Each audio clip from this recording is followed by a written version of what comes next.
Once you have completed the tasks I've set forth, speak to me after class.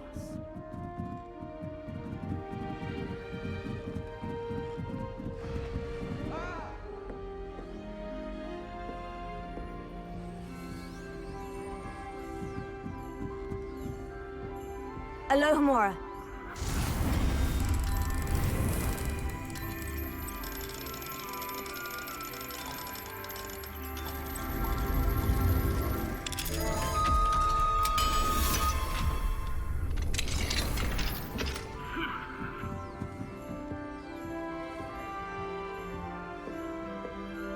How nice to see you, my young friend.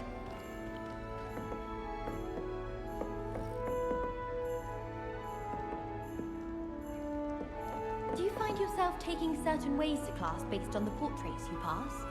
I do. Some are mine.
Deke would like to speak with you when you have a moment.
Hello, Deke.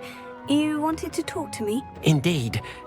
Deke thought you might want to learn how to build a breeding pen so that you can breed beasts. That sounds a very good idea. Rescuing and breeding beasts go hand in hand. Young beasts are particularly vulnerable to poachers. Breeding beasts here in the room will allow us to keep the younger ones safe. I see. What do I need to do? First, bring a pair of beasts to the room. One male, one female. Deke suggests rescuing thestrals, as they're at great risk from poachers. Noble creatures, but their relationship with death gives them a bad reputation. They're prized by poachers for their tail hairs. I've seen thestrals before, but where would I find a pair of them nearby? Deke has seen some wild thestrals not too far from the Hogwarts grounds. Then you'll need to purchase a spellcraft for the pen from Tomes and Scrolls and gather the materials it requires. Once you've rescued the Thestrals and you have the spellcraft, you come and find Deke.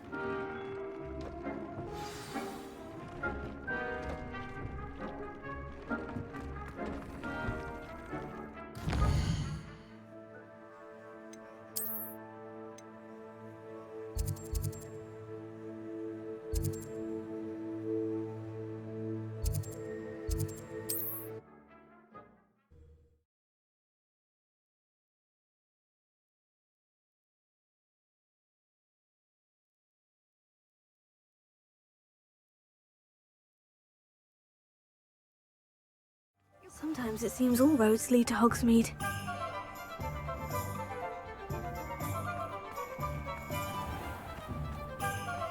I simply pretended that someone had used it.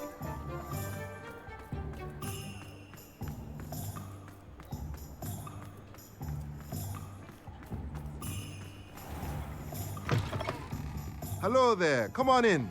Plenty to look at here. Now I can conjure a breeding pen in the room. Best get back to Deke with the Thestrals.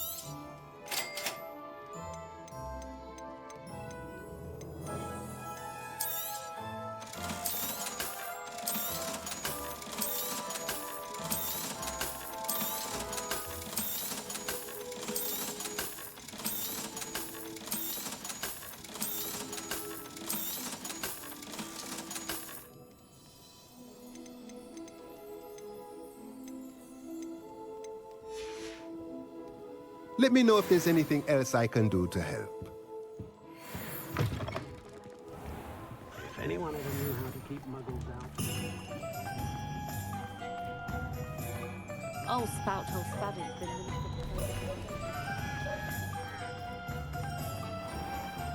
a spot of failure is a good thing.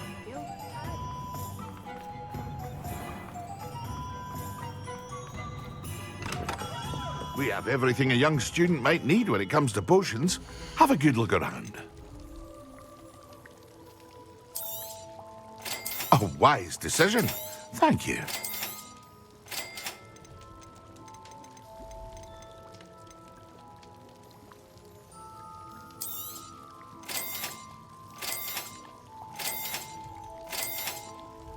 A wise decision. Thank you.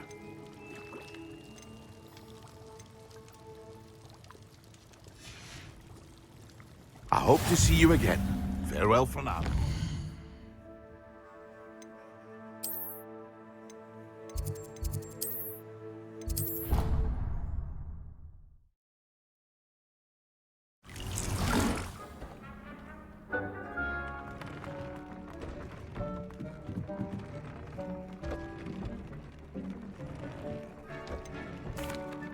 I've rescued the Thestrals and bought the spellcraft for the pen. Excellent! Now, to breed your Thestrals, simply release them into the same vivarium in which you conjure the pen. Then use the pen to start the process. Come and see Deke when you're finished. I shall. I wonder where I should conjure their pen.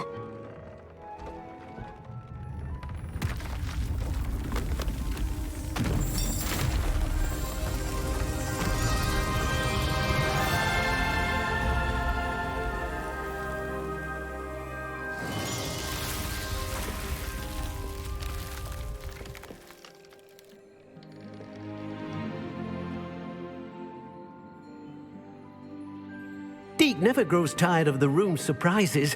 We now have the perfect place for those Thestrals. Please let Deke know once you've bred them.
Professor Howin will never believe this.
You're doing well breeding beasts. Perhaps you should try with the Thestral.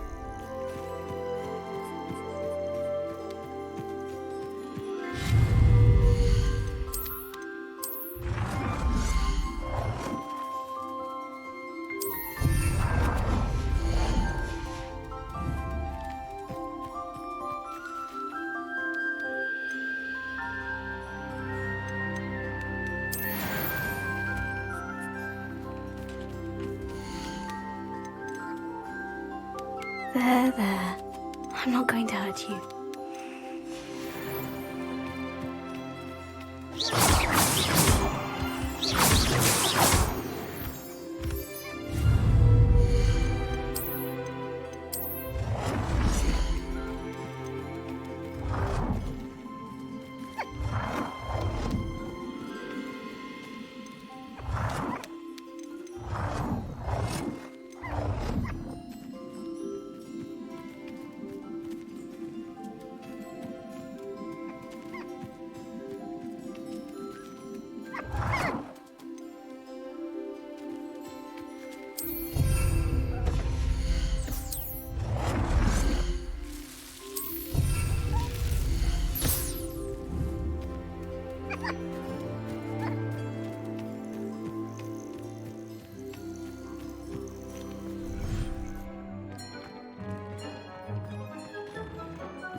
Wingardium Leviosa.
Wonder what Kagawa thinks of Quidditch being cancelled.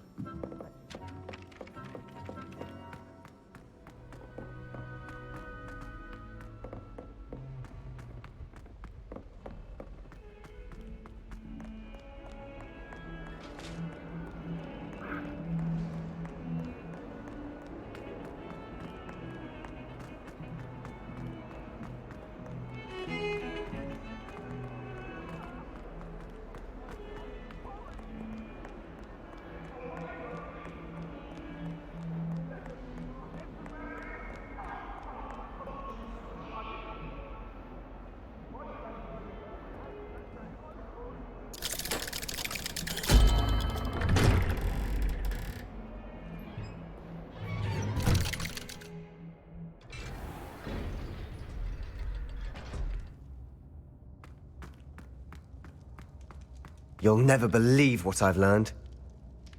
What did you discover in the spellbook we found in the scriptorium? Salazar Slytherin's spellbook was a little difficult to interpret, but fascinating.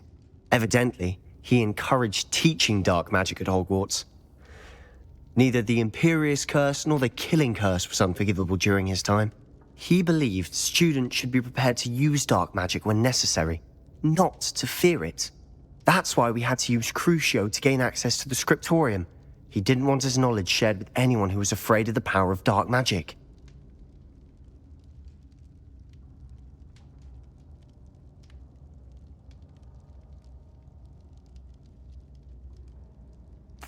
I know we had to do it to open the scriptorium, but it's not something I'd want to repeat. And I'm glad we did it, because in the spellbook I also found something else.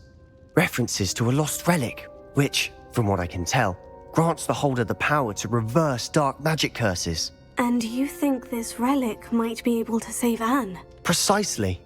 I plan to search for this relic, but I don't think we should tell anyone. Especially Ominous. He wouldn't understand. We need to tell him. He's the reason we found the book, and he deserves to know what you've learned. You've seen how he frets about the dark arts. I promise I'll tell him when I found the relic. When I know more, I shall send an owl. And don't feel sorry for Ominous. Keeping this to ourselves for now is for his own good. I'll decide what's for my own good. Ominous, we were just about to get some air. Care to join? You're a liar, Sebastian. I heard everything. You swore you'd never engage in anything to do with dark magic again.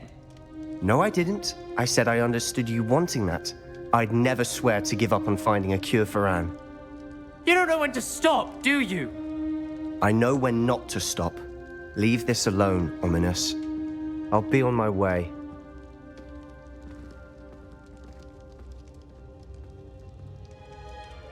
I am not letting this go. Ominous, Sebastian meant well. I appreciate you telling Sebastian not to keep this from me, but going after that relic is not a good idea. Sebastian doesn't even realize it, but he's as irresponsible and reckless now as his parents were years ago. It's why they died. I knew his parents died, but I never heard what happened. Mr. and Mrs. Sallow were professors. Spent nearly every waking moment in the cellar library. Noses buried in books.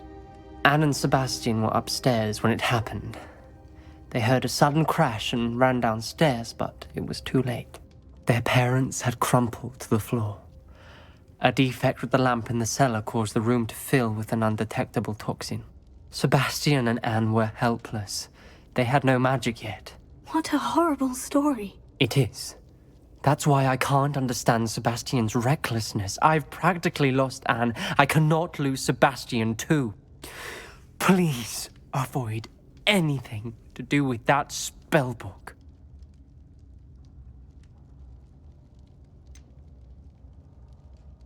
Some references Sebastian mentioned in the book do worry me. I'm glad you understand. I hope Sebastian pursues this no further. But if you think he might, please let me know. It would mean a lot.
Seems a pleasant enough little place.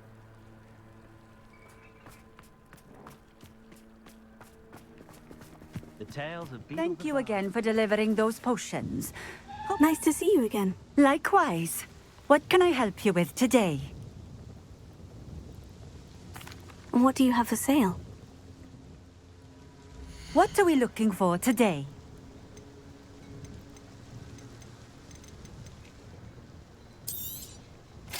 A fine choice. Exactly what I would have chosen. Thank you for stopping in. I appreciate it. Now there's a student who knows how to...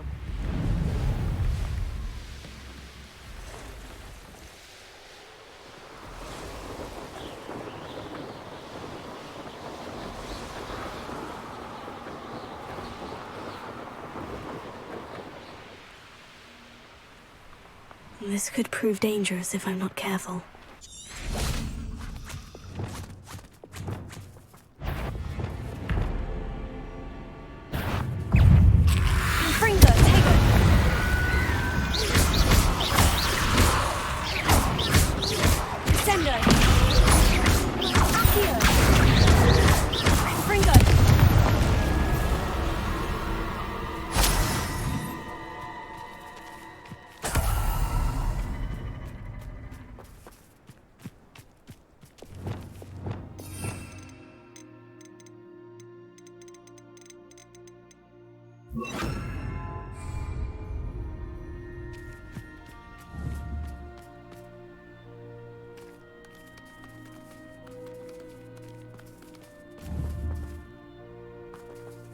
Arrest the momentum.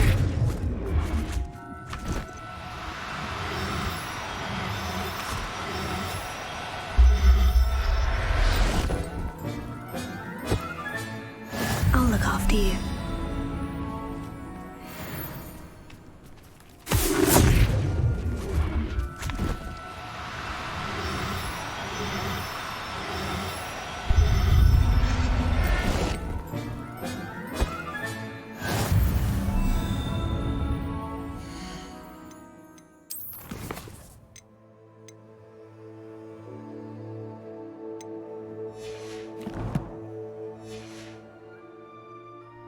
Revelio.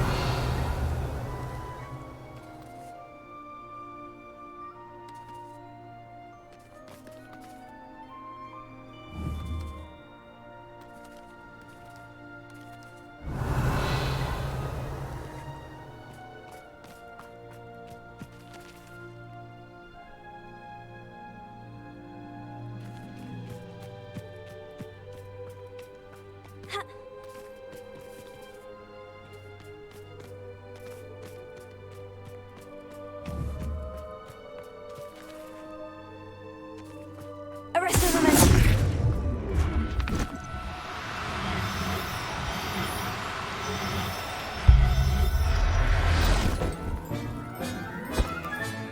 Settle yourself, I mean you no harm. Revelio.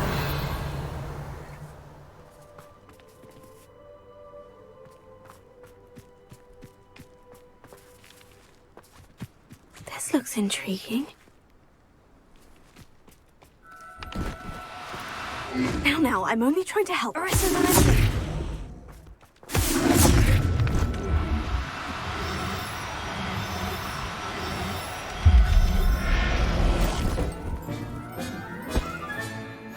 Everything's all right now. Revelio.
Confringo! Accio! Sendo! Levioso! Confringo! Accio! Sendo! Confringo! Accio! Levioso! Tego! Sendo! Confringo! Accio!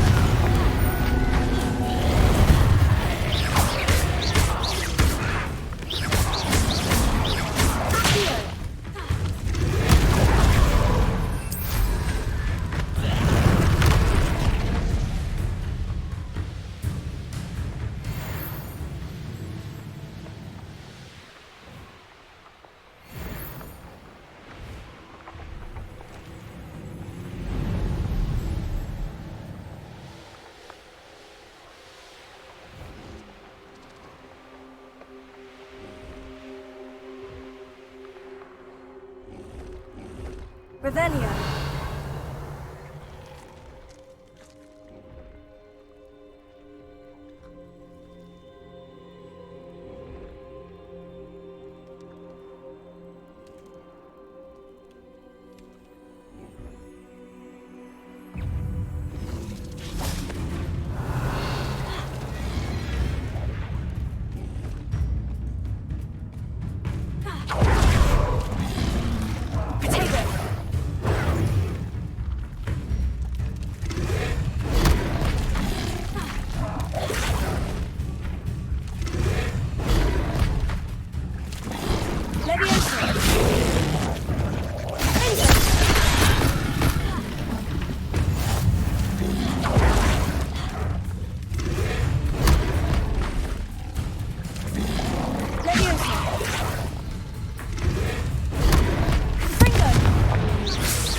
Potato.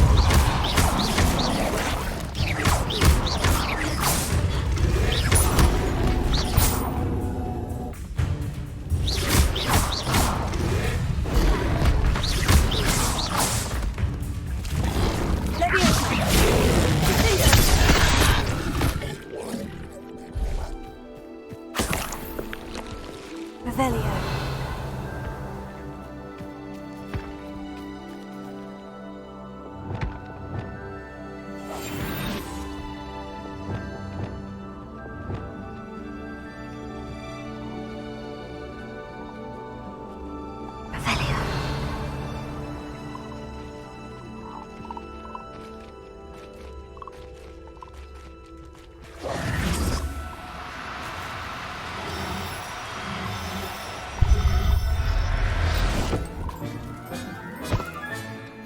Assignment's all finished. Arresto Memento.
What are you up to now? What is it? What's wrong? Goblins, that's what. Ranrock's lot. Nasty creatures. Ambush me, they did. Nothing's safe anymore.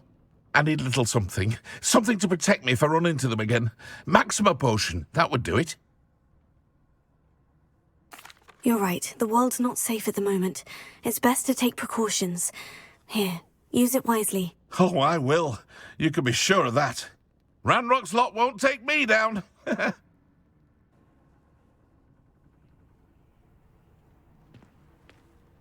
You there. Can you help me? What is it? What's wrong? Goblins, that's what. Ranrock's lot. Nasty creatures. Ambush me, they did. Nothing's safe anymore.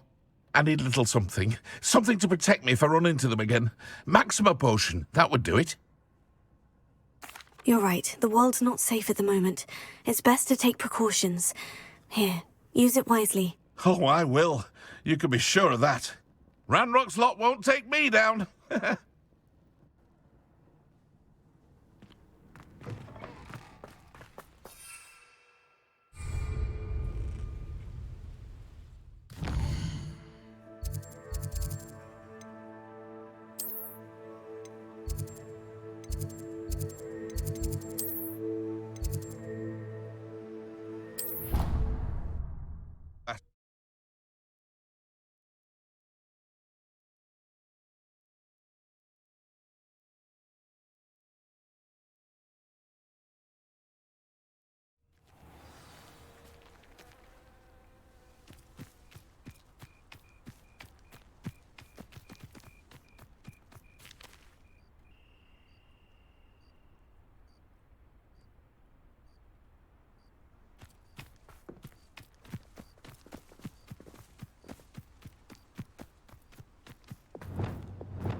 How nice to see you, my young friend.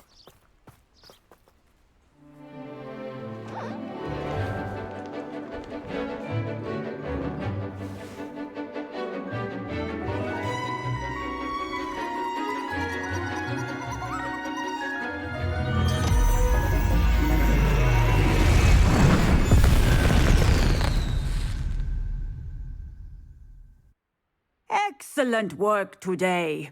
Class dismissed. Ugh. Can't say I'm terribly fond of all the dung in this class. I take it you're ready to learn your new spell.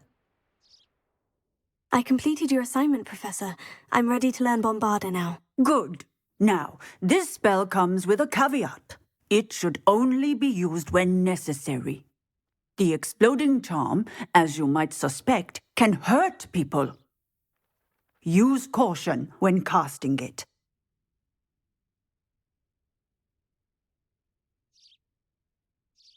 I will, Professor. I will hold you to that promise. Now, you must be precise in your wand movements. We don't want you blowing your hand off.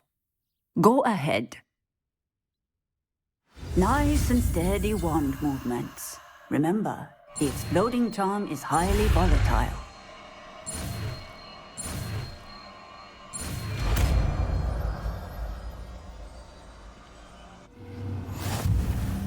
Well done.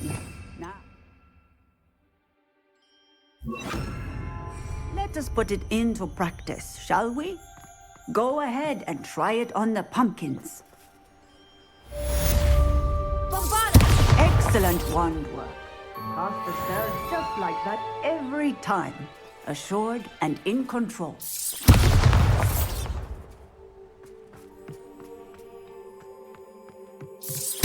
Excellent. You have it well in hand.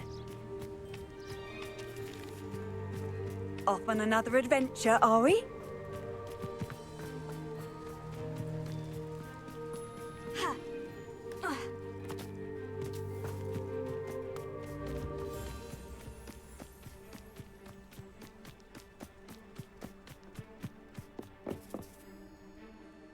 Hello, Grace. What are you doing here? Nice to see you. Thank you again for your help at the lake. I've become quite good at Summoner's Court, and I'm waiting for my next opponent. I suppose that's you. I suppose so. Shall we begin? I'm game. Well, let's see what you're made of.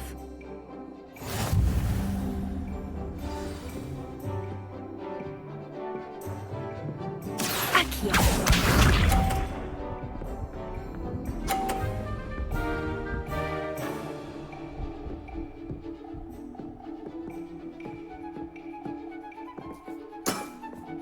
You didn't see that.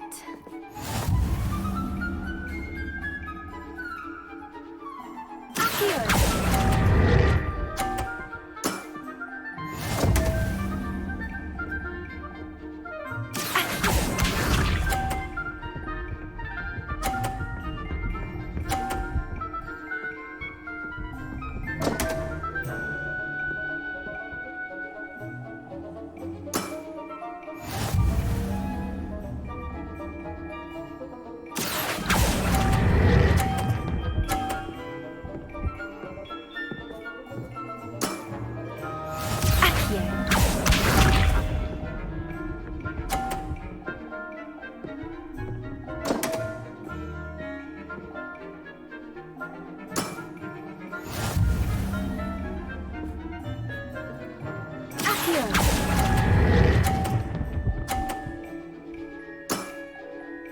What a remarkable shot!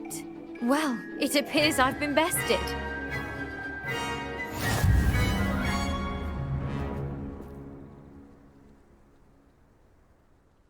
Well done! Diving, Summoner's Court. Seems there's nothing you can't do. You played a good game though, Grace. I did play rather well, didn't I? Only one student has ever beaten me. She's very good. But if you play the way you did against me, you might stand a chance.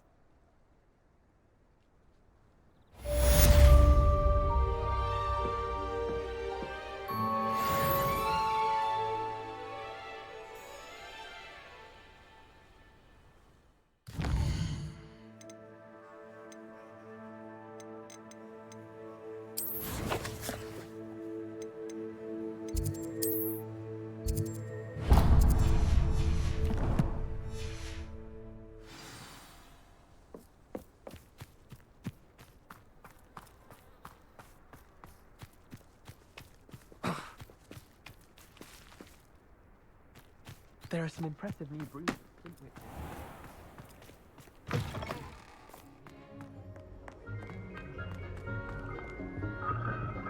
Why would I want to hear what you're...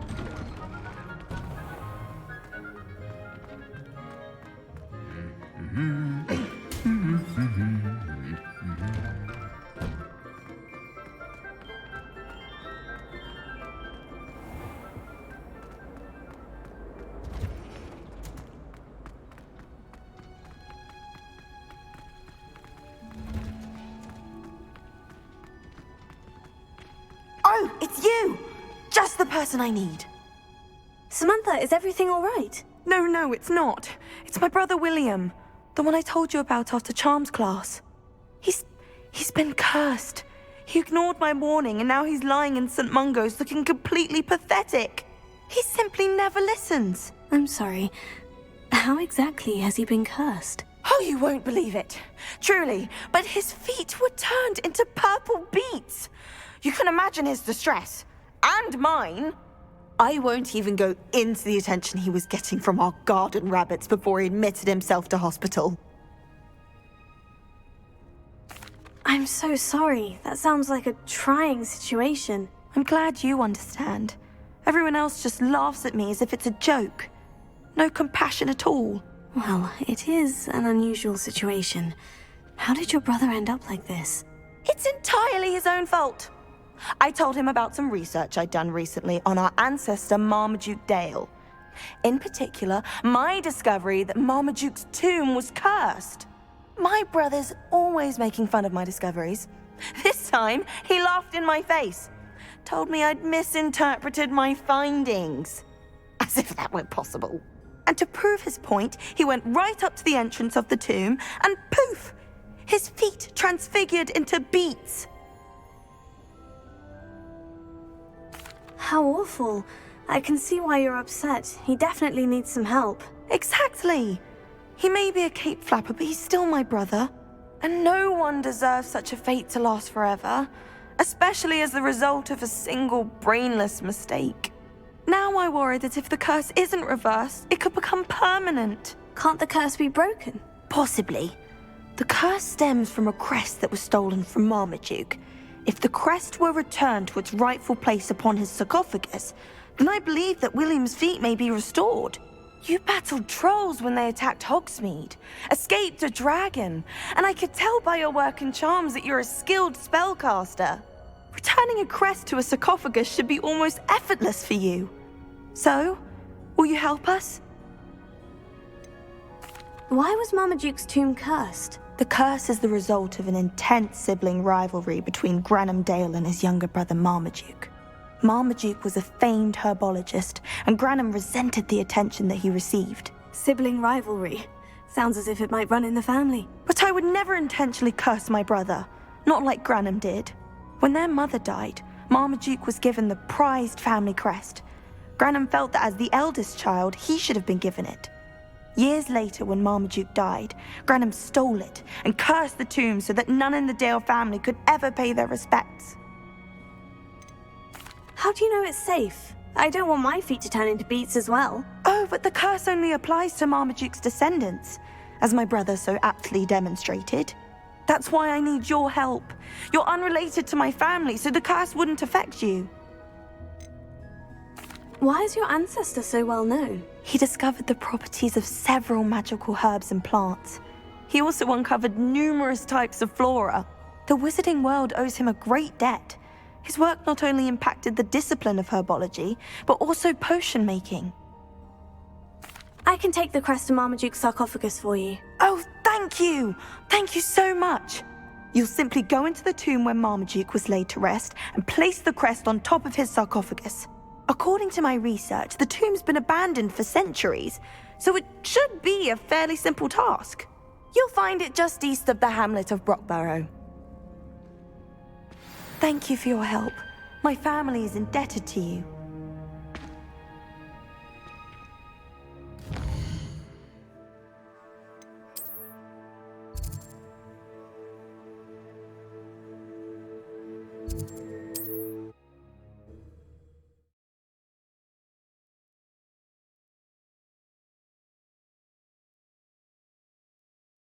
I need to find the tomb near Brockborough and place Samantha's family crest on a sarcophagus there.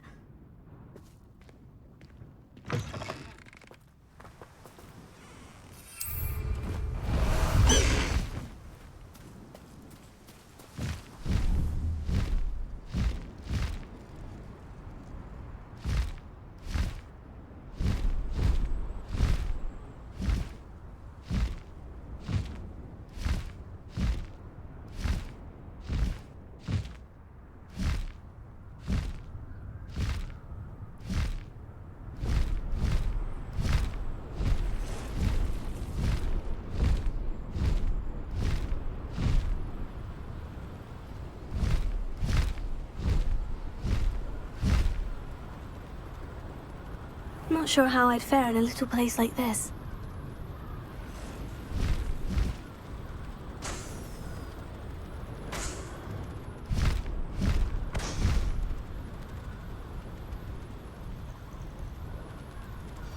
Mysterious and a bit unsettling.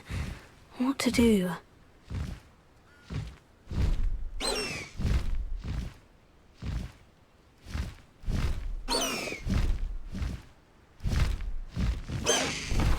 No need to race now, my friend.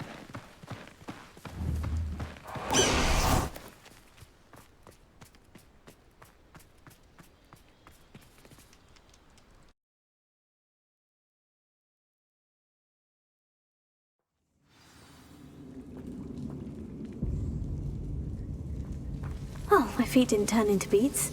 That's a good start.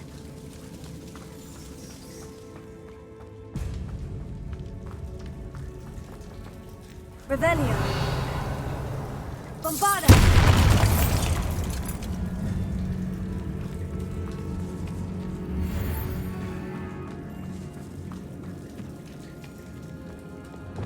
Should have known a herbologist would use Devil's Snare. Lumos.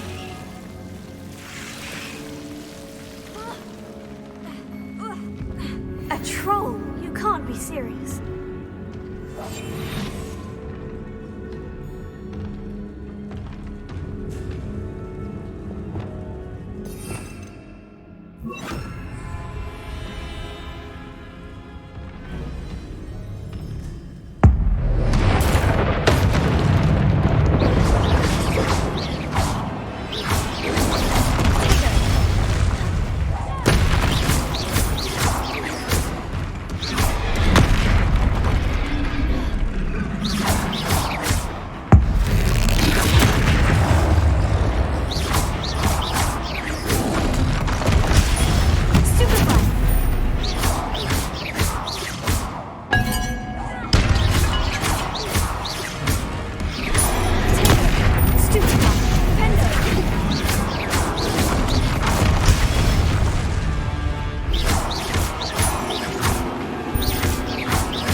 Sarcophagus. This must be Marmaduke. That should reverse the curse. Hopefully.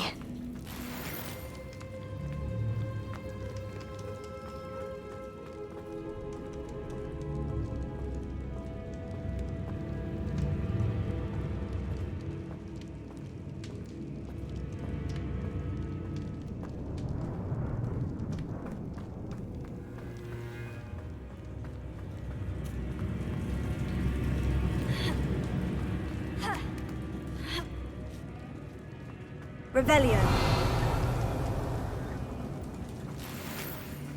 Well, Marmaduke certainly left behind more than plants.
Samantha will be glad to hear that the crest has been returned.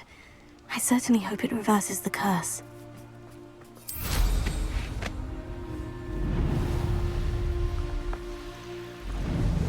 Revelio.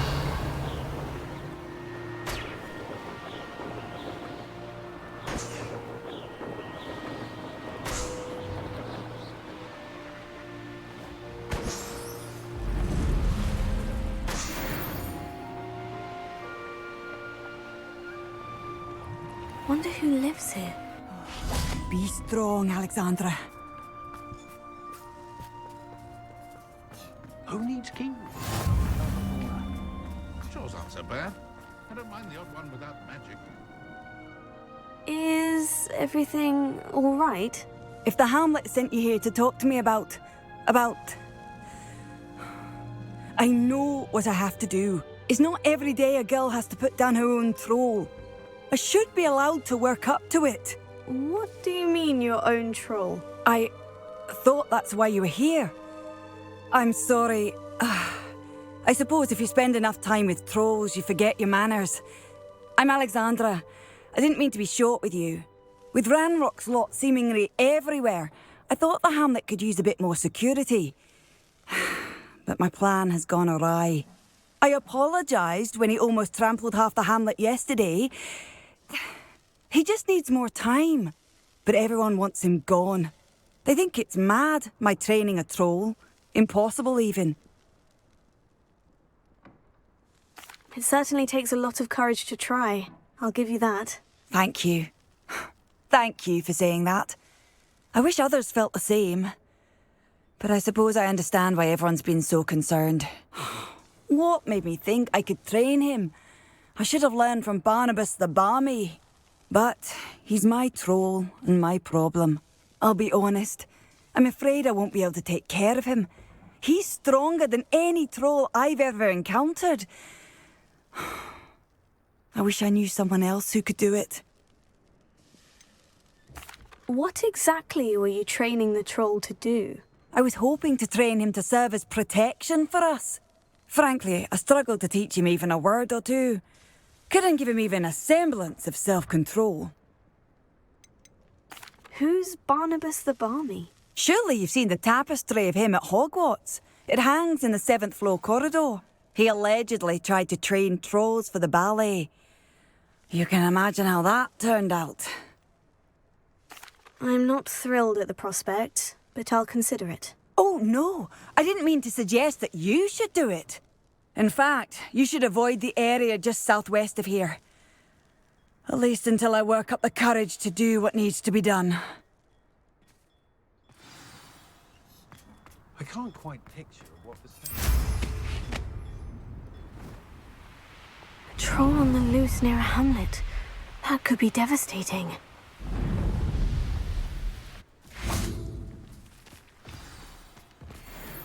I take it you're Alex. And...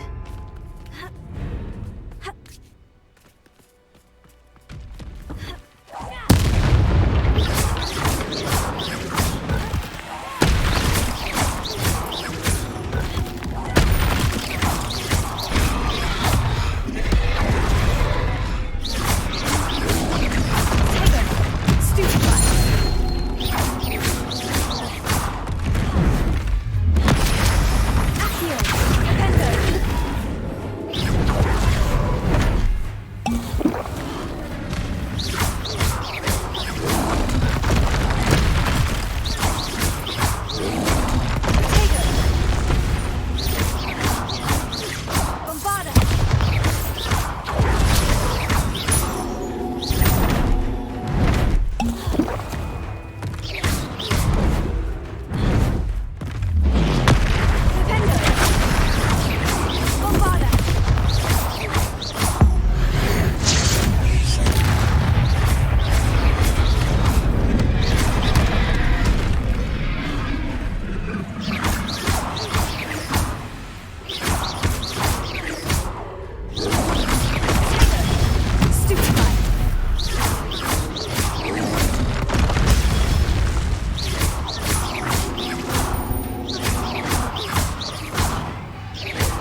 But the hamlet needed to be saved from that troll.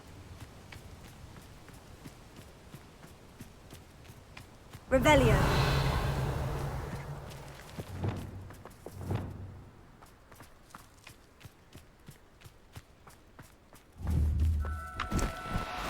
Arresto momentum.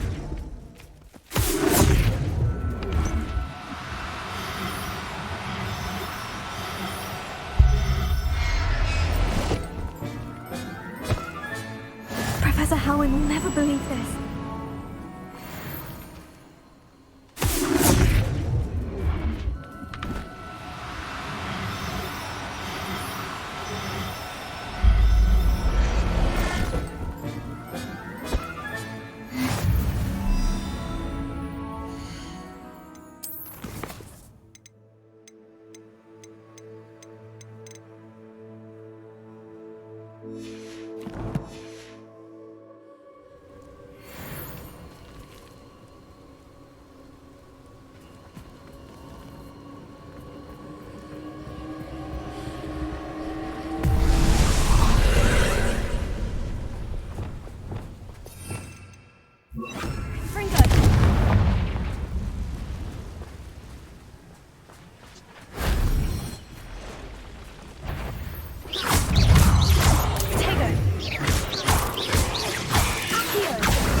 Griff, you're about to regret that.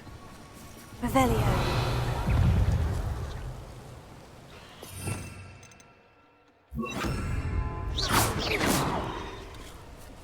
Confringo.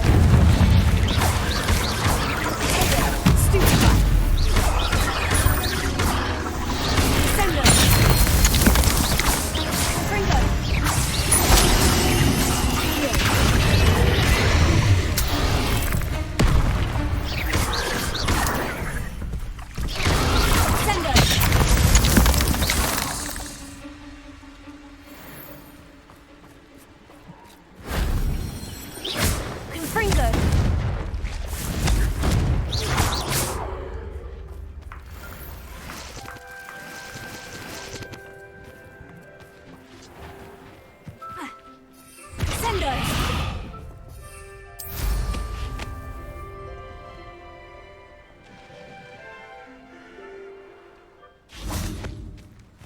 You're the one who released Treadwell, aren't you? That was a mistake, my friend. Revelio.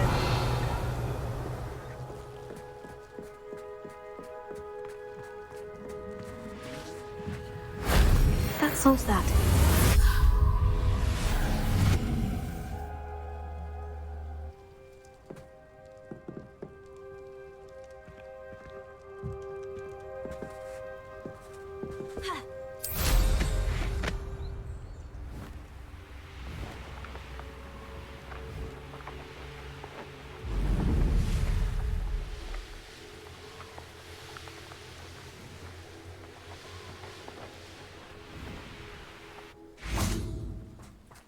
I hope you avoided my troll.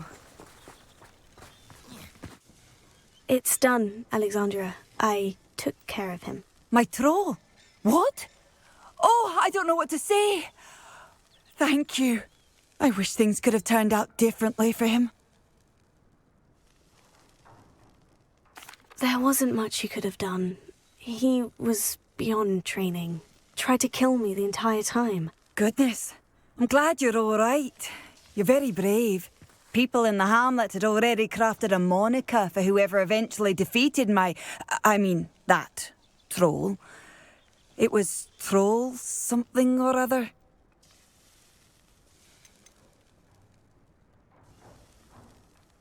Whisperer? Yes, that was it. I suppose it's your title now. I need some time on my own. But truly, thank you for what you did. The Troll Whisperer. Seems fitting.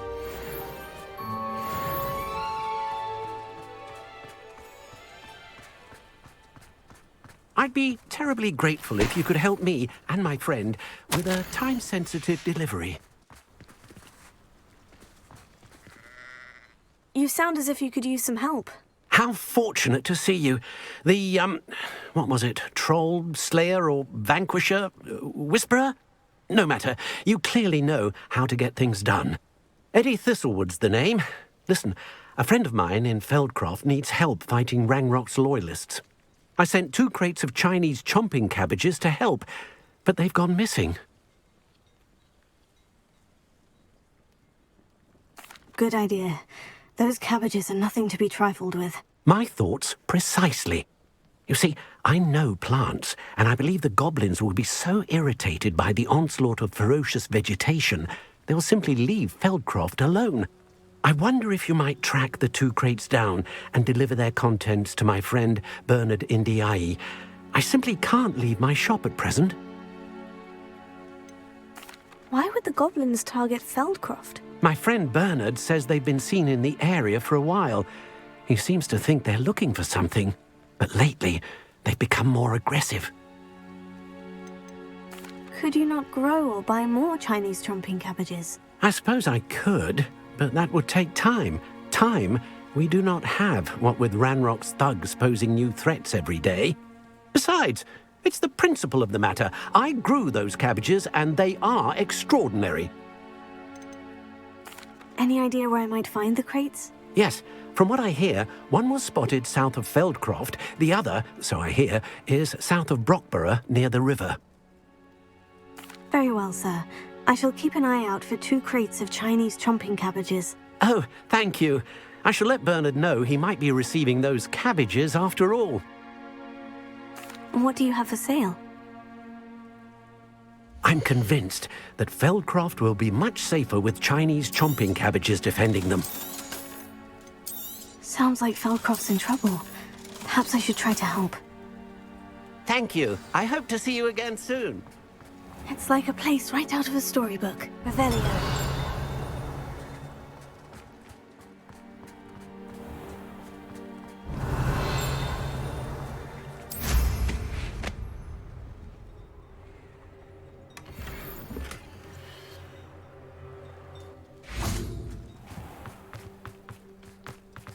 Mine now, demiguise.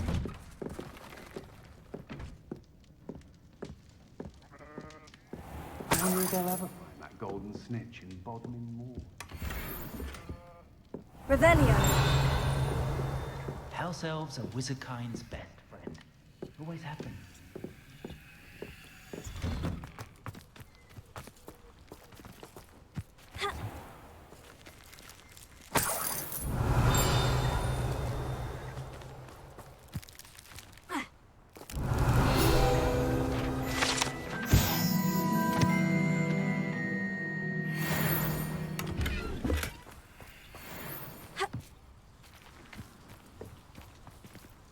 Alohomora.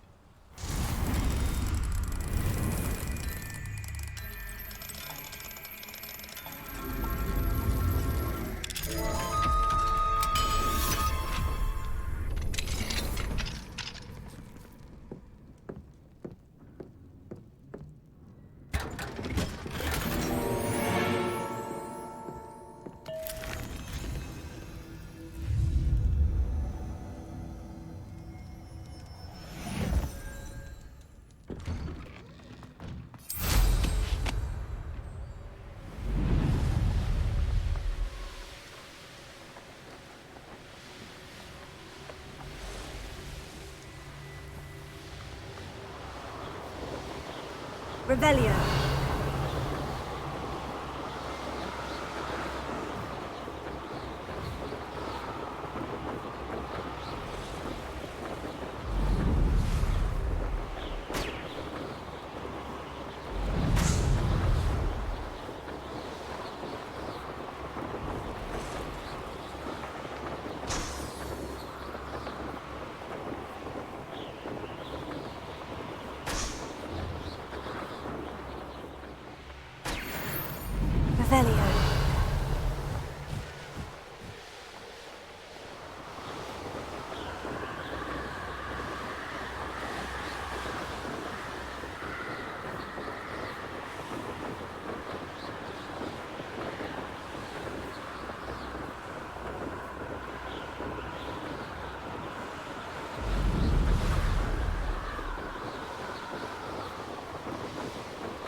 That crate of Chinese chomping cabbages is somewhere in this camp. Best place to hunt beasts is the Forbidden Forest. Always one in there. Betting on the dragon fight was the best decision. I see you.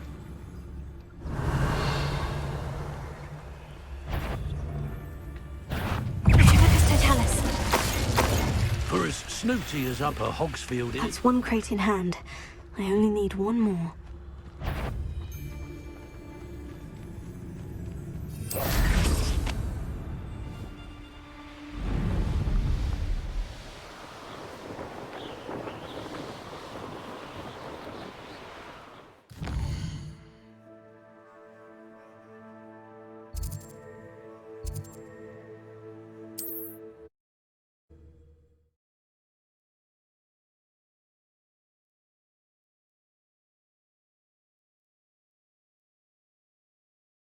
Not sure how I'd fare in a little place like this.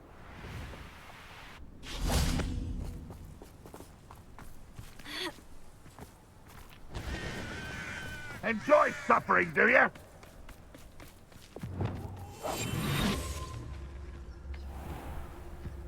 You can see why Feldcroft needs... Ranrock's loyalists are hiding out near Feldcroft. They must have the other crate of Chinese chomping cabbages.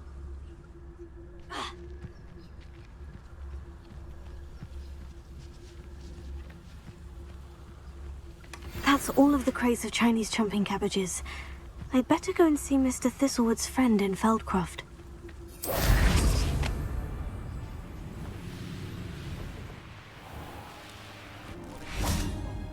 Hello there. Do you have the special delivery from my dear friend Eddie? Hello, Mr. Ndai.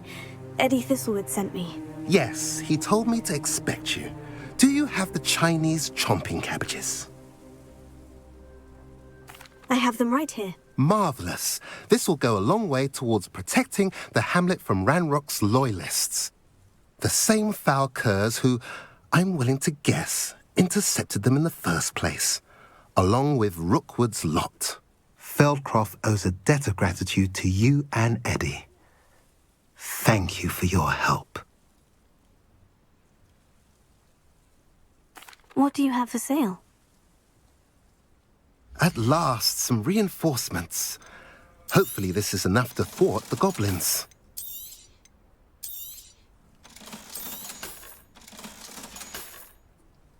Have I mentioned you're welcome to stop by any time?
Levioso.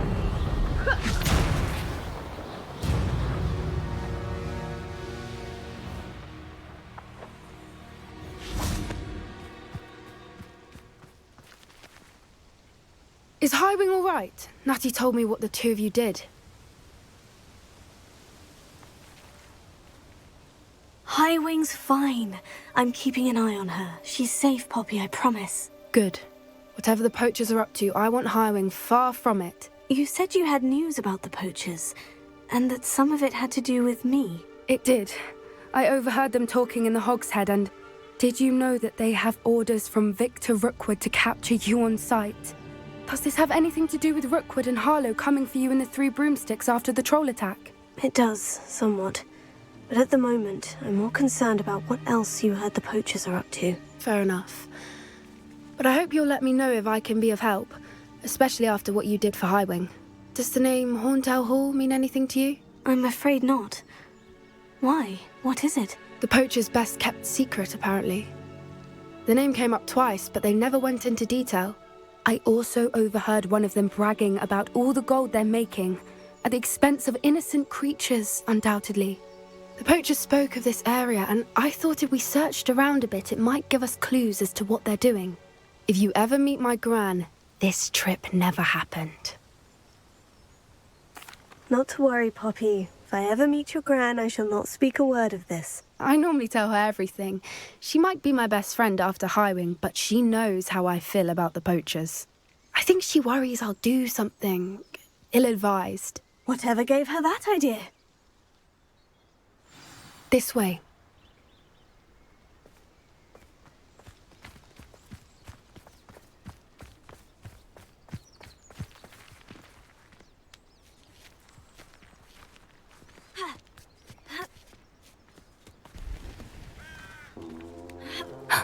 A centaur. Tread carefully.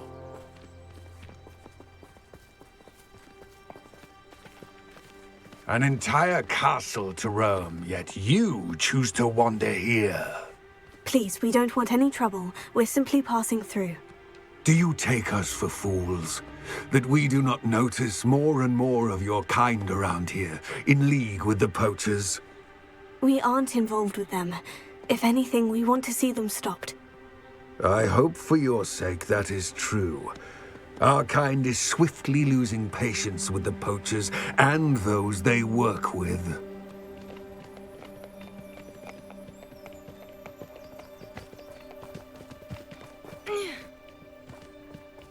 He was certainly a charmer. That could have gone worse. Centaurs aren't exactly fans of wizard kind, and the poachers aren't helping matters. But why would he think that we had anything to do with poachers? I did notice the poachers talking with a few villagers in Hogsmeade. I'm not sure why. Perhaps that's why the centaurs are suspicious.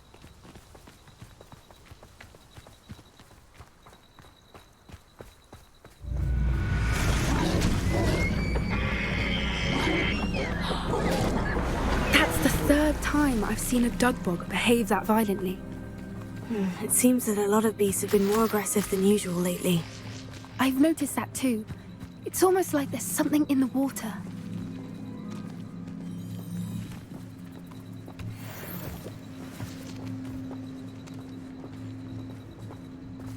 This is odd. What is it?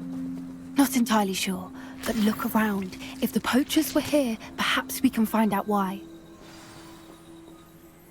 Revelio. Why wouldn't they take their cages with them when they left? Pelts. Poor beasts. Still smoking. They can't have been gone long.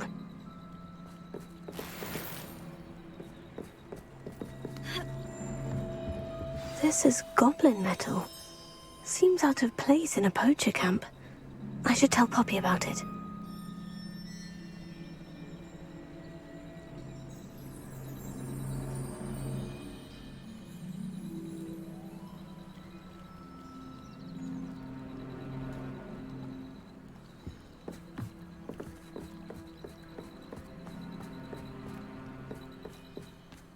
Anything interesting?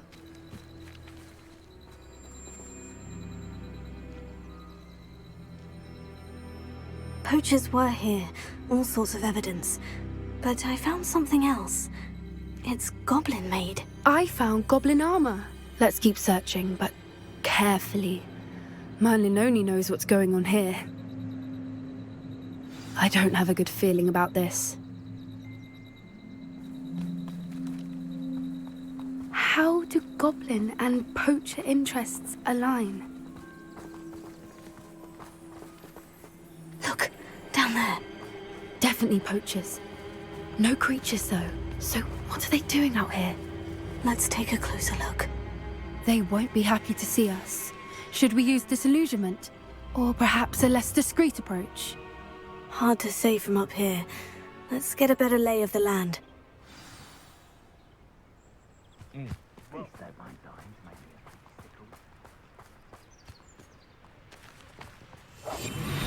foot in front of the next and quiet as can be.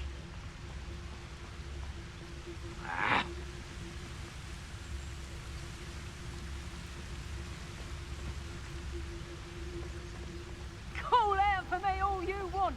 I shall be off spending me spoils in Hogsmeade. Ha ha!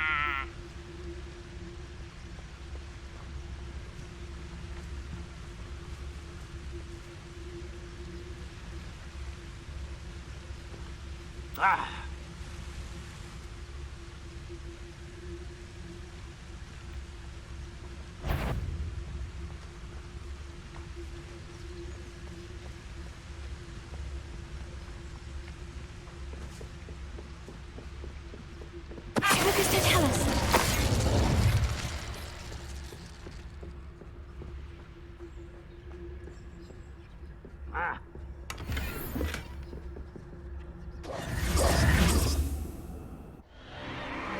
What in Merlin's name? Are those dragons?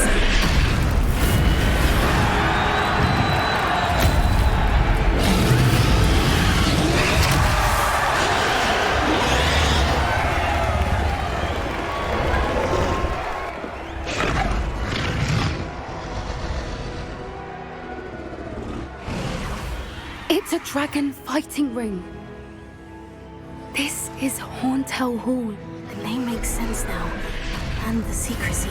No wonder the poachers were in Hogsmeade so much. Likely taking bets and spreading the word. Given how crowded it is here, how could they possibly enjoy this? The centaurs have every right to be disgusted with wizard kind. There must be more dragons here. The poachers are far too greedy to run a fighting ring with only 2 dragons. We should take advantage of most eyes being on the fight and look around. But be discreet. You especially can't afford to be spotted. What I wouldn't give to be a demiguise right now.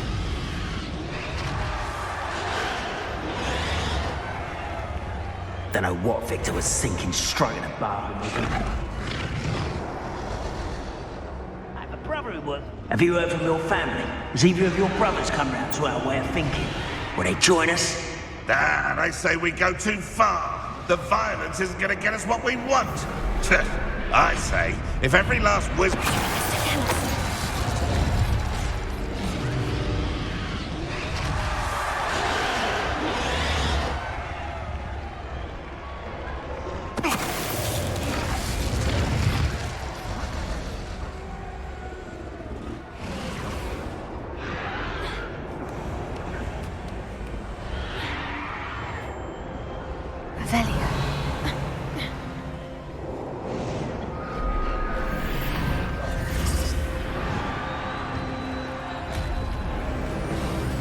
Did you hear those goblins? Ramrock and the poachers must be working together. Poppy, something's going on behind you.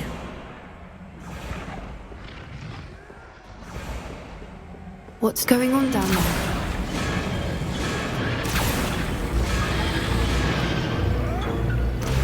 They must have only just captured her. She's putting up quite the fight. Not a fair one, though. Not with her chained up like that. Let's even her on, shall we?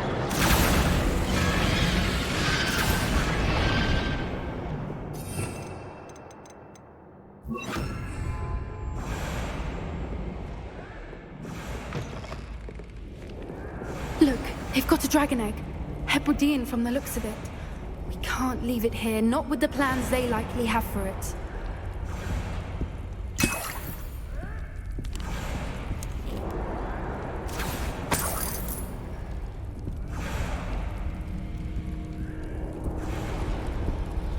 more.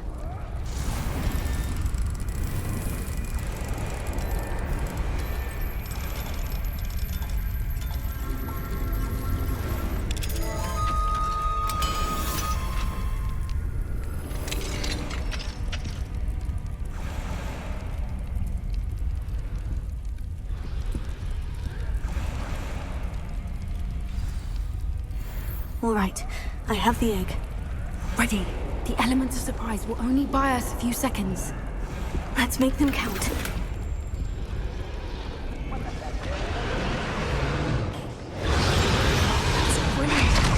Careful! Ramrock will want his dragon intact!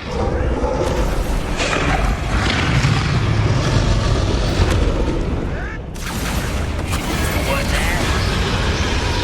Why is it? Think you'll get it out?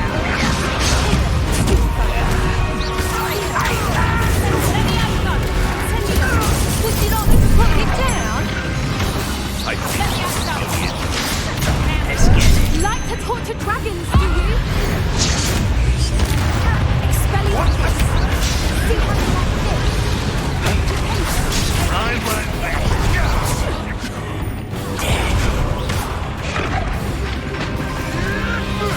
Shall we finish what we started?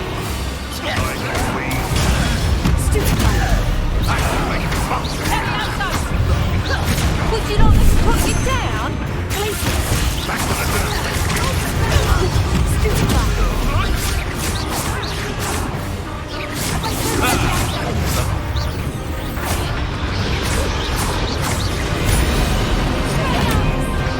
Coward!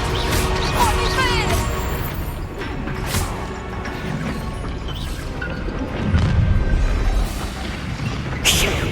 You're the one we're looking for, and you brought a friend. Let's play. Such back on more. Up right.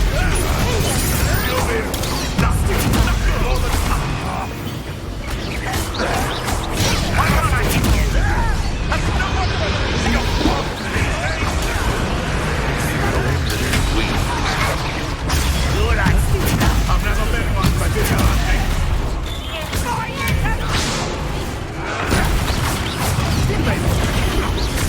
Rather unwise coming back this way. Stop it!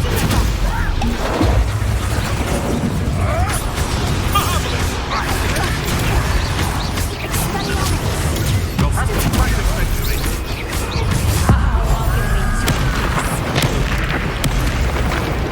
What have you done? That's mine!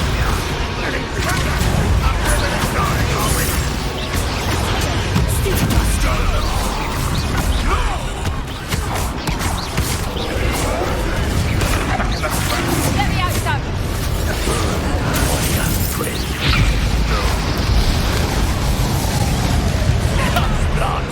Very well. Fighting with greed. Come on, Giselle. Yeah, damn it. I've no patience for these things. Let me out, son. Overgrown weed. Bring up. Plants in a duel. Pathetic. Oh dear. I shall have been a little death.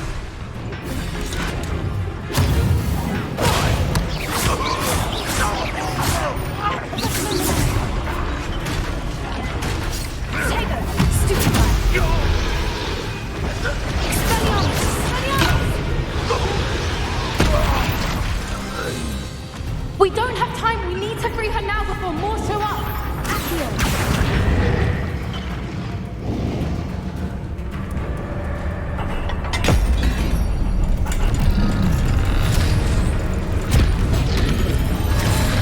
This may have been a bad idea. I suppose we'll find out.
Hebridean black. I'm guessing the egg we have belongs to that dragon. I don't think she knew they had her egg. She wouldn't have left without it. What now? She didn't exactly leave us a calling card. I don't know. Nothing about this day was expected. Not the goblins, and definitely not the fighting ring. The last thing I planned on was a dragon egg. And the poachers saw us, which cannot be good. Since the dragon we freed flew off, does that mean we get to keep the egg? I'd much rather we have it than the poachers, at least for now. But I don't think we should keep it indefinitely. It'll be hard hiding something like this from Professor Weasley for long. Should we expect trouble from the poachers, given the trouble we just caused? It'd be foolish not to expect it. They're not a forgiving lot. I'm sorry to say that you likely have a larger target on your back now because of what we just did. We aren't helping ourselves standing here. Let's get to safety. We can sort this out later. You're right.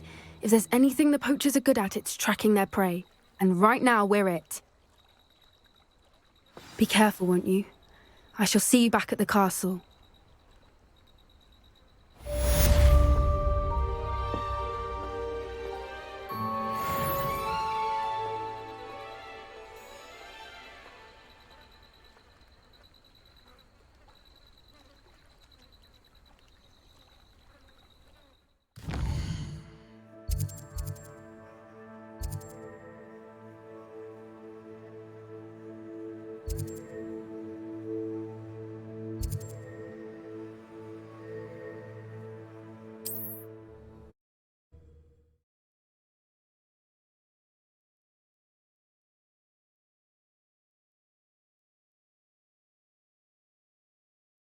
Does it get any more cozy? Save me more broken glasses than I care to count. Only a hairy-hearted sod would cast Defender on a cow. You can stop a thief in their tracks with Stupefy. Afterwards, we will Run, of discuss your course. progress thus far in the term.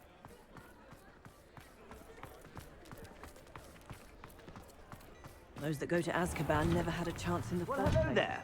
Come in, look around, and if you've been eating chocolate frogs, please refrain from touching.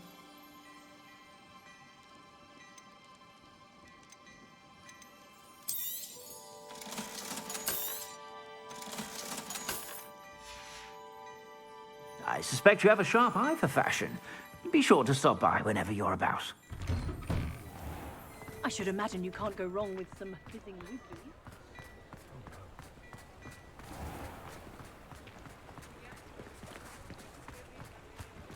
Beetle the Bard is a bit foolish. Revelio.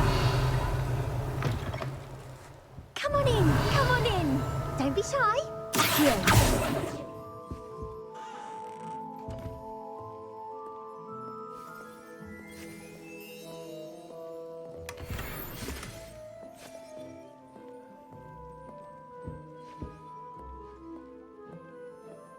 What is it you might be interested in?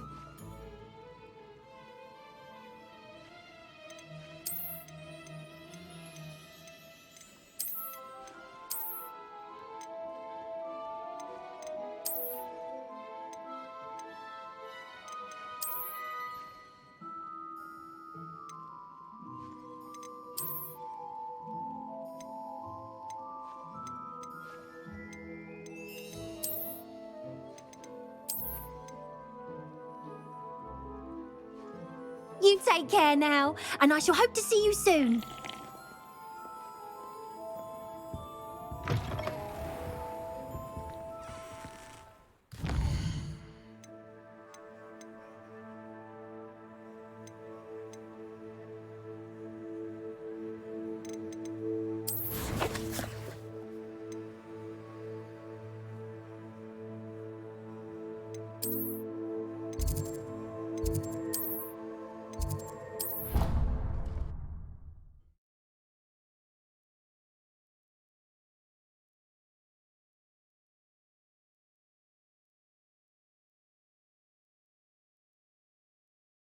Handy resource indeed, your field guide.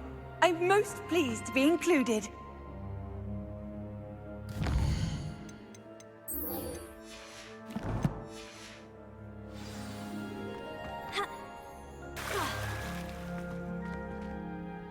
I'm happy to tell you that I returned the crest to Marmaduke's sarcophagus, just as you asked. I thought as much. I received word from St. Mungo's that my brother's feet are back to normal. No more beats. Oh, I cannot thank you enough. It wasn't too much trouble, I hope.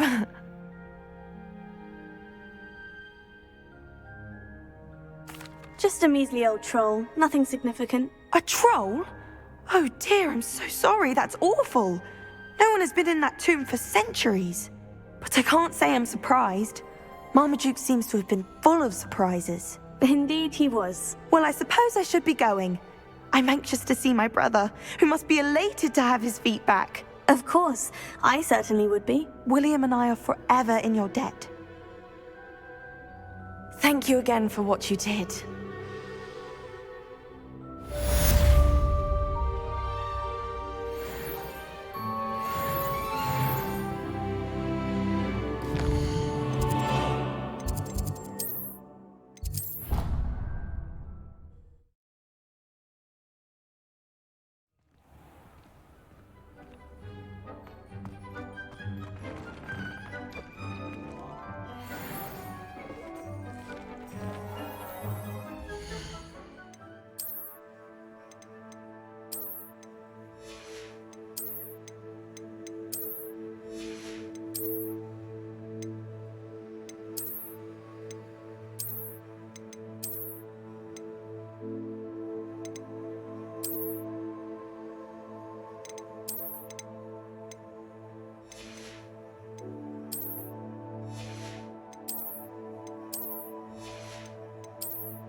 I should let Deke know about the newborn Thestral.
Hello, Deke. You'll be pleased to know that a little Thestral was born. How wonderful to have more Thestrals in our world. Such misunderstood beasts. I'm sorry that we both can see Thestrals, Deke. Deke is privileged to see such majestic beasts, but sometimes wishes Deke couldn't. Deke is to blame. What do you mean, to blame? Years ago, Deke's master ordered Deke to help him capture a phoenix, the rarest of all beasts that master had spotted high on a cliff. The phoenix was the most beautiful beast Deke had ever seen. Deke begged master to leave her be. When Deke hesitated to climb up the cliff as ordered, Deke had to punish himself. As Deke punished himself, master grew angrier and angrier, and in his frustration cast at the regal bird. Deke suspects the phoenix was protecting eggs when it swooped down in fear and fury. Before Deke could reach him, master fell from the cliff. Deke stayed on that cliffside for days, punishing himself, before Tobbs found him. What a horrible tale, Deke. I'm so sorry. Deke has only told Professor Weasley that story, and now yourself. Deke often wonders what became of that phoenix. Deke feels fortunate to be at Hogwarts now, helping you rescue beasts. Perhaps Deke can make amends for what came before.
Revelio.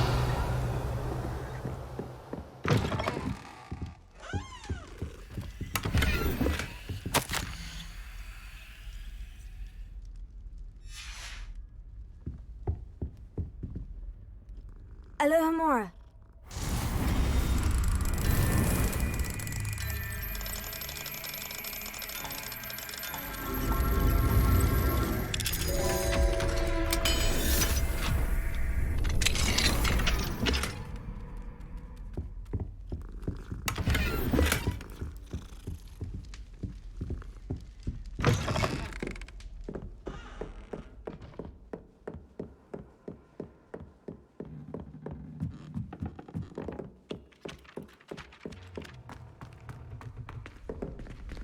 Revelio.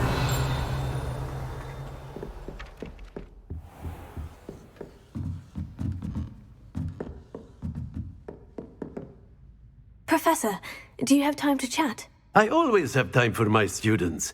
How may I help you? I wondered if I might ask how long you've been teaching at Hogwarts. Well, it's been what now? 7 swift years. Time does fly because we have fun. Essential in my opinion.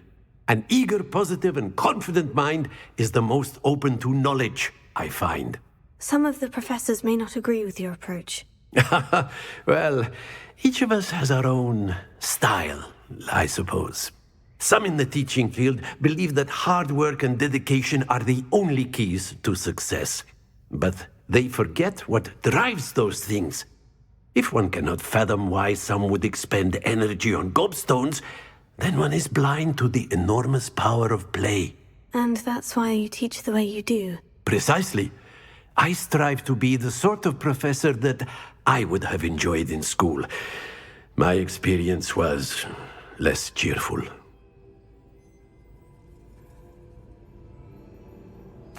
I'm sorry to hear that, sir.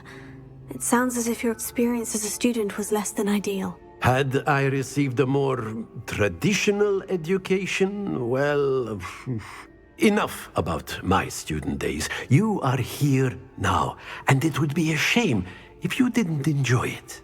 I'll do my best, Professor. Thank you for the advice. You are most welcome. Try to have a bit of fun today. Huh?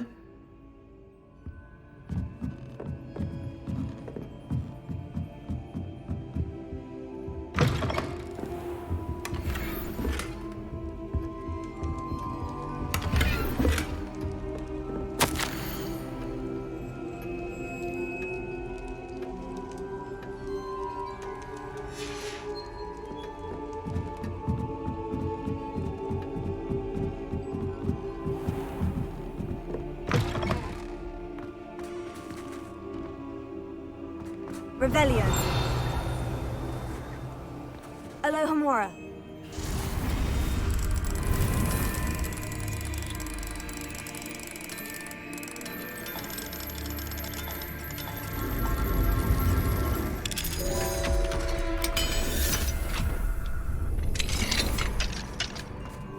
Revelio.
I've always said that travel broadens the mind.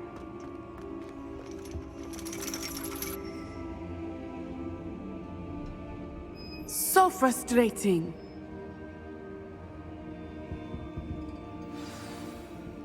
You wanted to speak with me, Mother? I had hoped to speak with you alone, Natsai.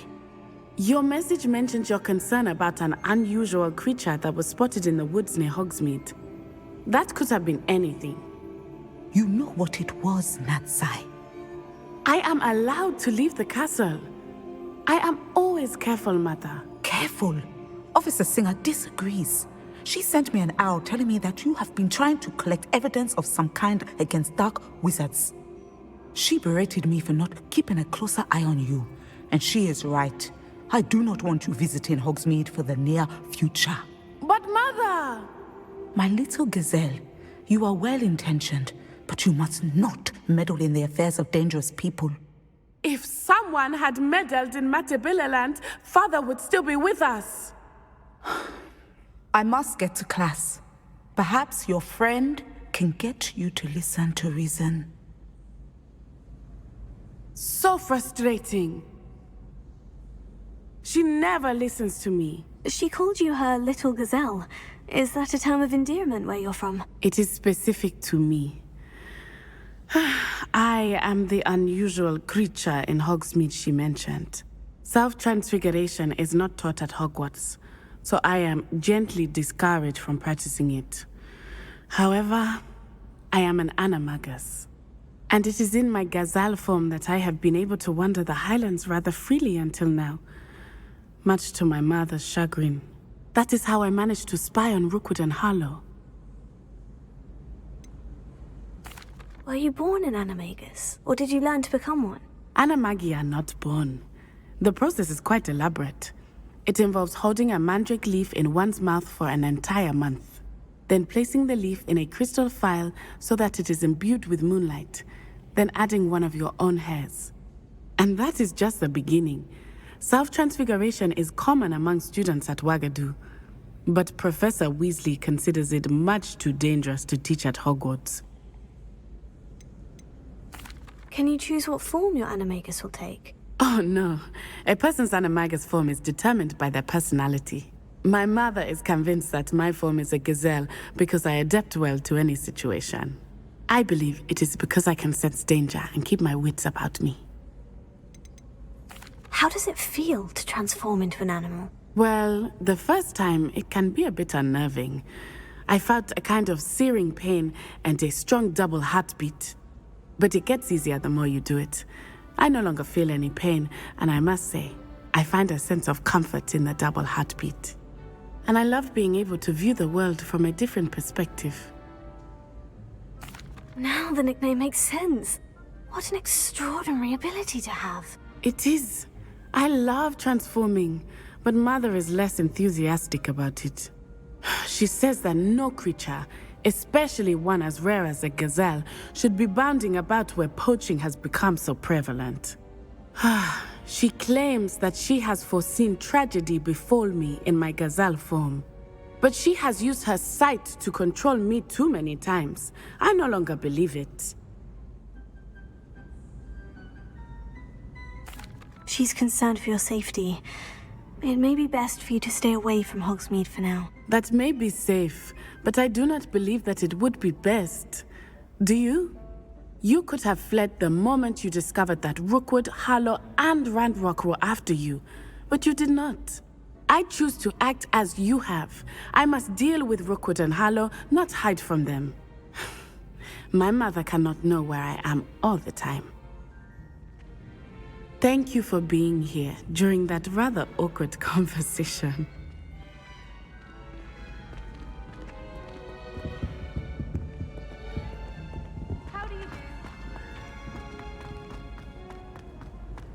How nice to see you, my young friend.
So this is the underground harbor.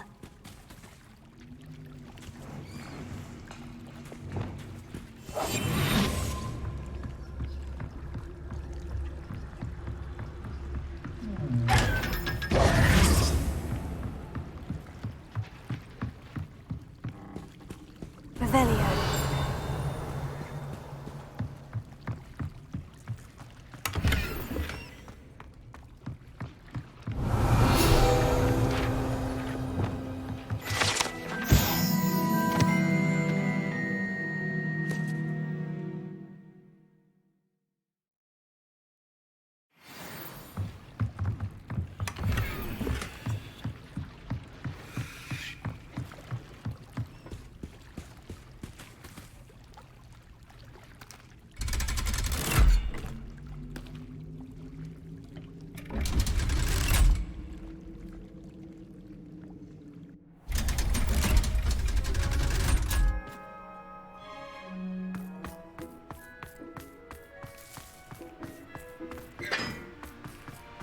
Now that I have all my gobstones back, I'm ready to take on all challenges.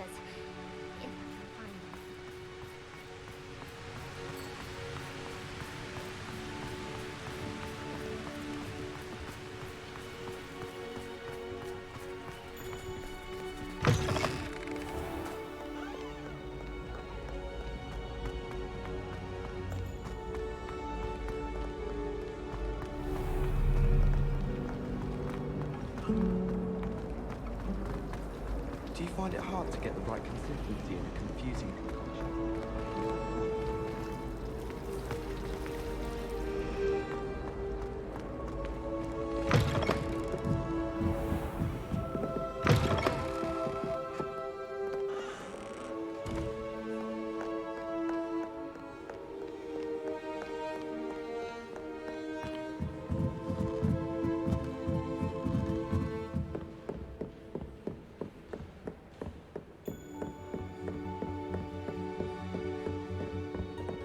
That book Professor Weasley asked me to find should be around here somewhere. Revelio. Looking for the book Intermediate Transfiguration. Professor Weasley asked me to, get something from that book. May I have it? Did she now? I'll give you this book if you humour me by answering a few questions from my quiz. Quiz? Some people call bits of knowledge trivia. I would argue that no knowledge is trivial.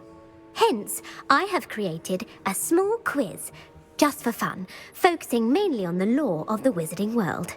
None of the other students will try it, no matter how many times I ask. They all say they have enough with schoolwork. Ugh, they don't value knowledge the way I do. Surely you're interested. I'll even start you off with a few of my easiest questions. A quiz sounds like fun. Splendid! Just a few questions and then I'll hand over this book. Let us begin. Before the invention of the golden snitch, which magical creature was used in a game of Quidditch? The golden snidget. Correct! The snidget was first introduced to Quidditch in 1269 by a wizard named Barbarous Bragg. Sadly, they're thought to be extinct. Next question. Which potion is commonly referred to as liquid luck?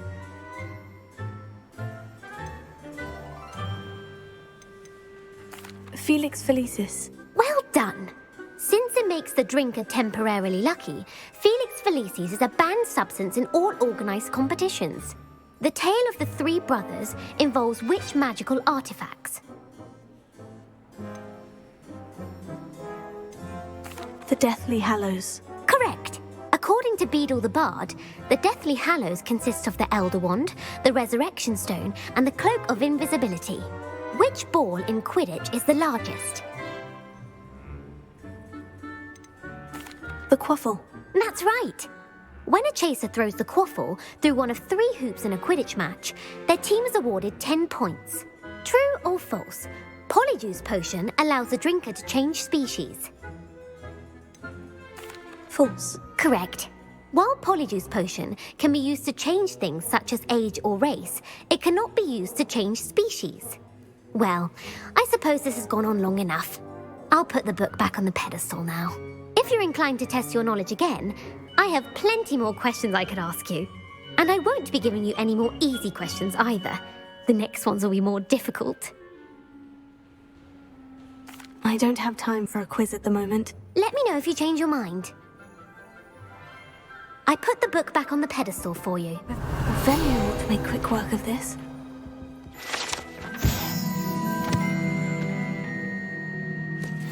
Professor Weasley's tasks are complete.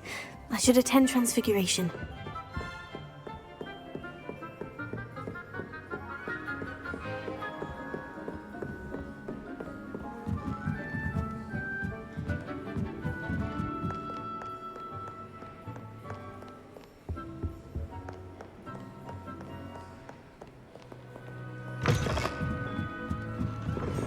I find it too distracting myself.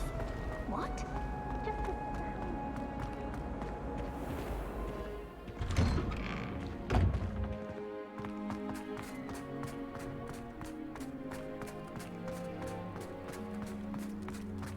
Uncle Roland senses best.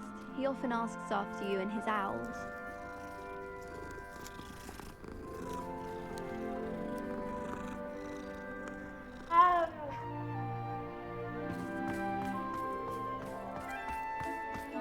I heard Professor Weasley transfigured the book with all her test answers into an owl to stop students from cheating. Taking owls a bit too literally, if you ask me.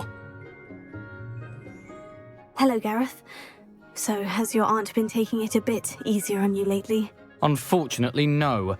In fact, a few days ago, she gave me a detention. I was only testing a new recipe in a mostly empty classroom, and the fire was put out quick enough. You don't create anything worthwhile without setting a few things on fire. Agreed. Innovators like us are unappreciated in our time. Can't let the doubters sway me. When they taste my latest brew, they'll forget their criticisms and the fires. It'll be bigger than butterbeer. Oh, that gives me an idea. Better write it down. Best of luck to you.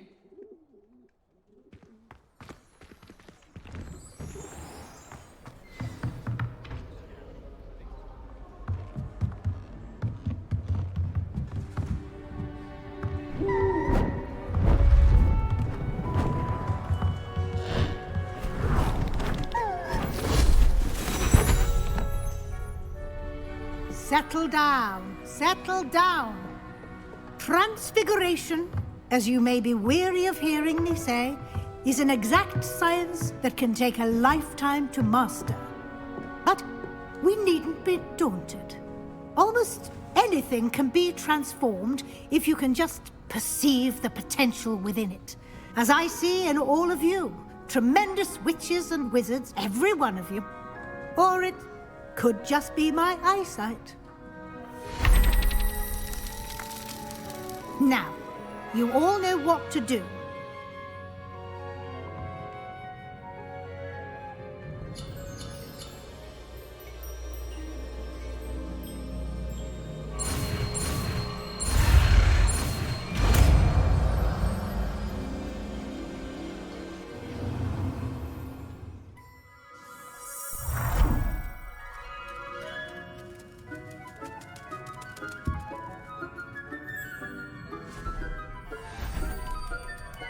Beautifully done.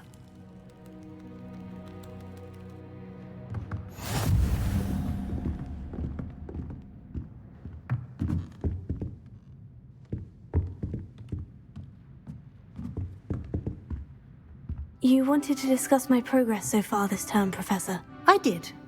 You seem to have had no trouble in getting up to speed. And frankly, excelling in your schoolwork this year.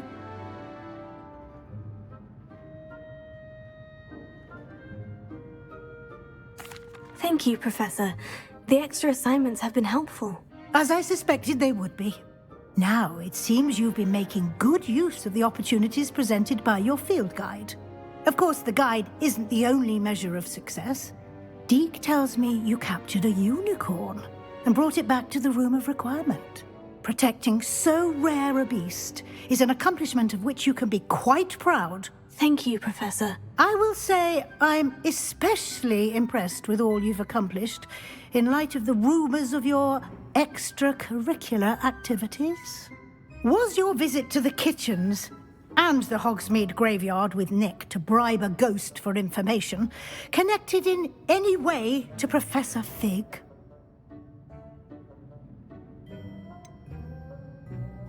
Professor Fig has encouraged me to explore when I can, in an effort to complete my field guide. I see. I admire your penchant for learning, but do remember that your classwork and field guide are designed to educate you thoroughly. It'll be the end of the year in no time, and you'll want to be well prepared for your OWLs. I'll provide a final assessment at that time to ensure that you're ready for your exams. Until then, well done. You are dismissed.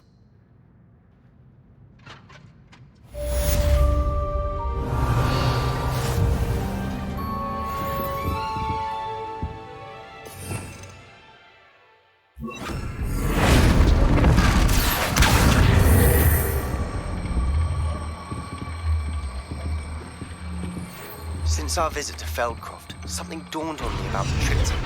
Meet me at the Overlook, just north of the Forbidden Forest, and I'll explain. My plan with the helmet failed, but I have another idea. I think we may be able to find what we need at a goblin mine south of Hogwarts. Meet me there, and bring someone who speaks gobbledygook.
Sometimes it seems all roads lead to Hogsmeade.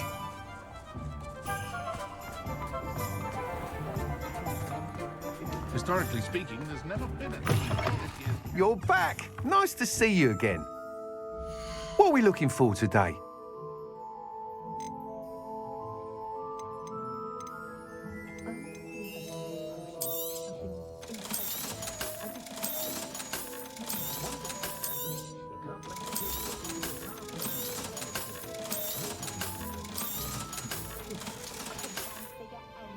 Thanks for stopping by.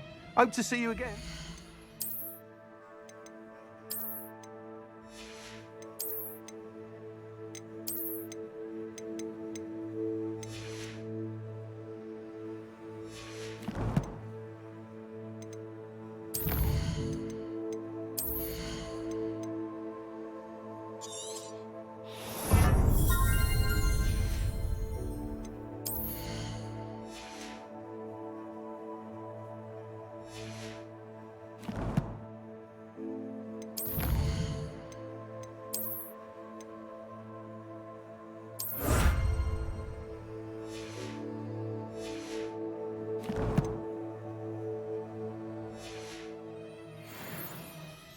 What are we looking for today? Thanks for stopping by. Hope to see you again. I wonder if they'll have a day in the life.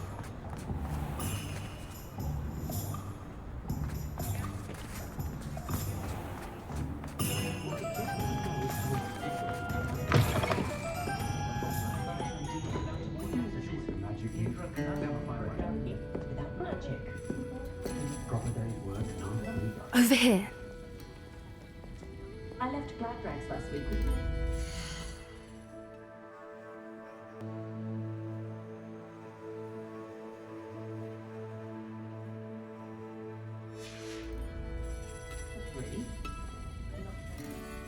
This is a change of pace from our last outing. Don't remind me. The thought of that tent still makes my blood boil. I've been thinking about those poor dragons in the fighting ring. The collars they were wearing, they appeared to be goblin silver. I think a collar is precisely what we found at that poacher camp. I've never known poachers to use anything like that before. The dragon that attacked my carriage was wearing a collar, and Professor Fig was genuinely baffled by its behavior. That attack always did strike me as a little strange, seemingly coming out of nowhere. Surely you aren't suggesting that the collars somehow control the poor creatures? Exactly. Merlin, I don't think the dragon we set free was wearing a collar, but we should check. And if we can find her, we can return her egg. That's a good idea. We need to see this through. I'll start looking into it right away. There was something else that I wanted to discuss with you. I didn't want to press it before. It seems I may have caused you more trouble with Victor Rookwood. Why is he after you? Rookwood is working with Ranrock, and Ranrock is after something I found at Gringotts. Fig had a portkey that led us there after the dragon attack. It's a bit of a long story, and Fig had asked that I not speak of it yet. Goodness. Well, that certainly helps to shed light on what we saw at the tent. Don't worry, I'll guard your secret as if it were my own. I shan't press for more details. In fact, I should probably be going. I'd like to track that dragon down as soon as I can. I'll let you know when I have news of her location. I'm sure you had your reasons, but breaking into Alfred Lawley's home wasn't the brightest idea.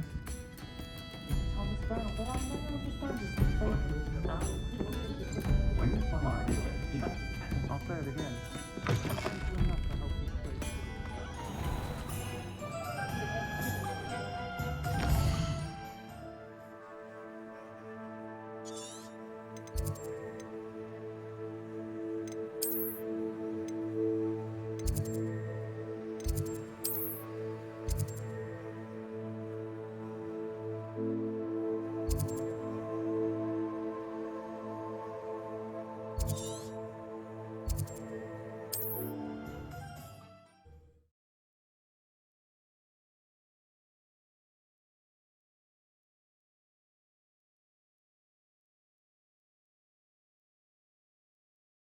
Off on another adventure, are we? Not sure how I'd fare in a little place like this.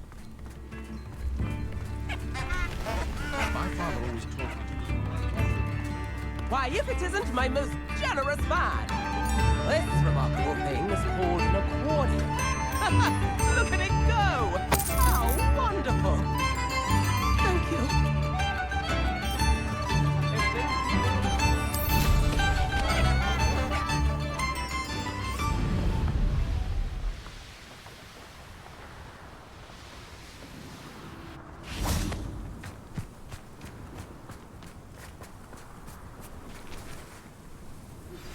Anne is getting worse. If there is any chance that the relic from Slytherin's spellbook can help her, I must find it.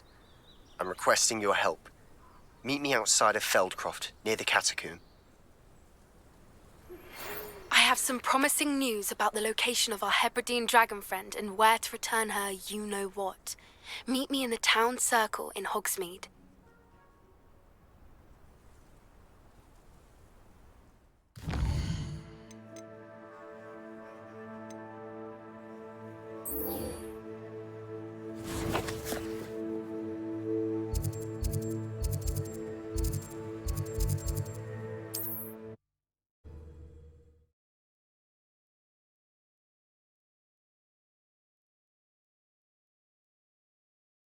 Does it get any more cozy than Hogsmeade?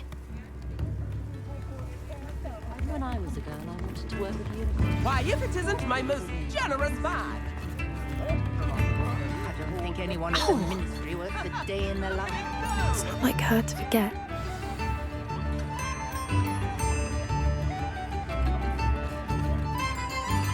I didn't keep you waiting, did I? Not at all. I was just at the post office. Gran told me to expect a package, but it looks as if she forgot to send it. She didn't send me an owl this week either. Perhaps she's busy with her research.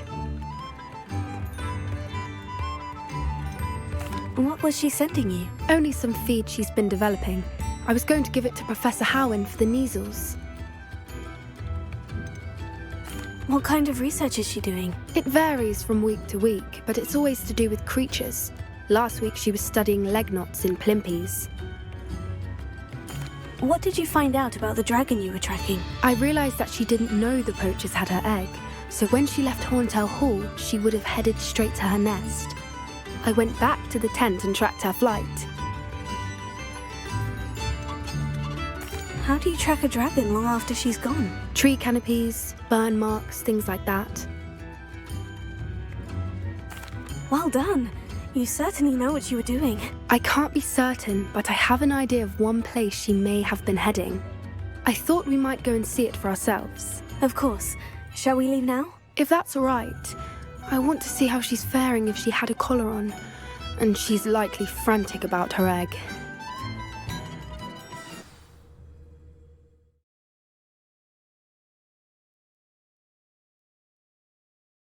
Here we are. I do think this is where we'll find her. The terrain's typical of where the breed would nest. I suspect it's how the poachers found her to begin with. They likely camped here and logged her patterns. Perhaps nabbed her first and then her egg. Dragons are hard enough to wrangle, let alone maternal ones. You got all of that from simply standing here. You'd be surprised how easy it is to think like a poacher. Shall we see if she's home? We only need to return her egg. That sounds straightforward enough. We should be in and out. Then we can be finished with the poachers once and for all. I don't suppose you've thought about keeping it, have you? No. It belongs to her. Keeping it will make me just as bad as the poachers. If you're right about finding her here, how do we go about returning the egg? Her nest will likely be in the heart of her den, which she will be keeping guard over. It might also be more charred than anywhere else, I imagine. Well then, let's find our dragon and return her egg. Wonderful. If she sees us flying about, she might take it as a sign of aggression or food. We should stay on foot. Oh, and one more thing. Let's not agitate her. Goodness knows she's been through enough already. I'm ready when you are.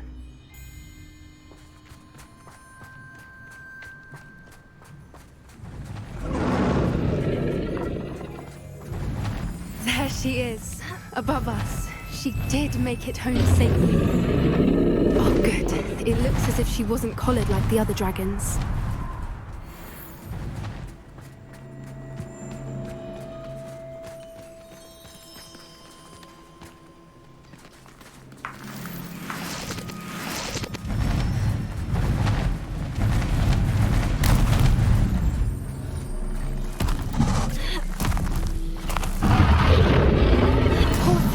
Worried sick, wondering what happened to her egg. Revelio.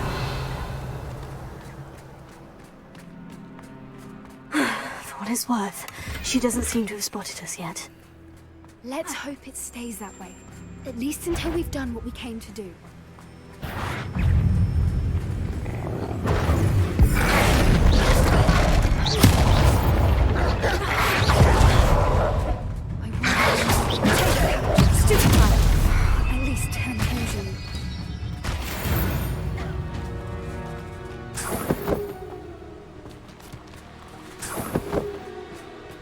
Revelio.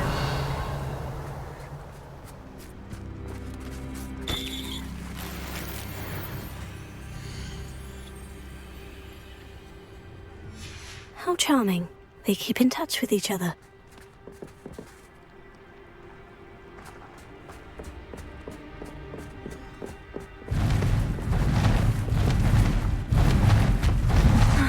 she is again. Repair. She's fantastic. From a distance.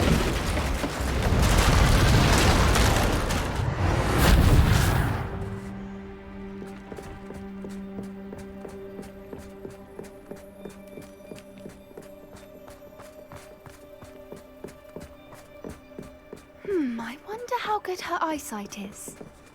I beg your pardon? I don't imagine the poachers fed her well. And from a distance, we probably look exactly like sheep to her. Hebrideans love sheep. How lucky for us.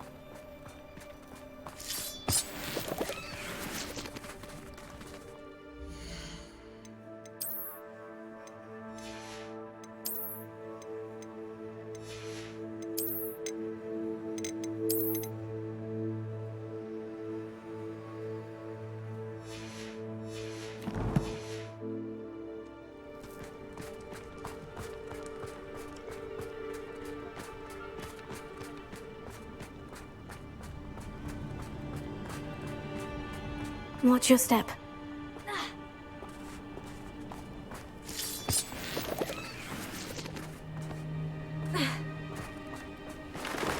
Pity. She must have been starved to pick off a graphorn. Or just raring for a fight.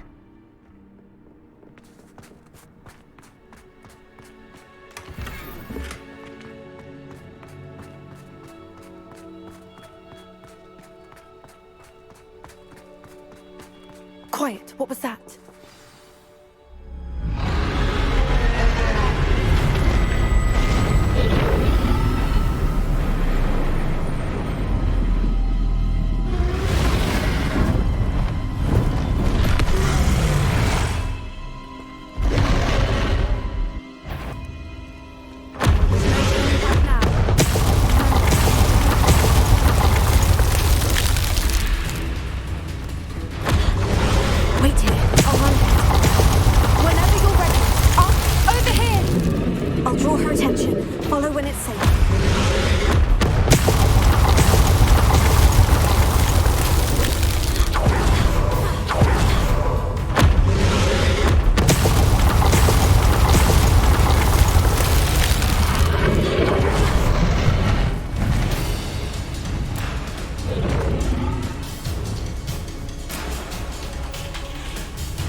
Watch out! It's her domain.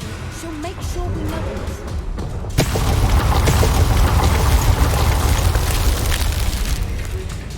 Keep at it. We've just got to make it to the nest. Oh, she isn't making it easy.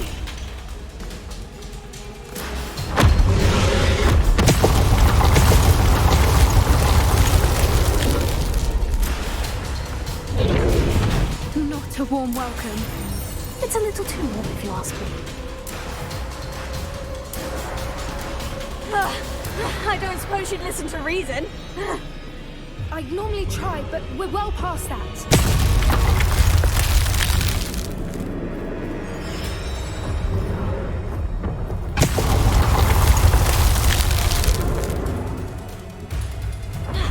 Get to that opening below.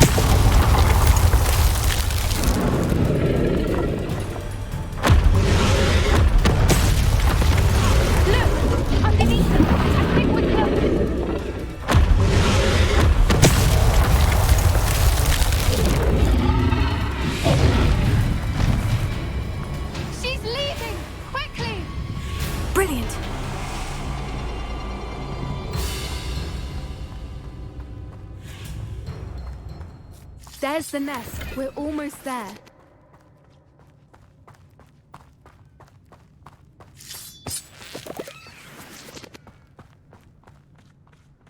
Why is every bridge here broken? Repair it.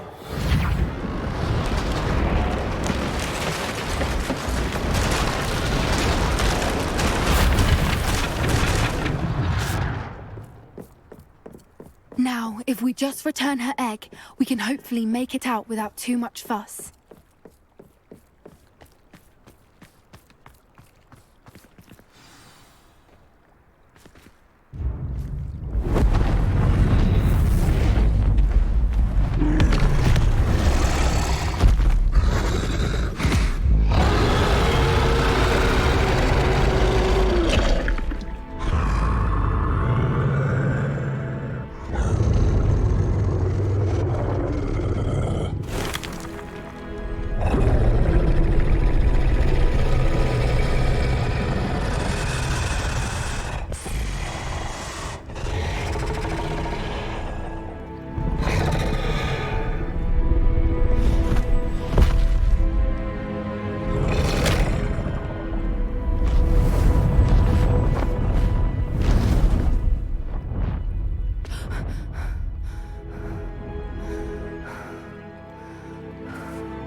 was brilliant.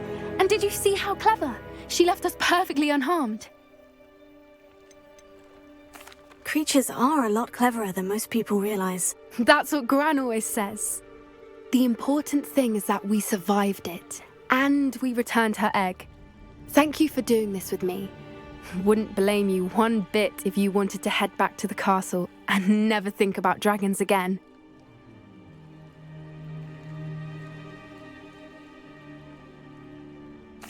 Shall we head back? I'm ready if you are. I am. After our dragon rescue at Hauntow Hall, I half expect to be ambushed by poachers any time I'm not in the castle. Understandable. We did sabotage their fighting ring and steal a dragon egg from them. True. So why haven't they come after us? It's not like them to let things lie. Unless... Unless what? Unless they haven't let things lie. Oh no, I can't believe I didn't see it. We need to leave. I need to send an owl.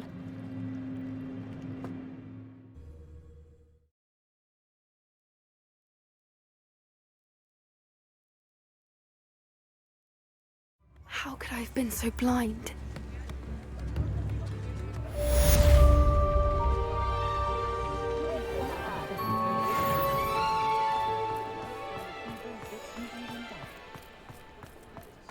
Expelliarmus can disarm a dark wizard, no Before you doubt. ask, I'm all out of the new socks, so if your feet are smelly, you'll have to work it out for yourself.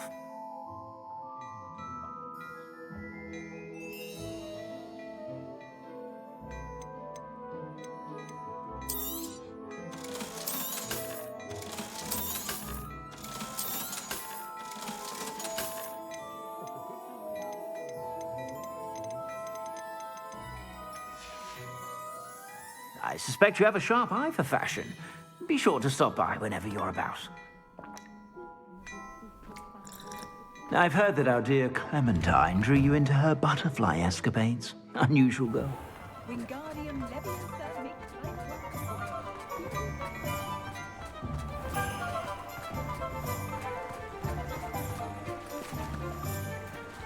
I think we can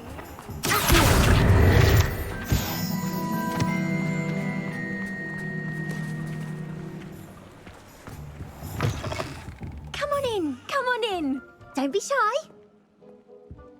What is it you might be interested in?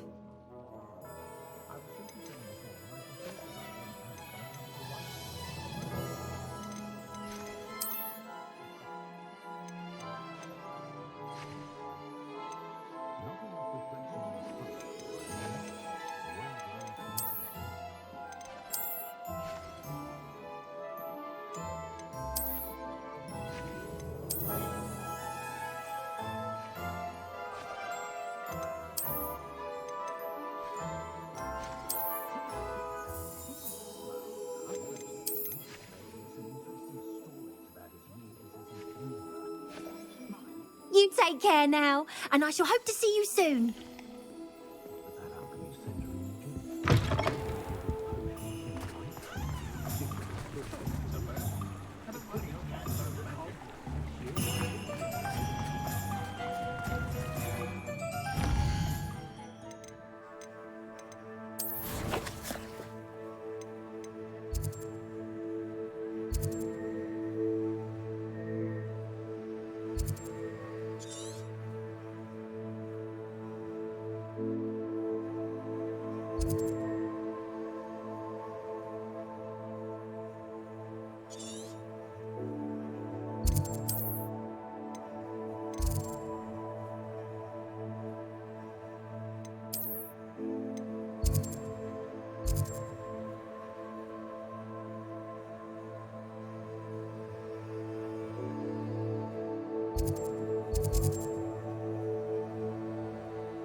Seems a pleasant enough little place.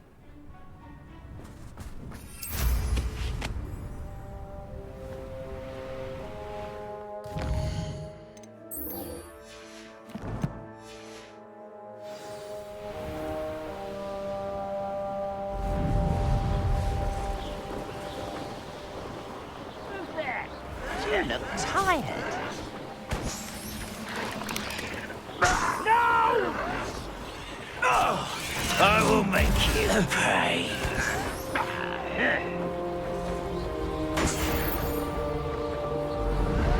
I won't rest until you're dead.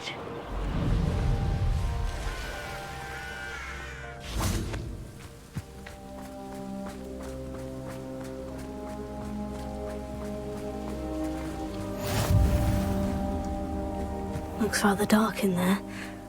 Never stopped me. You're here. Good. Sebastian, that relic you mentioned. I believe one of Slytherin's students stumbled upon the relic during an assignment to study sarcophagi in this catacomb. From what I read in a report by the student, they weren't permitted to take it with them, so I must assume it's still here. As I mentioned earlier, this relic grants its holder the power to reverse dark magic curses. If it's in this catacomb, I have to find it. For Anne. I need to see her. I'd be interested to know what else the student discovered. Have a look. Unfortunately, there's no name on it, but I suspect if it was important enough for Slytherin to stash in his spellbook, it's worthy of further study.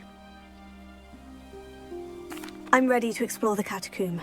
Perhaps we can visit Anne when we've finished. Perfect. By the way, Ominous has been asking about you.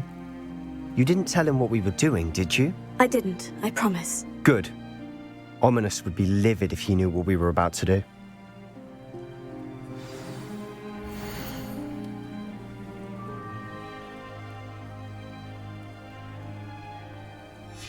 I'll be interested to compare what lies inside to what I've read about this catacomb.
I'm sure that felt scent of success. Try not to lose your nerve.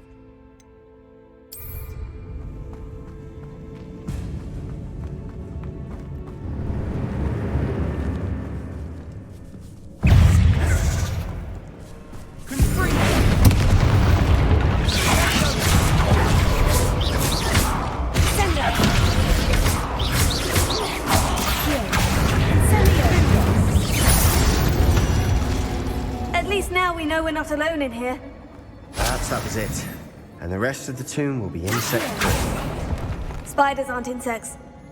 Don't start.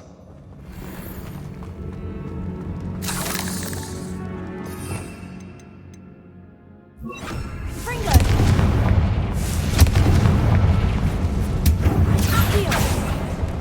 You're here for a reason. I'd say opening the door is justified.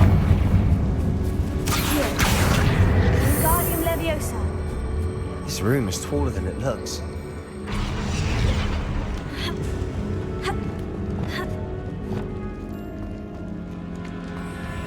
Finding a chest in an inconspicuous loft. Brilliant.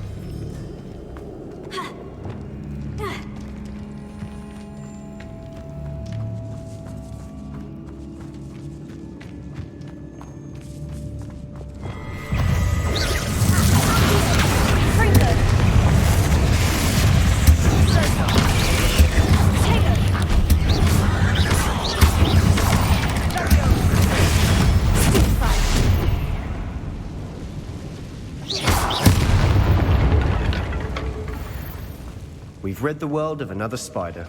I shall sleep better tonight.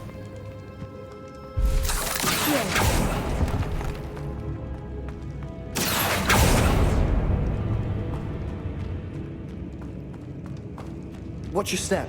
I nearly slipped there. Fringo!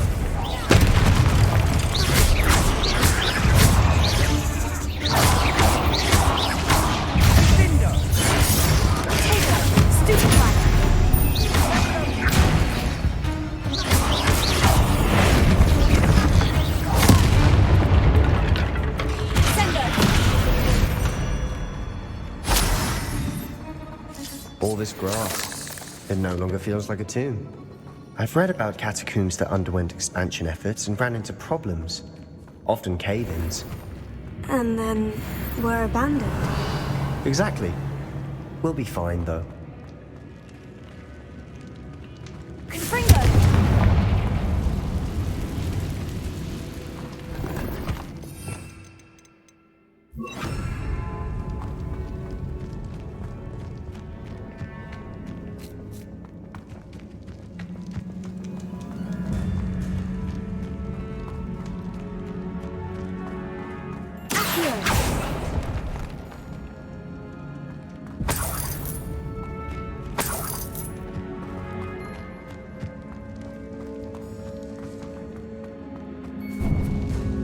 Now this is the sort of great room I want to be buried in. Surrounded by grandeur. Grandeur and then some. Even an altar with a pile of bones. Lovely. Bones outside a sarcophagus. Seems odd.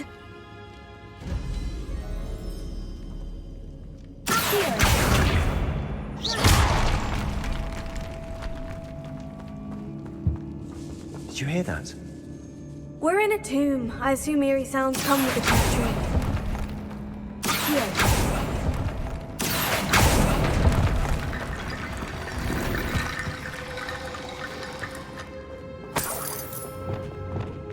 Wingardium Leviosa.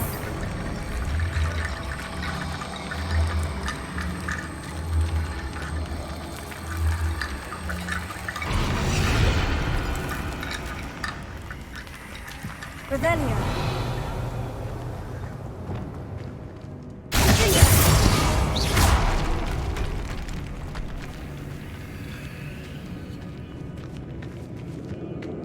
We've made it this far, but clearly we have more to do.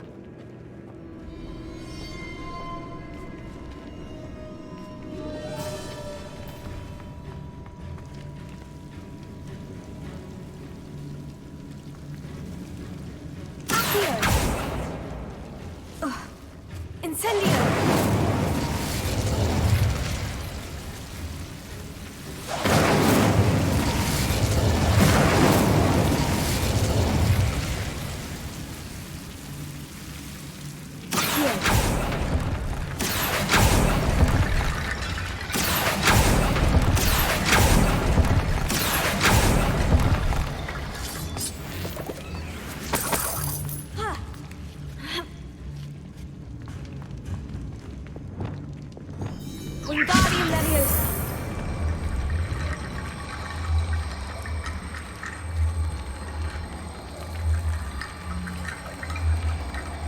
I need to find a safe way across.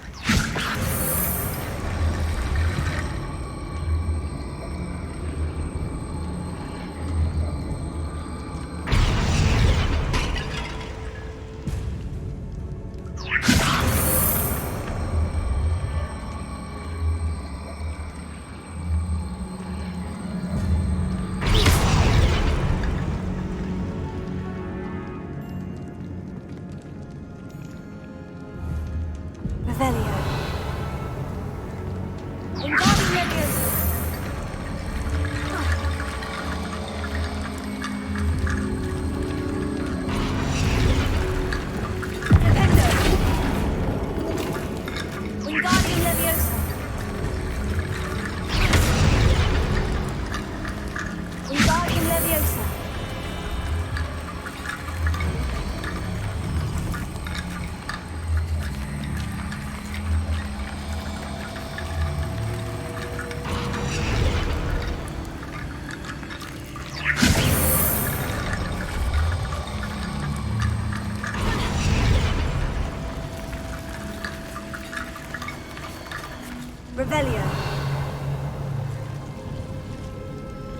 Wingardium Leviosa.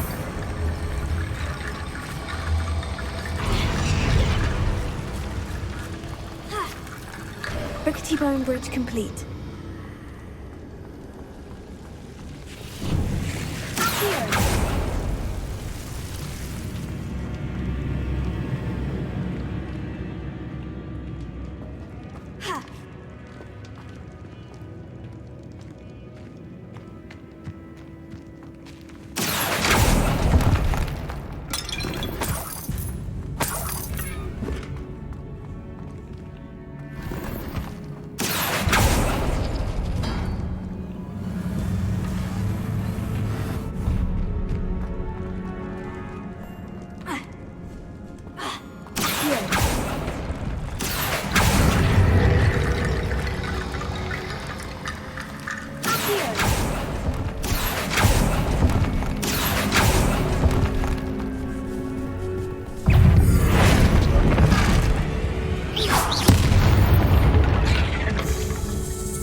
We've rid the world of another spider. I shall sleep better tonight. Wingardium Leviosa. There's something here by the altar.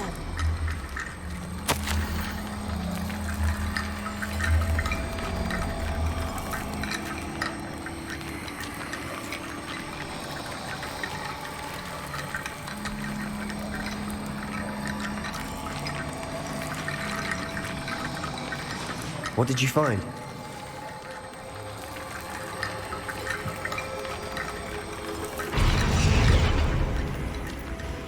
Looks like part of a student's diary. It mentions plans to return for the relic and conjuring barricades using bones. Of course. The student's summary referenced the space beyond the Great Room, which means this can't be a dead end. Let's divide and conquer. You work on sorting out the bone barricades, I'll look around and see what we missed. Hold on to that diary entry. There may be more to it. It does mention something else. It says their next assignment was learning the Imperious Curse. Really? Interesting. We need to focus on moving beyond this room. But let me think for a moment. Do you think the pages were left here on purpose? Slytherin mentioned a student who excelled in charms and always carried a satchel stuffed full of notes. They might have been left on purpose, or the student may have simply dropped them. Of course. I'll start to search for those barricades. Brilliant. There's more to this than even I imagined. Wingardium Leviosa. Bones stacked oddly on either side of this archway. Leave no stone unturned. Or, in this case, no bones.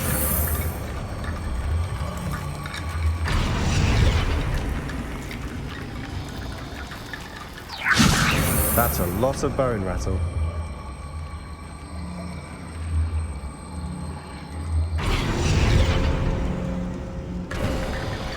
You've done it!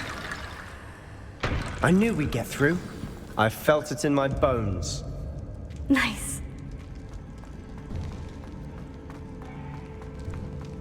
Before we trudge on further, I've just realized something. The student's diary mentions the Imperious Curse. I wouldn't be surprised if we're going to need it here. It's an unforgivable, but useful when you're outnumbered. Places the victim completely under the caster's control. So, if you'd like to learn Imperio, I can teach you.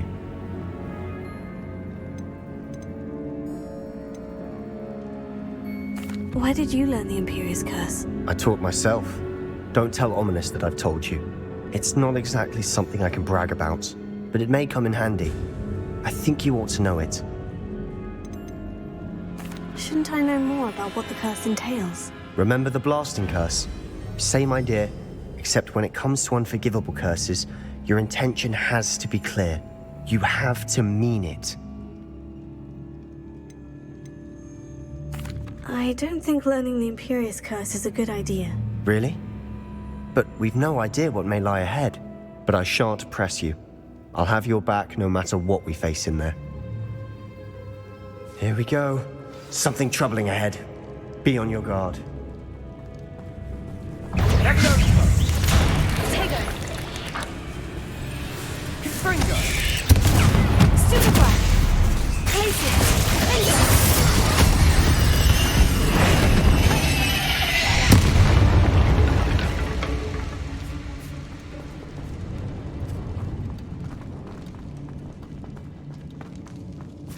Revelio.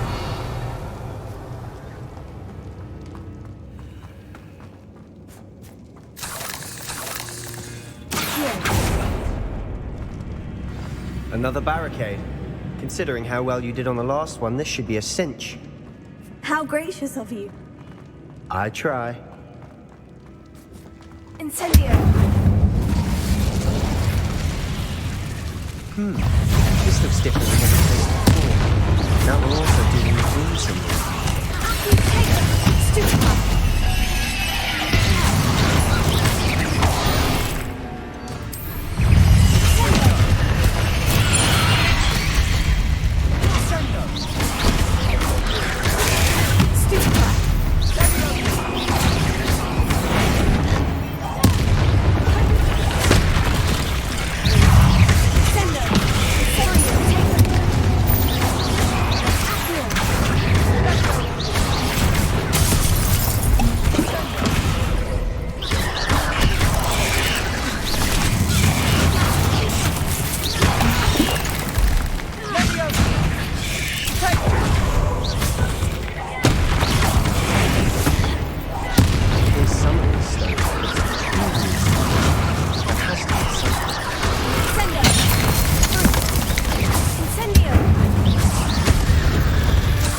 Never knew spiders could make such a mess.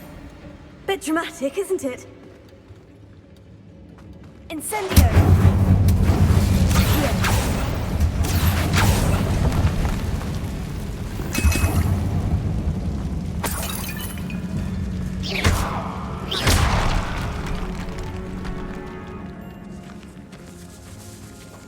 This catacomb has suffered decay, just as the student's summary described. I doubt anyone's been here in quite some time.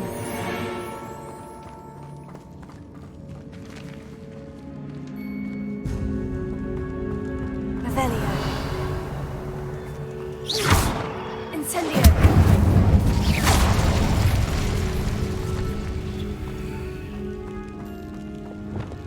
Lumos. Perhaps we need to pull the handles in the order of the symbols on the tablets.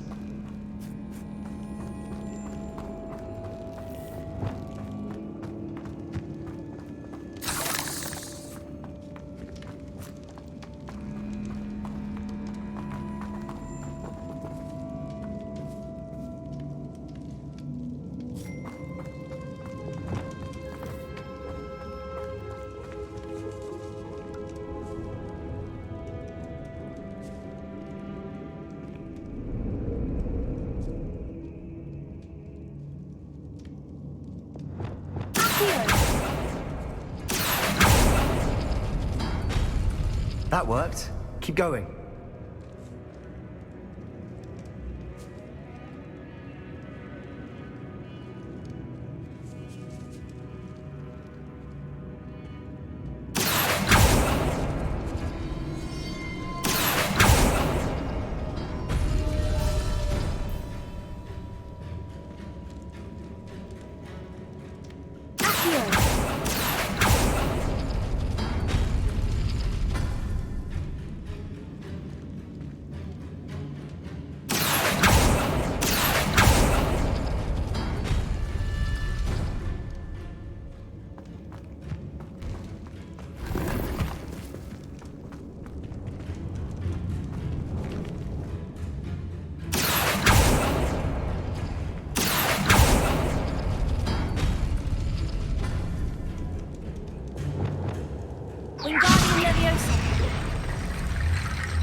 You are head and shoulders above these bones.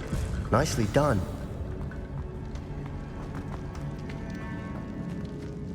I see why Slytherin's student was so entranced with this place.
never end.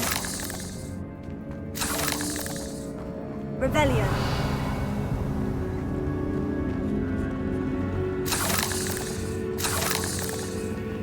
Incendio.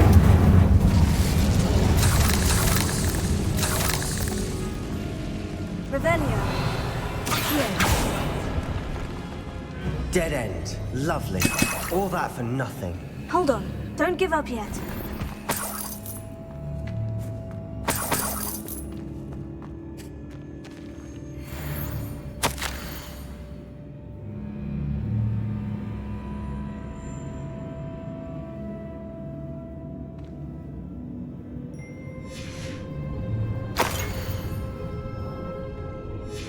Sebastian, the relic! Look! Could it be?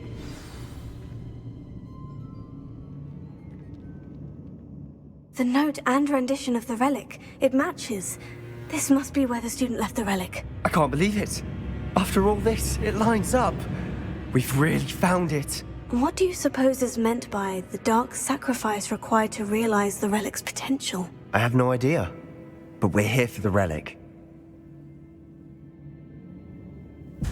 The note advises to leave the relic alone. I assure you, we were meant to find this. For Anne's sake. I'm taking it. Let's get to Feldcroft. I must keep this relic secret. Especially from my uncle.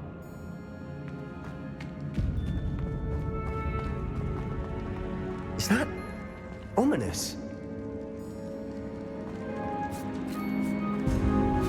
Ominous. The sounds we kept hearing. It was you.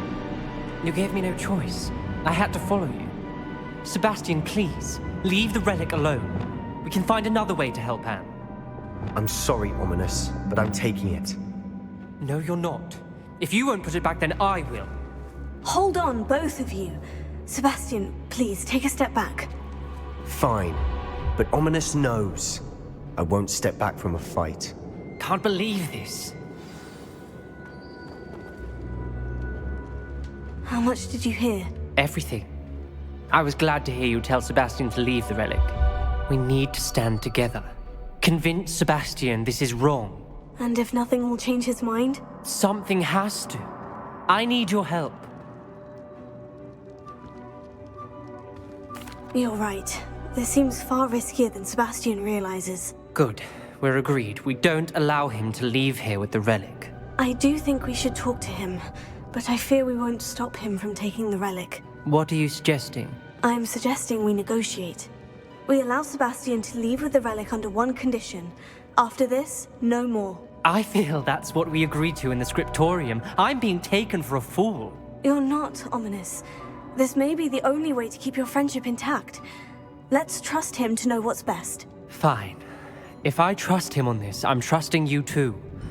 The dark arts seem harmless until it's too late. Go then. Leave with the relic.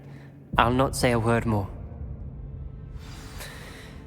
I hope I don't regret this. Sebastian, we're ready. What is it? I haven't changed my mind. Ominous has. Let's go. What? Ominous? I'll explain on the way, come on.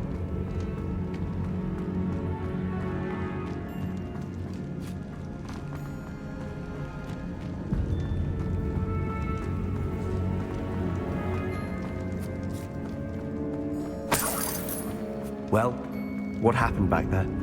Ominous and I found a compromise. Ominous simply needs a moment with you and he'll change his mind. Is that it? I told him we ought to give you this chance, that the relic is too important to ignore. There has to be more to it than that. Tell me. We agreed on what was needed, Sebastian. You have my word.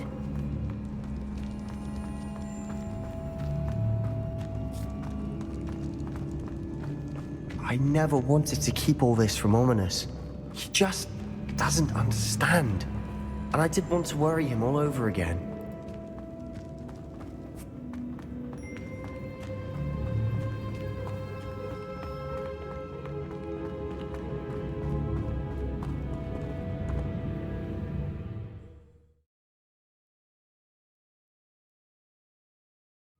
As we were leaving, Ominous wouldn't even acknowledge me.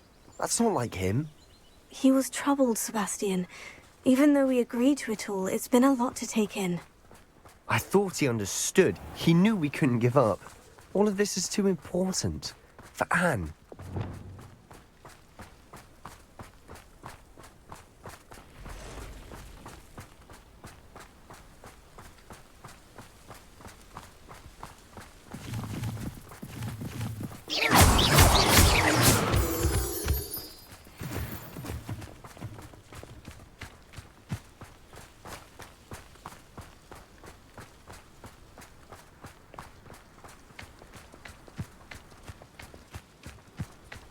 When we get to Feldcroft, I'd rather Anne not know what had to be done to get this relic.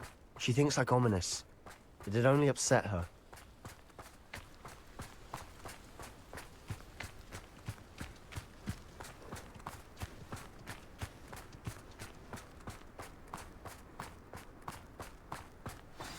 Oh no, this isn't good.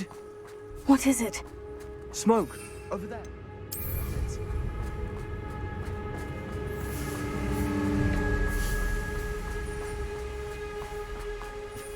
Feldcroft's in trouble. They're under attack. Let's hurry. Easily diverted. Get your spells glance off of me.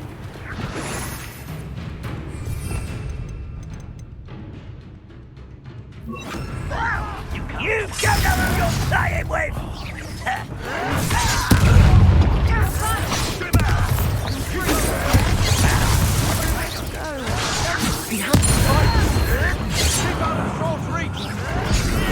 When are you going to give up? To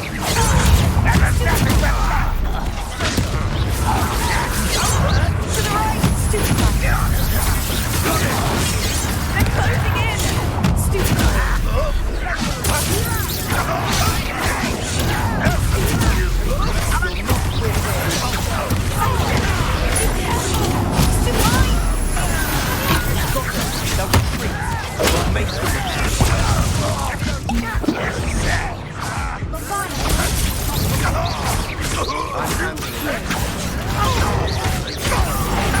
Let's get this over with. How nice. You almost had a lucky.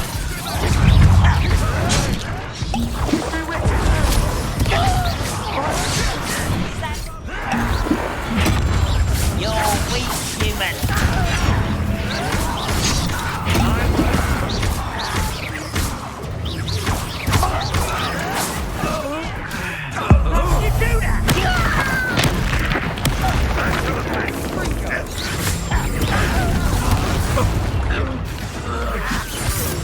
You'll not win here. Mind!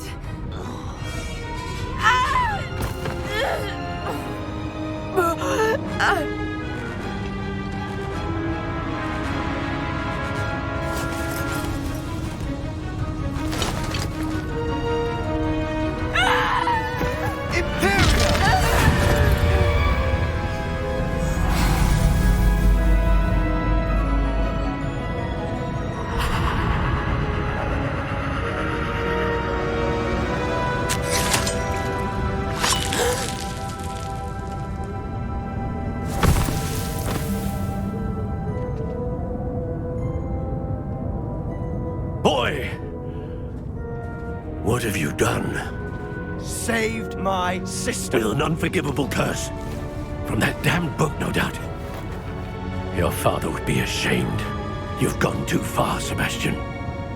Stay away from her. From all of us.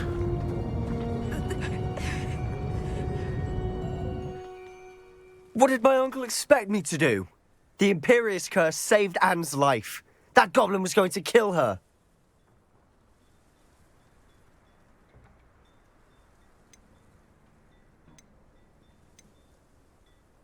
There was little time to react, but it was an unforgivable curse. I acted in the moment. That's all. I shall make my uncle see reason. He cannot banish me from my own home, from my sister. It might be best to let him calm down a while. May I speak to him? Perhaps I can help to ease the tension a bit. You may be right. Very well. Probably best if I get away from here for a while. I'll head back to Hogwarts.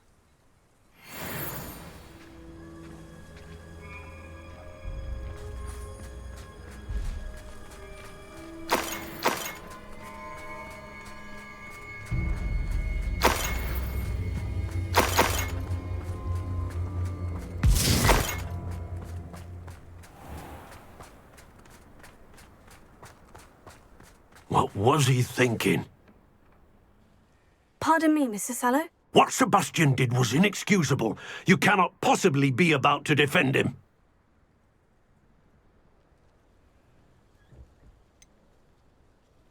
Sebastian acted rashly, but he acted out of instinct to save Anne. Out of instinct? With an unforgivable curse? This family does not resort to using dark magic even against our enemies. What Sebastian did cannot be undone. That you are defending Sebastian's behavior at all tells me everything I need to know. You are as guilty as he is. Sebastian is to come nowhere near Feldcroft, nowhere near Anne. Unforgivable curses are so named for a reason. If I hear that either of you continues down this path, if either of you uses dark magic, I will notify the headmaster immediately. Why, Sebastian?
You can't imagine how inconvenient travel was before I invented flu powder.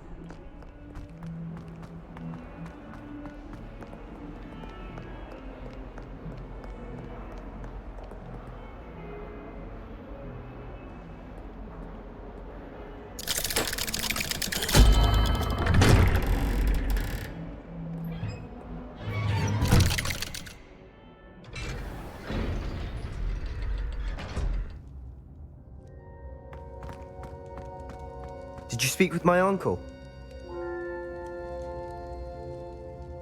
I wish I had better news about your uncle and Anne. Well, what did he say? I'm afraid he wants you nowhere near Feldcroft, nor Anne.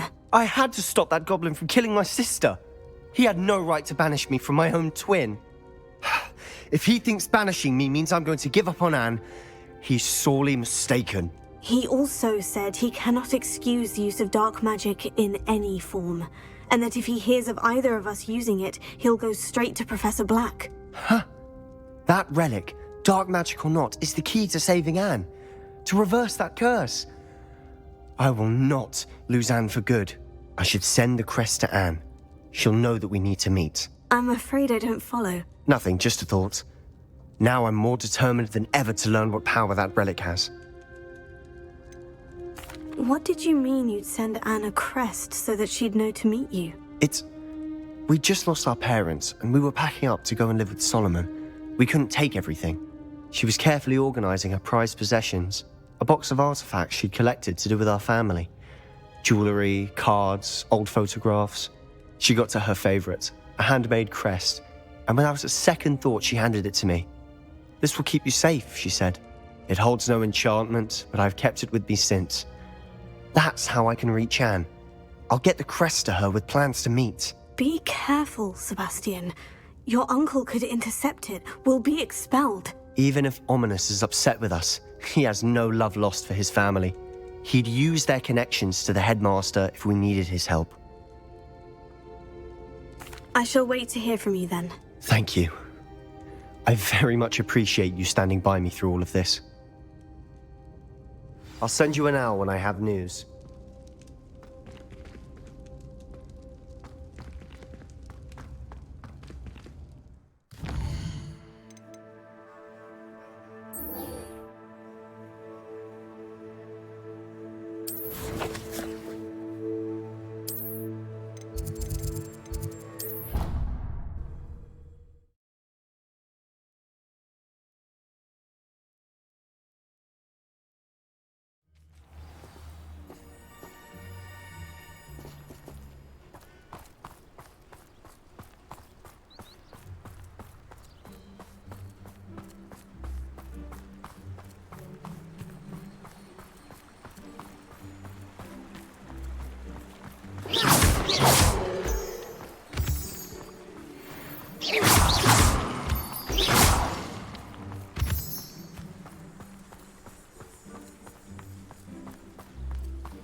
Oh good, you're safe. There you are. You were in such a state when you left. The poachers got to my gran. Someone recognized me in Horntail Hall and they got to her. What do you mean? Is she all right? She's fine, thank goodness. But they were at her house, our house. They assumed I'd sent the egg there. She said they took the whole place apart looking for it, screaming that we'd cost them everything. I'm sorry, Poppy. I'm glad she's all right. I don't think either one of us could have anticipated that. I should have known. I underestimated the poachers. And now another creature's in danger. What do you mean? The poachers refused to leave empty-handed, so they took valuable journals that Gran had discovered when she was researching rare creatures. One of them contained theories about a secret hiding place of the Snidget, long thought to be extinct. Exactly what kind of creature is a Snidget? It's a small bird with golden feathers. It's incredible. It has rotational wings that allow it to dart quickly in any direction. In fact, the golden snitch in Quidditch is based on the Snidget, which barbarically was actually used in the sport hundreds of years ago. Why would Snidgets be valuable to poachers? They could make more money with Snidgets than they ever would have fighting dragons. The golden Snidget's feathers and eyes are incredibly valuable. That's why they're believed to be extinct. They were hunted out of existence by wizard kind. If the poachers found some now, I can't bear to think about the horrific way they'd be bred and killed for profit. Where exactly are these Snidgets allegedly hidden? Gran says the journals were a bit cryptic, which is good. Perhaps the poachers won't be clever enough to find the birds. From what she recalls, the journals only noted that the key to finding them lay in the moonlight. Gran thinks it can be narrowed down to a handful of locations. I take it you aren't going to let the poachers anywhere near the Snidgets. Gran wants me to stay out of it, but I know she's devastated that poachers might go after the Snidgets, if they still exist. We had the element of surprise on our side when we saved that dragon, but the poachers will be watching for us now. We need allies. Others who hate the poachers enough to help us. Who value creatures as much Merlin's beard! You're a genius! The centaurs! They'd want the Snidgets protected at all costs. Sounds as if we need to go and talk to the centaurs. We'll need to be careful in how we approach them. Tensions with them are high. Still, I think they may be our only hope. Let me think on it. I'll let you know as soon as I have a plan.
Off on another adventure, are we?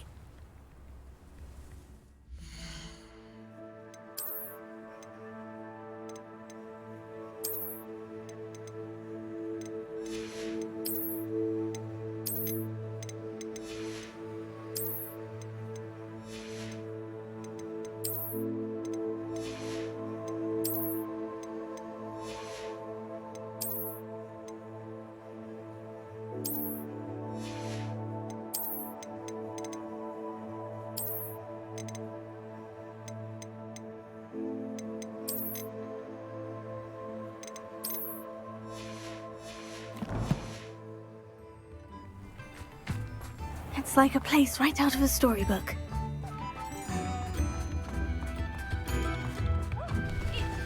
You've met Bardolph, an Ashwinder. Perhaps I will see him again.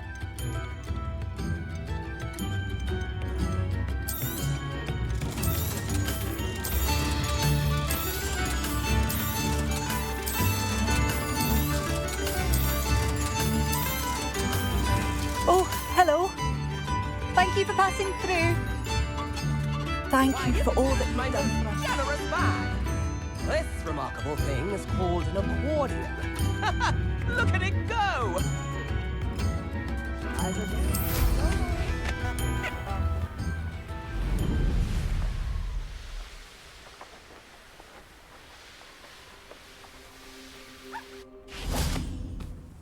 I thought my owl might pique your interest.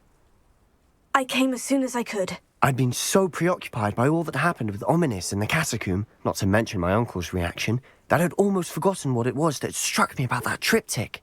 This is the view painted on the canvas that was left on it. That's incredible.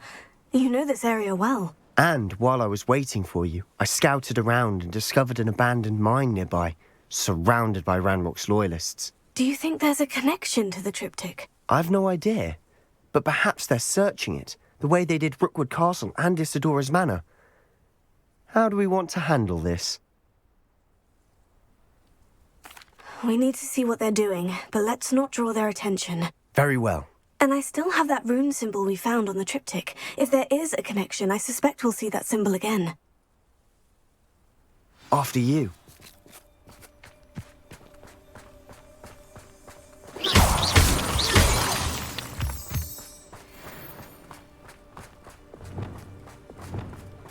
There they are, up ahead. I'll let you lead. Revelio.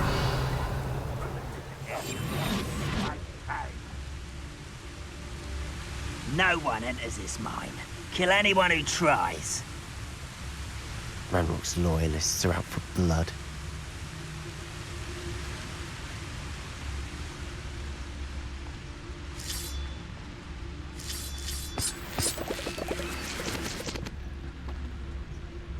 Those goblins in my family were in the mines at one time or other.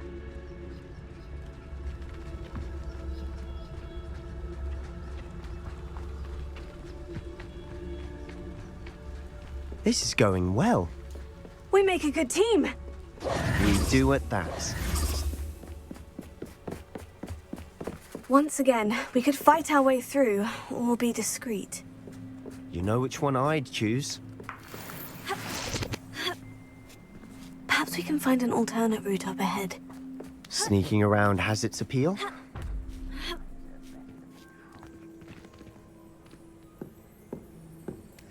We're making quick progress.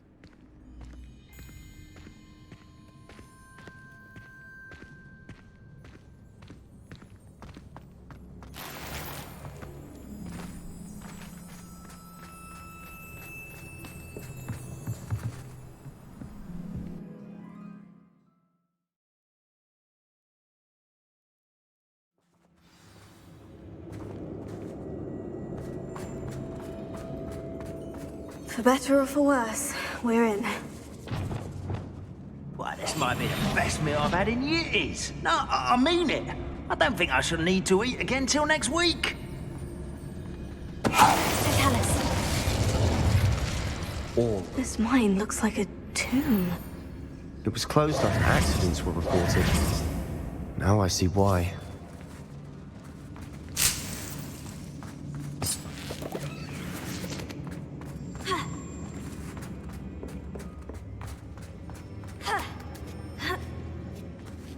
don't see any goblins in these webs. Too disgusting for even a spider to prey on.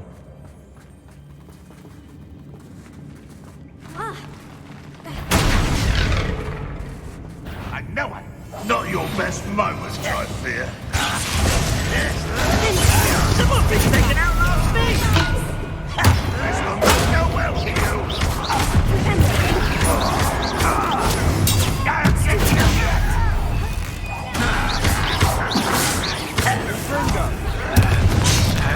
Rather unwise coming back this way.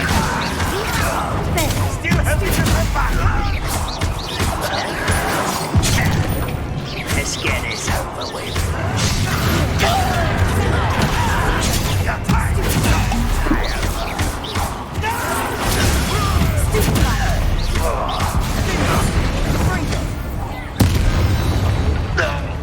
How many Ranrock's loyalists are in here? Too many. They definitely think there's something here they want.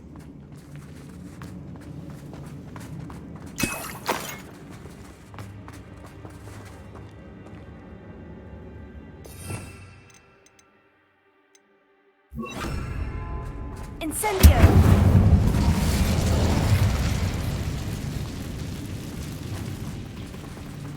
That ledge is awfully high. Any ideas?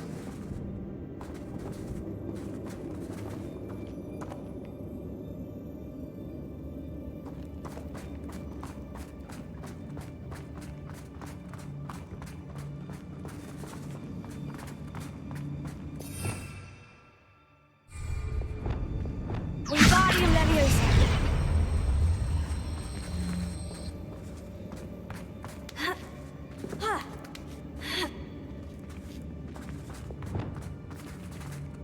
It's no wonder spiders give people goosebumps. Could be the hairy legs, or the soulless eyes, or the venomous fangs, or any number of endearing qualities, really.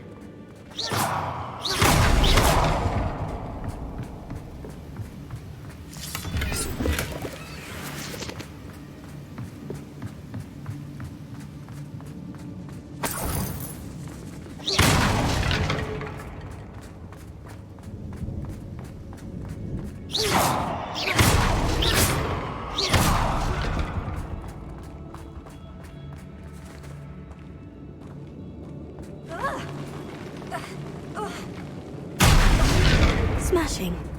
Should have thought to conjure stairs. Reparo.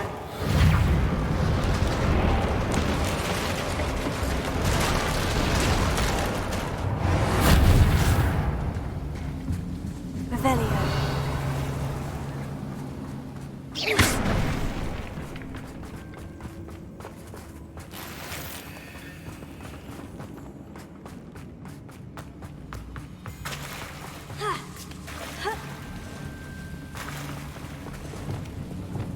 Incendio!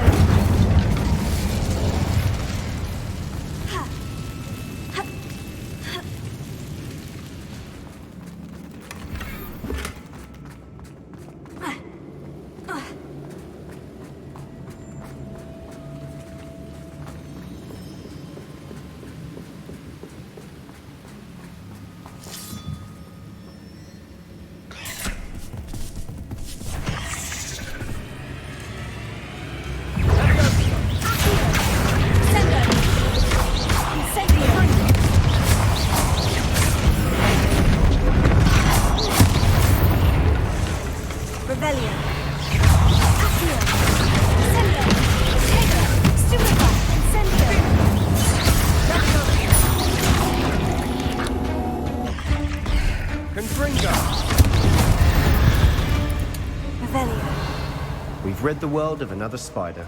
I shall sleep better tonight.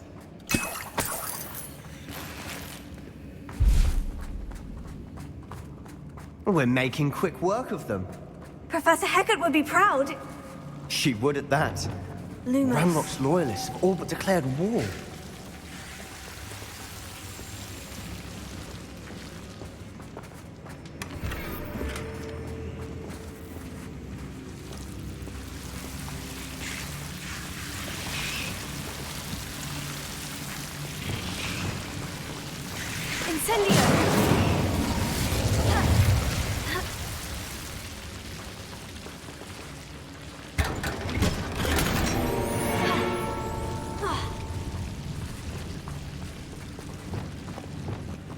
Lumos.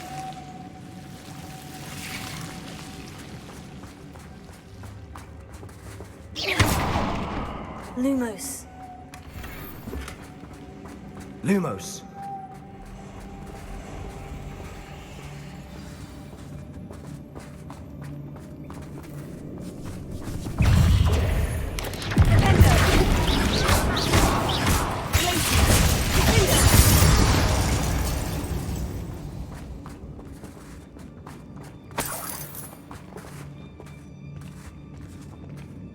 We've still not seen a single rune symbol. I think we're going to be a bit distracted from runes for a moment. An unwelcome distraction at that. We have another fight on our hands. Why am I not surprised?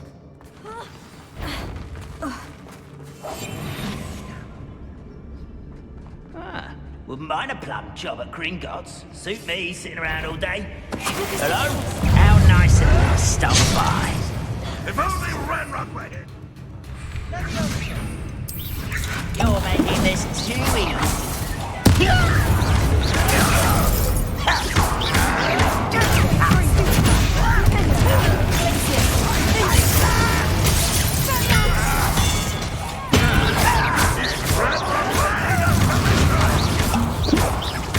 Rather up wide, coming back this way.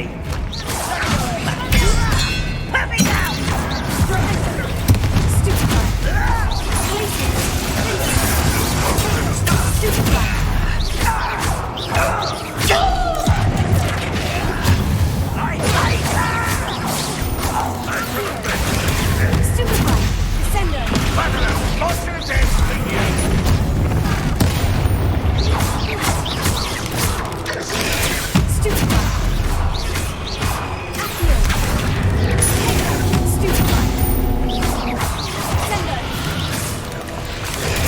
We're not finished yet.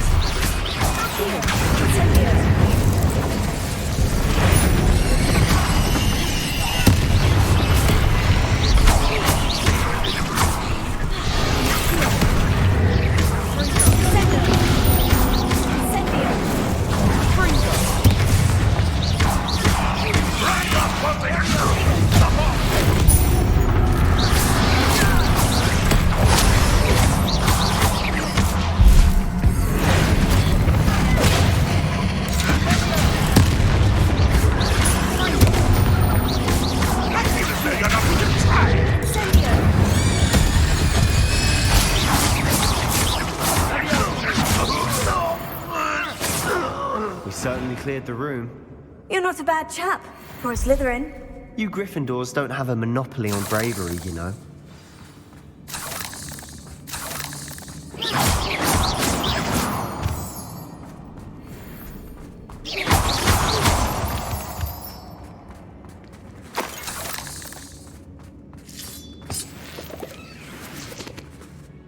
Incendio.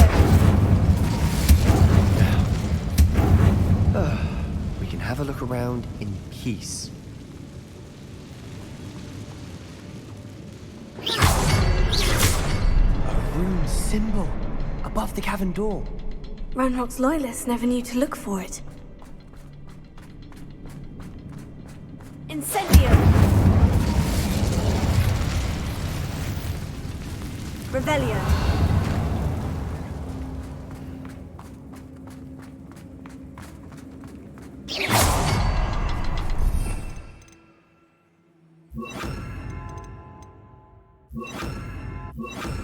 Confringo.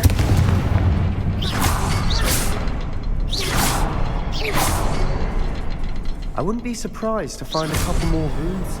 Wasn't expecting that.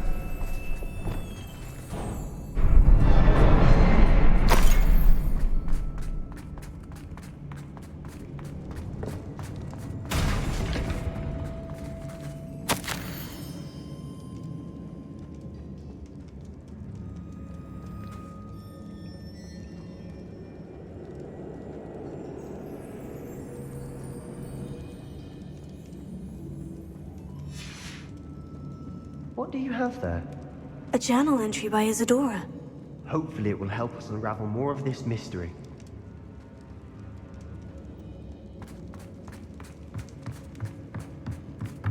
Sebastian, I think I found something.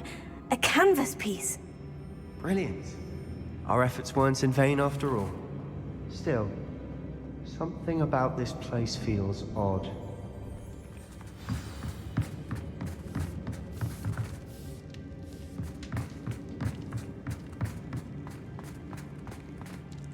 If the triptych led us here to find this bit of canvas, we can probably assume that Isadora Morganach was here. She seems to have been everywhere. But if she was using the Undercroft and the cellar beneath her manor in Feldcroft, why would she create this space? And why hide it behind cryptic rune symbols? And ancient magic that no one but you could see? Isadora and Percival Rackham, another of the Keepers, could see traces of ancient magic too. Rackham? I haven't heard his name before. His are some of the memories I've seen. I don't think he and Isadora saw eye to eye on how this magic should be used. This is all rather baffling. Let's take the canvas back to the triptych. Perhaps the answers are there. This place is odd, to be sure, but I'm fascinated by it. Now, for the trek back out of here and to Hogwarts. Unless we can find another passageway to the Undercroft. Let's have a look around.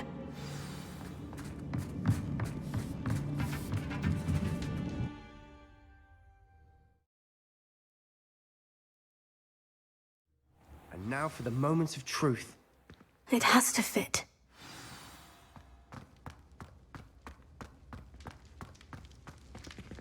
Please tell me you recognize the location in this bit of canvas. The good news is I do, in fact. And the bad news? We're in for more trouble. I know that coast. Ranrock has taken over a huge mine in the surrounding area. Marrenweem has suffered for it. It's as bad as Feldcroft's become. Should we head there now? We should wait. Why? All this time, we've been a step behind Ranrock. I may know someone who could help us get ahead. Who is that? A friendly goblin. He wants no part in Ranrock's fight. A friendly goblin?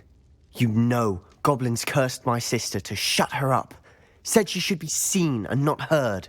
I do, but not all goblins. Not all goblins what? Have you forgotten Feldcroft? Have you forgotten the mine we just went through? No, Sebastian, I haven't. You're not listening to me. Why would I listen to someone so ignorant?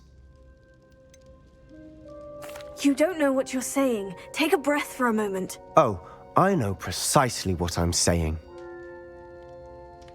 Unbelievable.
wondered what the other house's common rooms look like.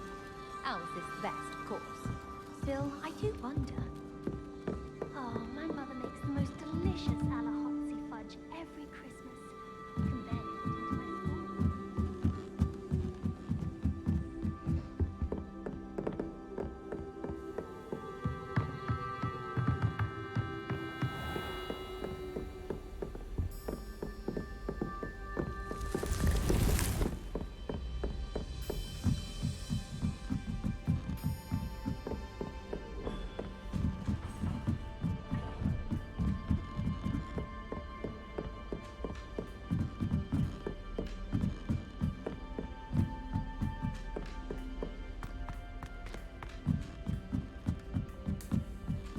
Do you think it's painful to be in a half-transfigured state?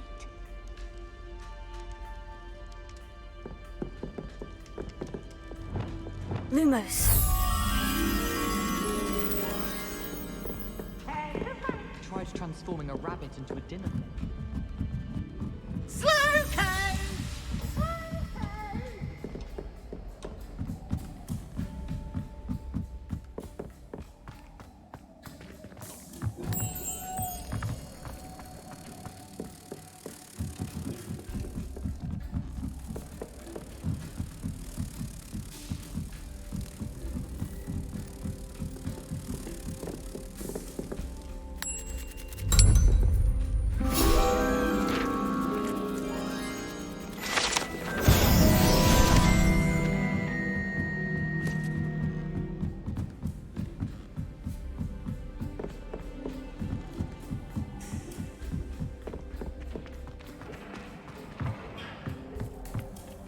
Hello there.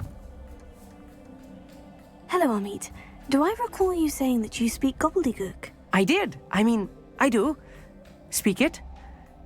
Is this to do with the goblin I saw you with in Hogsmeade? It is. His name is Lodgok. We could use your help with something. He's waiting for me near a goblin mine. Would you be willing to help? Of course. How exciting. Well, might this be dangerous? I think he simply wants to show me something that involves gobbledygook. If it helps, he's a friend of Sirona's. Good to hear. Good to hear. If Sirona trusts him, then I feel much better. You said you know gobbledygook, but how well? I've been reading it for as long as I've been reading English. My parents have an extensive library. Once I grew bored with the classics, I devoured goblin writings. I'd tell you some titles, but you wouldn't understand them. Have you ever spoken directly to a goblin? Unbelievably, no. I'm so looking forward to it. Actually conversing in gobbledygook with a native speaker. Cannot wait to confirm subtle bits of pronunciation and tone that may have eluded me, being self-taught and all.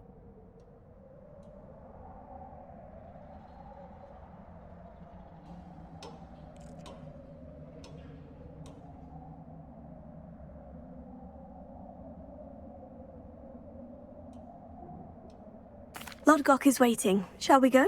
Of course. I just want to check the pronunciation of a couple of key terms first. So I will meet you there.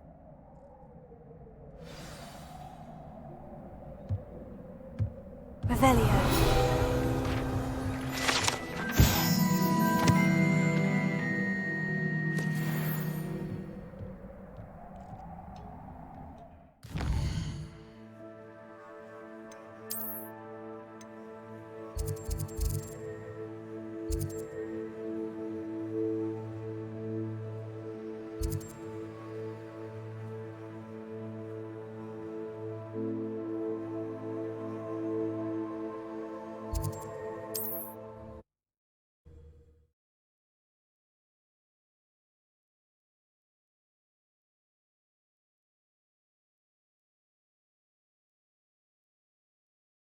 I've always said that travel broadens the mind.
A friend who speaks gobbledygook is meeting us.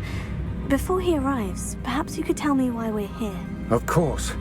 Unfortunately, presenting Ranrock with the Helmet of Urtkot did not have the effect I'd hoped. Because he knew the details surrounding its plunder, he presumed I'd had help from a witch or wizard in retrieving it. How else did he expect Goblinkind to get the helmet back? Seems he has no interest in making amends with you. I'm afraid we do not have the luxury of rational expectation when it comes to Ranrock. Damn Bragbor and his blasted journals. Bragbor? An ancestor of Ranrock's, renowned metal worker. If we are to work together, I suppose I must tell you more. Not long ago, Ranrock sent me to collect a recently unearthed set of Bragbor's journals. They described repositories that Bragbor had been commissioned to build for a group of witches and wizards. What do you mean, repositories? Large, magically fortified receptacles crafted from goblin metal. Ranrock recruited others to help me locate the repositories. We were to search anywhere that was connected to 5 names mentioned in the journals: Rackham, Fitzgerald, Bakar, Morganach, and Rookwood. Rookwood Castle. That is where we began our search. Why does Ranrock care so much about these repositories? He cares about what they contain. For centuries, wizards have refused to share their magical knowledge with goblins. Your kind will not even let us carry wands. Thus, many goblins, myself included, have spent our lives mistrusting wizard kind. Ranrock was convinced that the repositories contained a magical power that wizards wanted to keep for themselves. He is determined to take it for goblin kind. But Here comes my friend Amit. Probably best to continue our conversation later. Greetings, Lord Cock. It is an honor, sir. You speak gobbledygook. Oh, Bacalio. Enough. Please do not tell me that was meant to be gobbledygook. Yes. Perhaps my pronunciation was a bit off. I imagine certain dialects differ? Pronunciation is not the issue. I barely recognize that as language. I trust you can read gobbledygook better than you can speak it? I can, Sir Lodgok. Just Lodgok.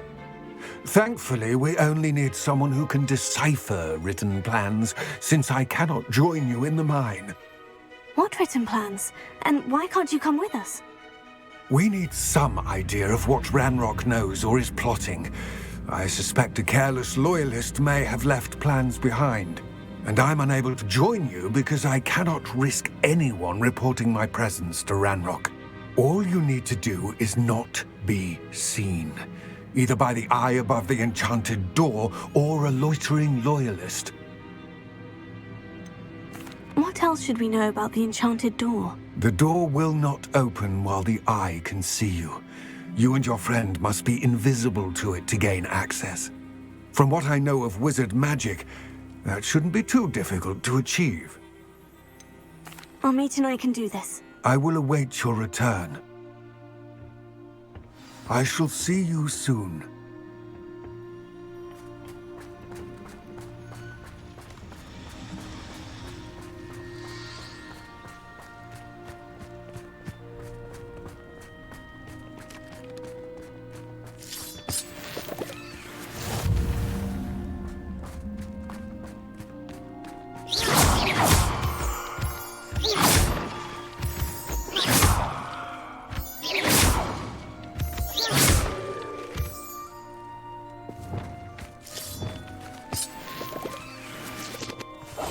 Right. Don't wish to be seen, do we? The door is looking at us.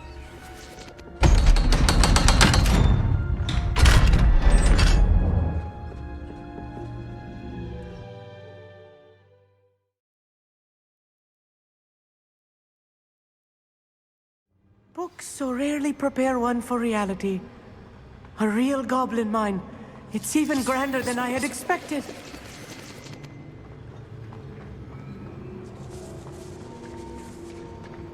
I cannot believe I met a goblin. Let's just learn what we can and get out. Look at this lift.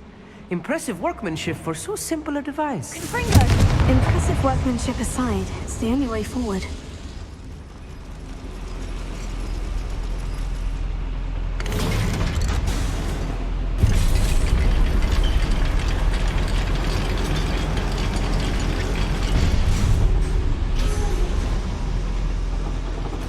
I still can't believe we're inside a real goblin mine.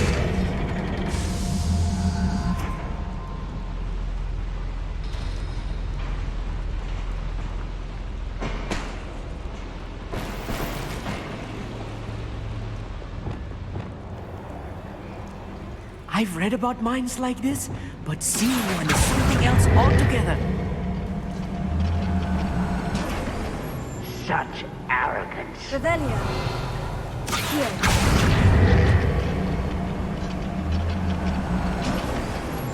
We need to be careful. As I'm sure you know, not all goblins are as friendly as Lodgok, to say the least.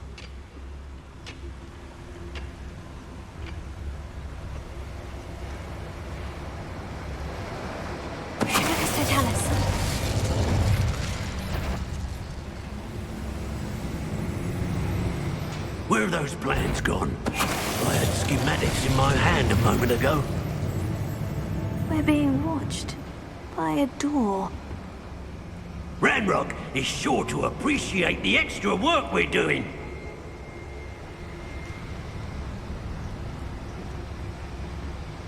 Where are those plans? We won't get through as long as we can be seen by that eye.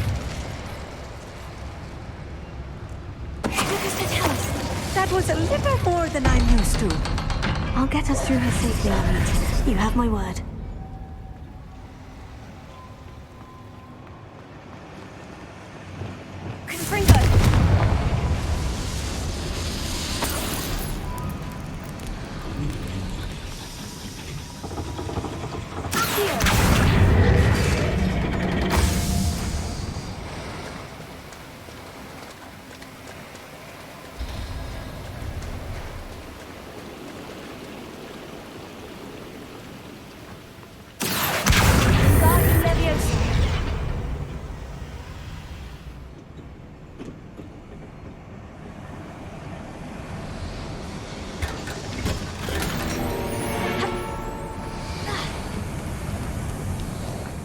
Like a character from one of the adventure books I read during the summer holidays.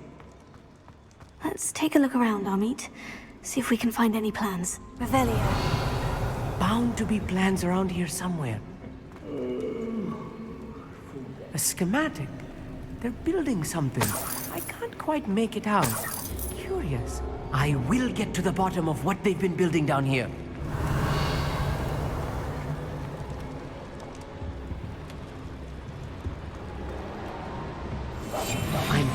Sneaking about. You'll see. Revelio.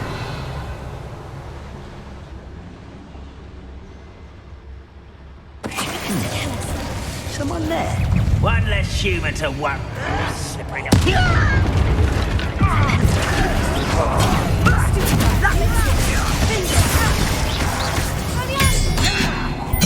I won't rest.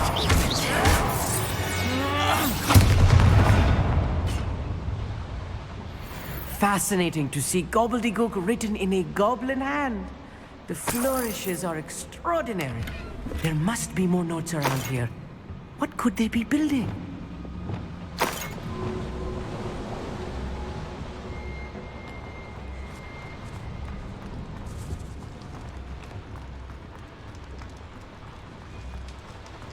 Revelio.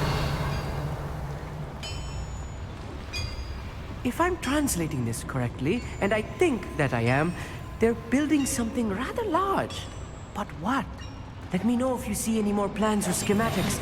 We can't return to Lodgok empty-headed. Goblins will finally rule over wizards.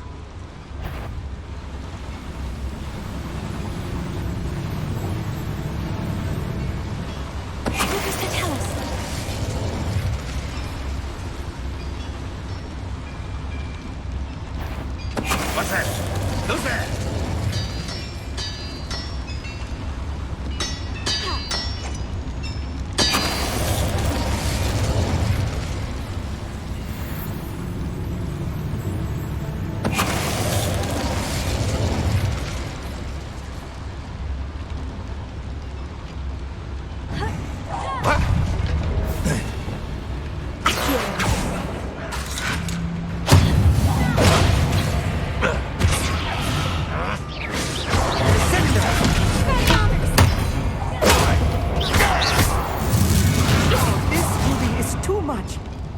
Stay close. I've handled much worse. Another boiler. This place is more complex than I had expected. Confringo! Here.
Devil's snare.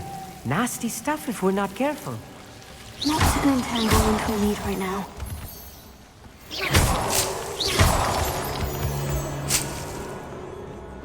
Revelio.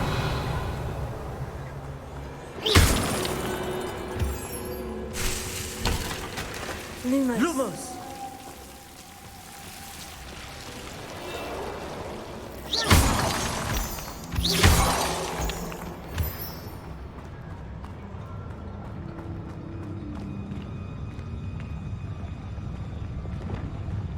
We're close to a breakthrough. I can feel it. I'll be quiet. Frank, not quiet enough. You don't believe you can defeat me? Was that your best?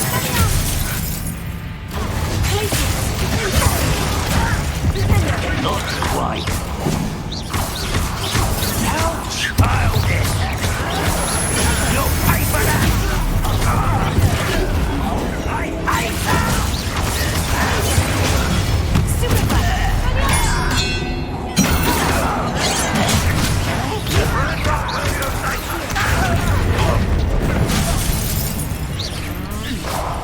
You won't get away with it.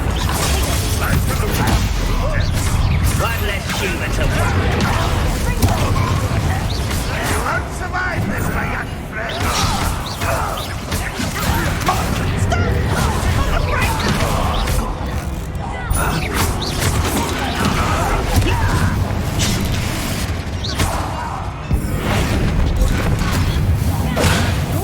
Not very good at it.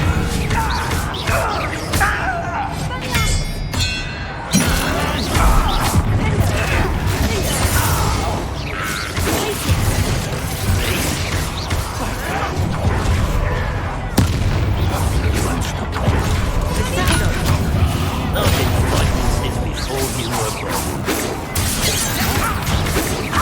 Not quick enough. You're tough.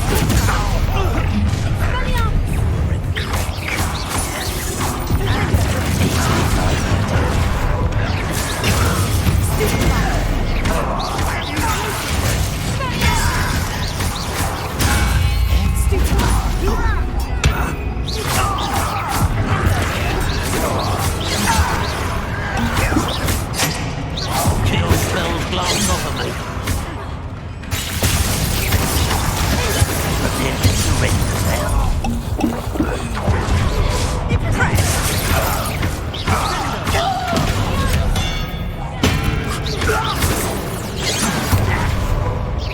Pity. How many of them are there? That should be the last of them I'll meet.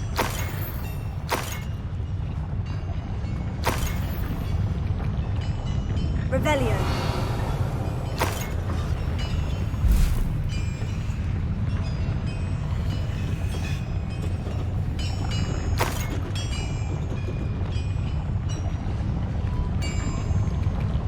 Accio.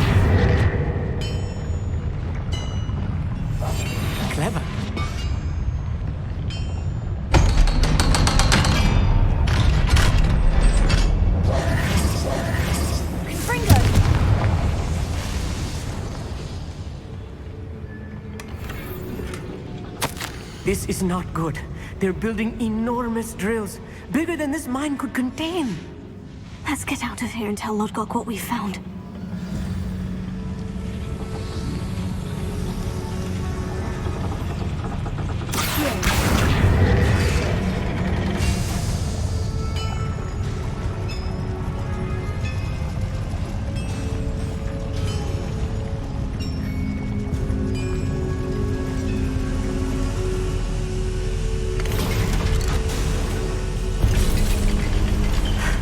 I need a moment to catch my breath. This was more than I bargained for.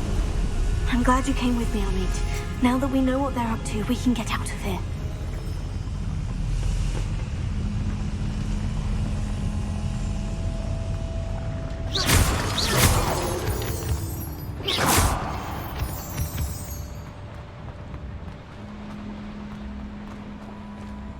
Alohomora.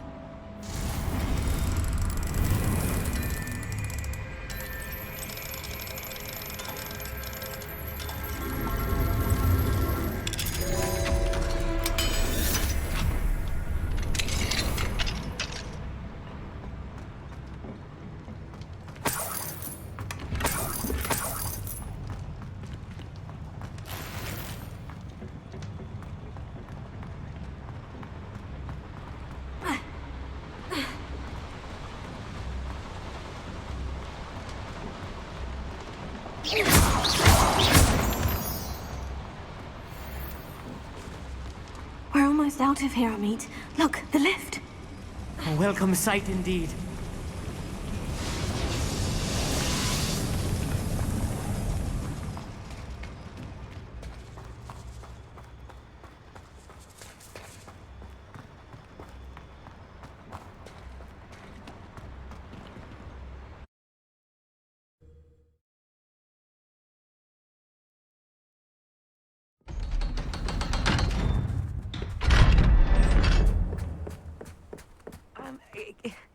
Can we please talk about what just happened?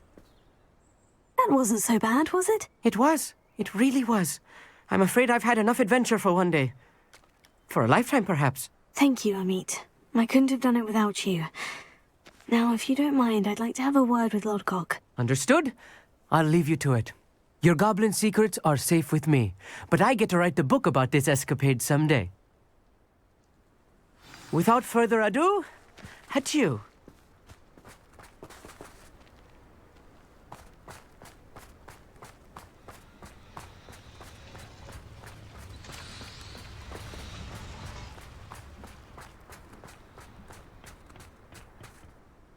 They're building enormous drills.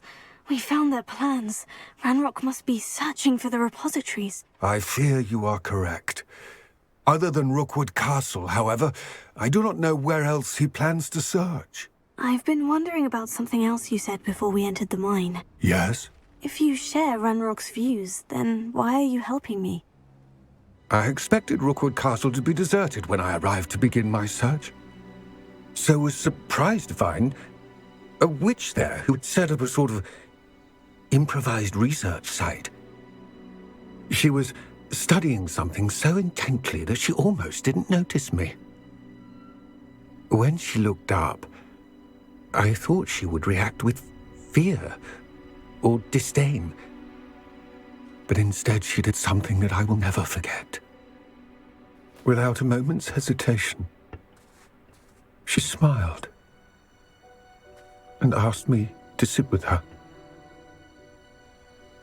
She told me that she was a researcher and showed me a small, oddly shaped container with a strange symbol on it.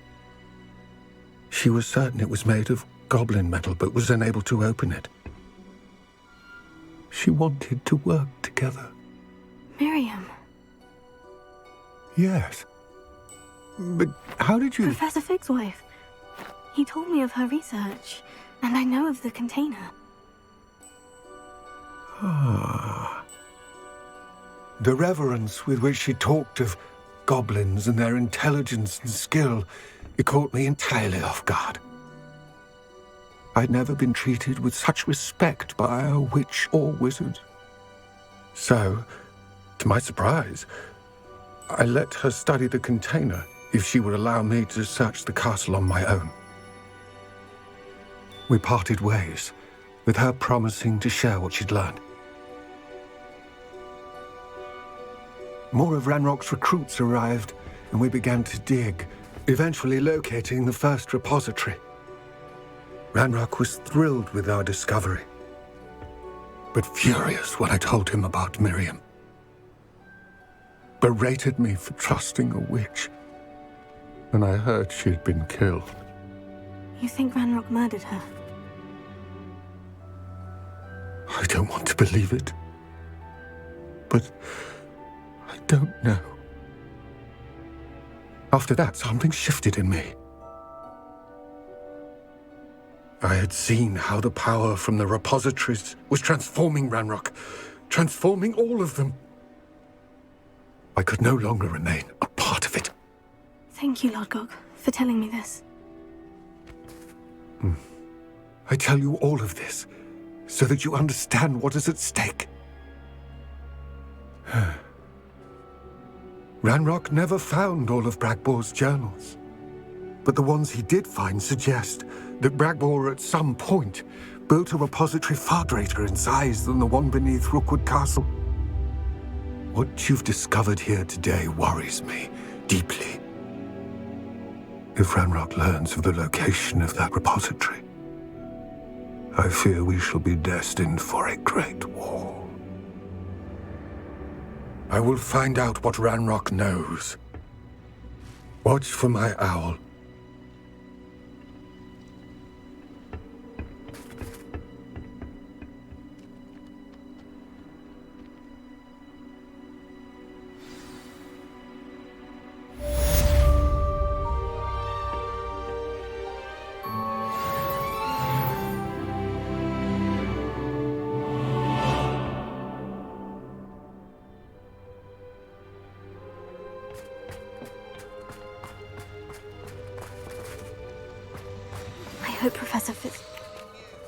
I believe my next broom upgrade to be even more impressive than the last. Come by Spintwitches as soon as you can.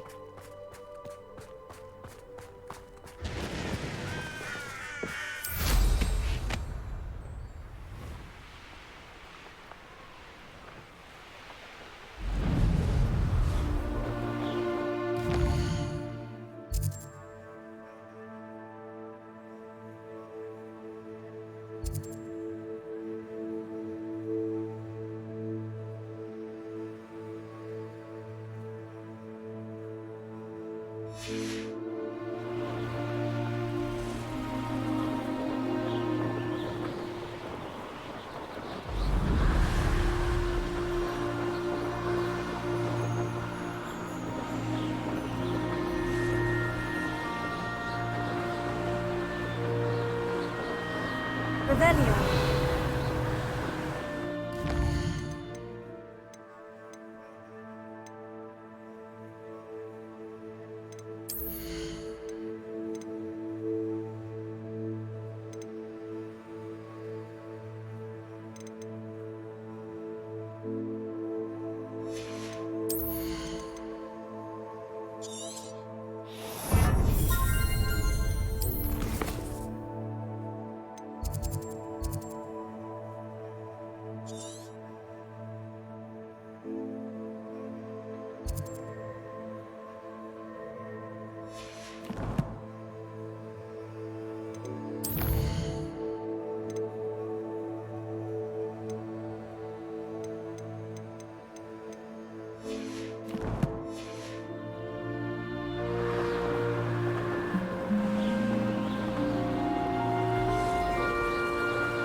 Oh, Milo, what am I to do?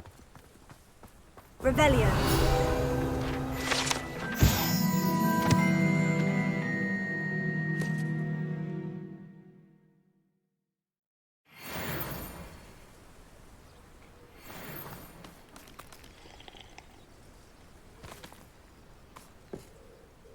Is there something I can help you with, Mr. Adley. Edgar Adley. No, I don't think so. Blast Milo and his mad schemes. Milo? He was my friend. Came to me a few days ago with a brilliant plan to make some quick galleons. All I had to do was follow him into the Forbidden Forest. Had I known he wanted to procure venom from a living acromantula. Oh, poor Milo. He didn't deserve to go like that. I'm very sorry to hear about your friend. Oh, thank you. I can't think of it. Milo's body is still in that cave with the absconder. The absconder? Aye, Milo's name for the acromantula. He did have a flair for the dramatic. In fact, as he died, Milo begged me to take his heirloom pocket watch, so that his daughter would have something to remember him by. But I fled. Why would someone risk their life for spider venom? As a potion ingredient, acromantula venom is incredibly valuable. In large part because it is, as poor Milo has proven, impossible to get from a live acromantula. If I have time, I can try to collect the heirloom watch, Mr. Adley. You can't possibly go to the acromantula's cave. You'd be killed. Please, forget I said anything. I know there was something I was meant to pick up in town, but Could you please remind me what you needed help with? My friend Milo and I went to an acromantula's cave, hoping to harvest its venom. It didn't go well.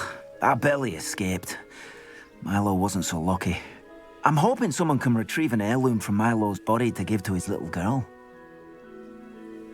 I wonder if that traveling salesman's still about. We could use some fresh stock.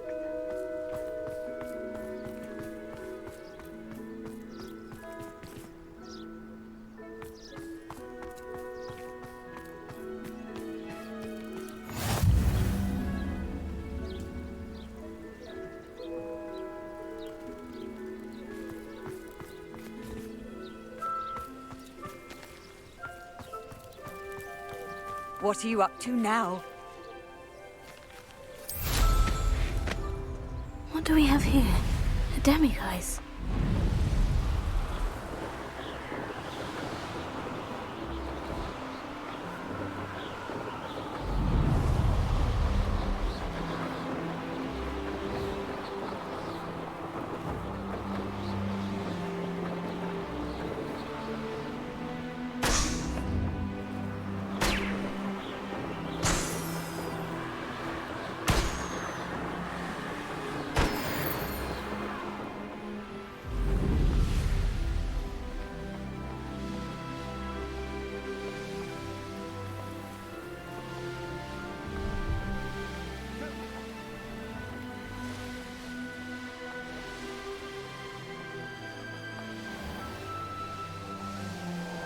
Hogsmeade, here I come.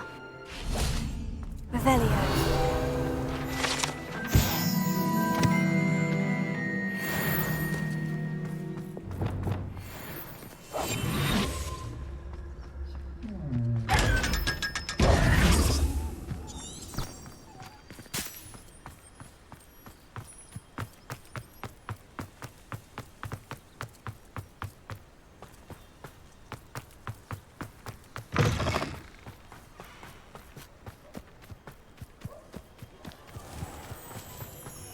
I have a terrible...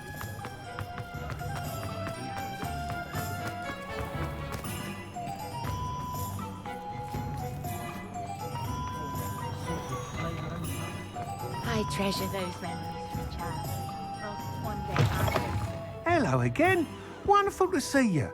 As before, I've arranged a special price on the broom upgrade for you. What are we looking for today?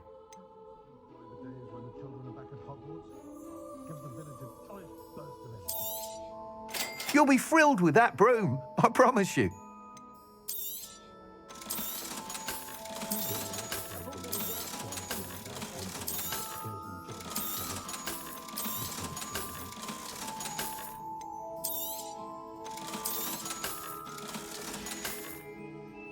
Thanks for stopping by. You're all set with the new upgrade. I can't wait to hear what you think. This may sound presumptuous, but... You'd like me to report back with even more flight details? You know me well. I feel I'm almost there. I just think I can improve broom flight a bit more. Miss Ray's is running a time trial at the South Coast course. Not ideal, really, what with rumours of Ranrock's lot and Ashwinders infiltrating the place. However, if you're flying high above them, you should be all right, I think. Might be a bit dangerous for a broom trial. I'll see what I can do. I hope you are able to complete these trials. I have a feeling this final upgrade is going to be a sweeping success. Do be careful, of course. I shall look forward to hearing from you soon. I look forward to our next meeting.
We should speak with Mr. Bickle's friends. I believe I can sneak away without drawing my mother's eye. Meet me near Hogsmeade, and we will devise a plan. I think I know how and where to approach the centaurs about protecting the Snidgets. Meet me in the Forbidden Forest. Sometimes it seems all roads lead to Hogsmeade.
These rocks have seen better days.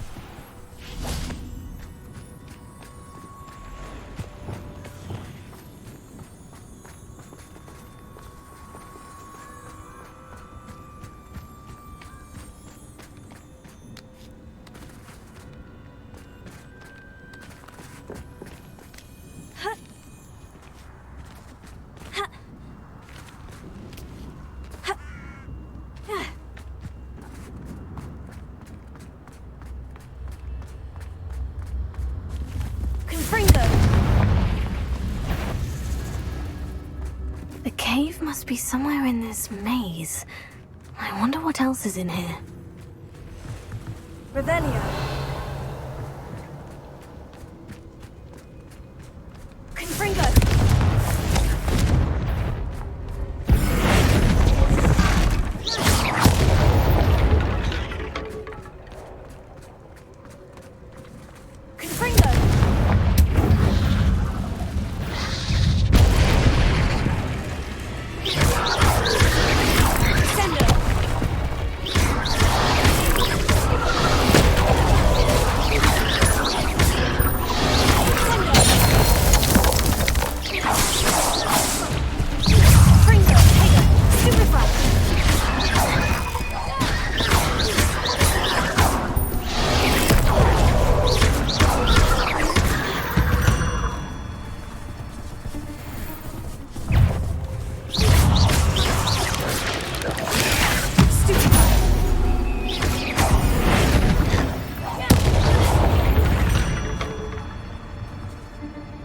Revelio.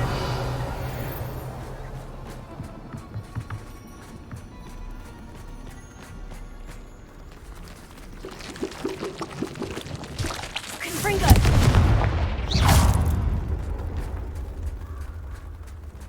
Confringo!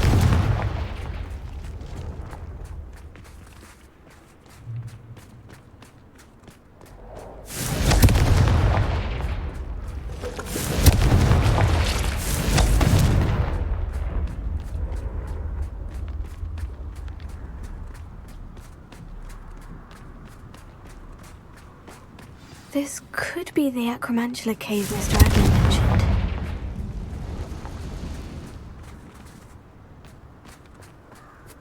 So this is the infamous absconder. Confringo!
There's a victory that came none too soon.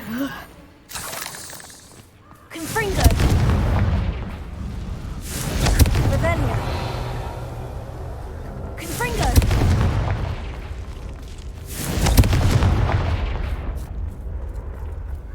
I need to bring this heirloom back to Mr. Adley.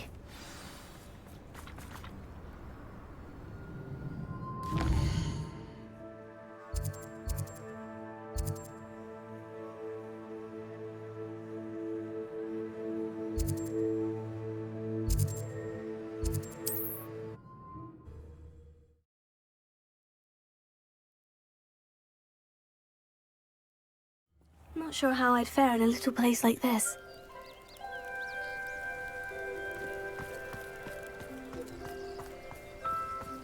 Ah, you look none the worse for wear. Oh, I take it you decided against entering. Mr. Adley, I retrieved the heirloom pocket watch from Milo's body. Merlin's beard! How did you? Actually, I don't want to know.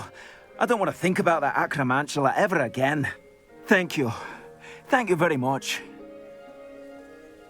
I'm glad Milo's daughter will have something to remember him by. I am too.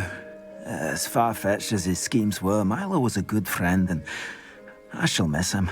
Please, accept this reward for your trouble. What do you have for sale? Milo can rest in peace now that his wishes have been fulfilled and his daughter has something to remember him by. Never mind replenishing my stocks. Pleasure doing business with you.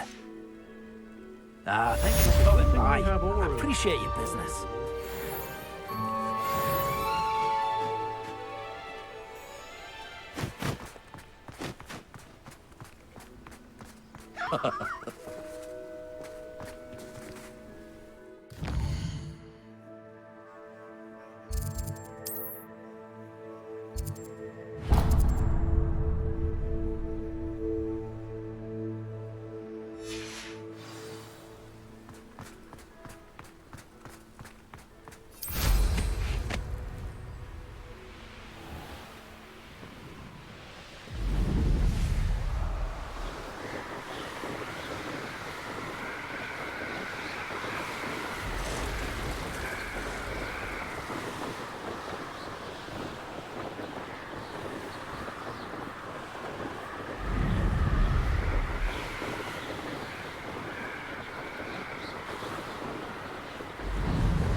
Are you ready to put an end to Harlow? I'm ready to do what's needed to take Harlow down. I know you have a plan. We must gather information from the friends of Mr. Bickle that Archie and Mrs. Bickle mentioned. Agabus Filbert, Otto Dibble, and Mr. and Mrs. Rabe. All right. I suggest that you speak with each of them while I head to the Hog's Head. I saw some Ashwinders heading there. And as my mother would never go near the Hog's Head, she is less likely to learn of my activities than if I were to wander the village questioning its residents. Where am I to find these friends of his? I do not know about Mr. Rabe, but his wife, Daisy, is often in Hogsmeade, as is Agabus Filbert. And Otto Dibble, he works at Gladrags, so you will likely find him there. What sort of information am I trying to gather from these people? They may know what evidence Mr. Bickle had against Harlow, or they may have evidence of their own. We simply need to know whatever they know. Very well. I'll speak with them. See what I can learn. I knew I could rely on you. We need to know how they are being blackmailed by Rookwood and Harlow. Meet me here after you have spoken with them. Hopefully, by the time you return, I will be able to move a bit more freely.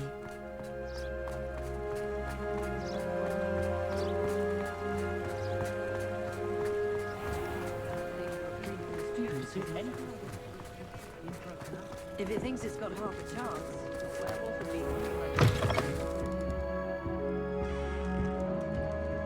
Let's look at what we have, shall we?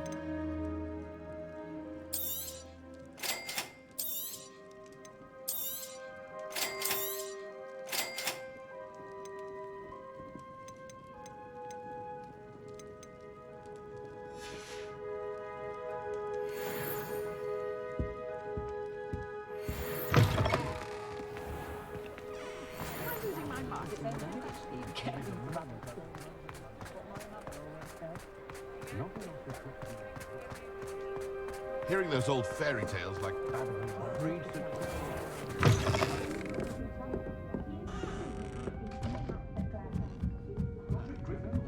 Mrs. Rabe should be nearby.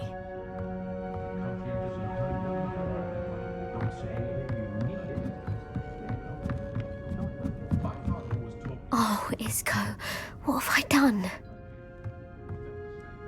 Mrs. Rabe, I wondered if I might speak with you about Theophilus Harlow. I'm a friend of the Bickles and I'm trying to gather evidence against him. Poor Joanna and little Archie. And now Harlow has taken my darling Isco. What do you mean? Why? I'm a security guard at Gringotts, and my husband is a curse breaker for them. Harlow approached me about helping him extort my colleagues into giving him treasures from the vaults. And you declined? Of course I declined. Repeatedly. I thought they'd given up, until I came home one night and found my husband gone, and a note affixed to my door with a knife. The note stated that I only had a few days to reconsider helping with some banking needs, and that my husband would appreciate it if I acted quickly. But the help Harlow wants is help that I cannot give, and my dearest Isco is paying the price.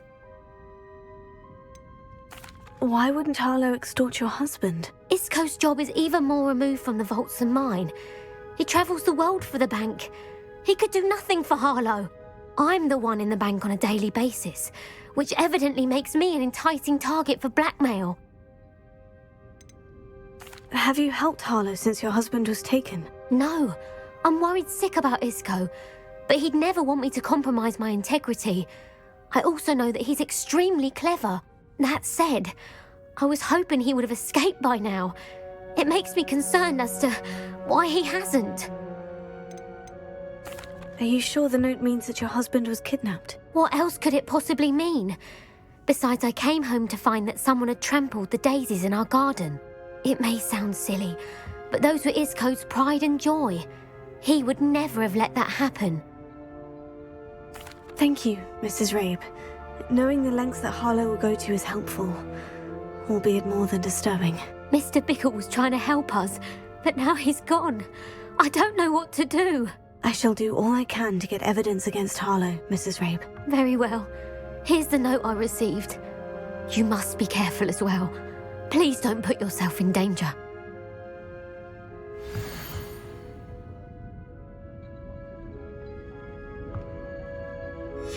Some evidence worth hanging on to. Thank you. I hope it's not too late. Now to find Mr. Bickle's other two friends. Otto Dibble works at Gladrags. I should check there. Please tell me you didn't take it, but perhaps it's been here all along. Mr. Dibble, may I speak with you? It's about Theophilus Harlow. I've nothing to say about him. May I interest you in a stunning cravat today? Please, sir, I would like to help. I spoke to Mrs. Bickle. You know the Bickles? All right, but we must be discreet. Can't have Mr. Hill hearing this. I know Mr. Hill. He was kind to me the day of the troll attack. Oh, he's a good man, but even he wouldn't understand about Harlow. It started a few weeks ago. I was distracted, reading a note, when you-know-who came into the shop. I hid the note behind the counter and offered to help him. He stared at me for a moment, then asked me to check on an order he'd placed. I went into the storeroom to check on what turned out to be a non-existent order. When I returned, he was holding the note. What was in the note? It was a note from Rosie Hill, Mr. Hill's daughter. You see, we've been, secretly engaged these past 6 months.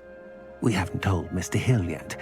I dare say he has higher hopes for her. Harlow advised me in no uncertain terms that my relationship with Rosie, not to mention my employment here, depended upon my cooperation. What did he ask you to do? It all happened so quickly. In an instant, he took a very expensive scarf from the counter, pocketed it, and smiled. He said, "Your secret is safe as long as I can supply my lady friend with delightful items like this every so often." I've been able to cover for his requests until now with some creative bookkeeping, but I can't keep it up for much longer. I'm terrified to say anything. I could never live without Rosie. Could you give me a bit more detail about the note that might help me to identify it should I come across it? It's on Rosie's special pink stationery. It has her monogram at the top, RH. That's how Mr. Hill would know it was real. What have you been doing to keep the extortion a secret? Well, as I mentioned, creative bookkeeping. And I've also been trying to cover the costs with my own savings, but I'm running out of money. Of course, none of this bodes well for my efforts to improve my circumstances and to be worthy of Rosie. I met Mr. Hill the day of the troll attack. He was kind to me. Why don't you just tell him? He's a lovely man, but when it comes to Rosie, I fear he loses all perspective. He'd see this as a grave. I'd lose my job instantly, and Rosie as well. Thank you for telling me. I'm gathering evidence to take Harlow down. I would love nothing more than to see him rotting in Azkaban, but be careful. He's an awful man and incredibly dangerous. As for Rosie's letter, should you happen upon it, I have committed it to memory. You may destroy it immediately. Understood. Revelio.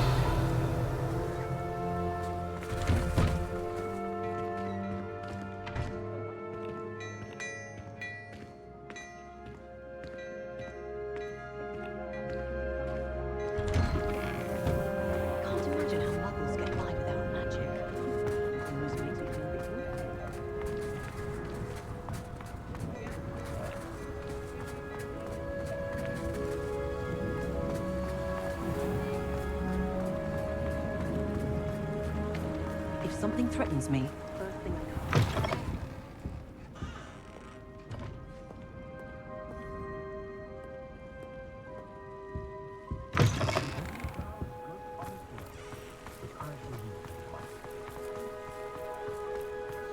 Revelio.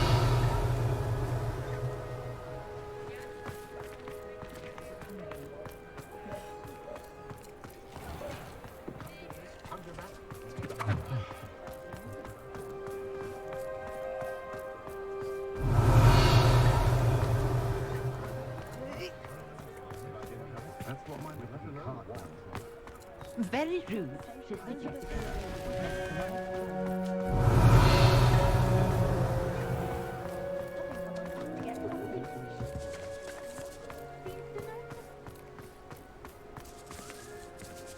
Alohomora.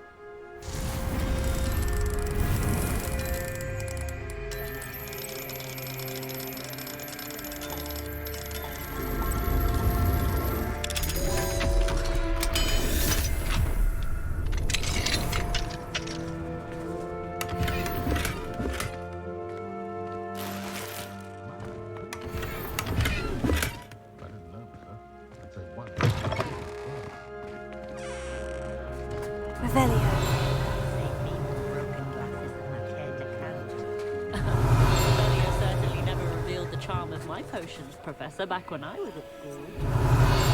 Point of toiling if it could be done with magic. You'd think no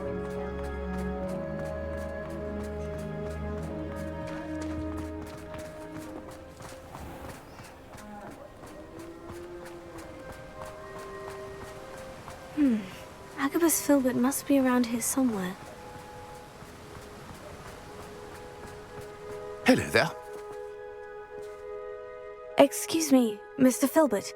I wondered if I might speak with you about your dealings with Theophilus Harlow. I hope to ease Mrs. Bickle's mind by gathering evidence against him. Tragic, what happened to Bickle. He wanted me to speak out against Harlow for an act of violence committed against me. But I feared Harlow's retaliation, and so I refused.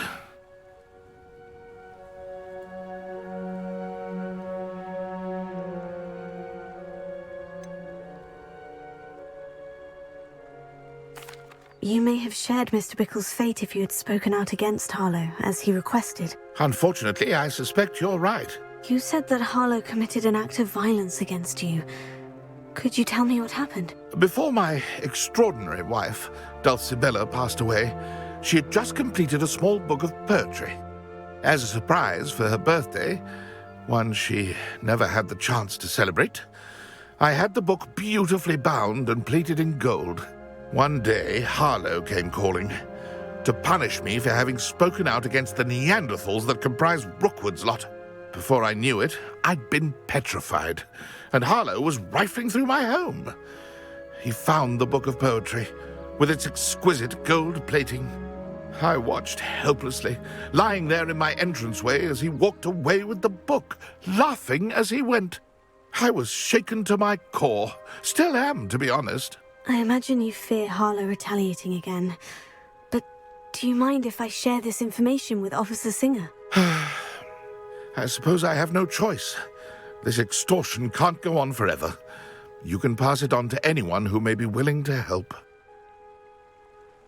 Harlow does not like people talking, as you already know. I've spoken with Mr. Bickle's friends. Now to find Natty.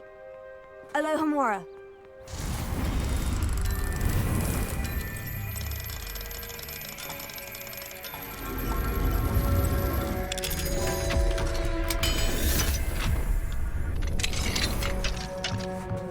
Revelio.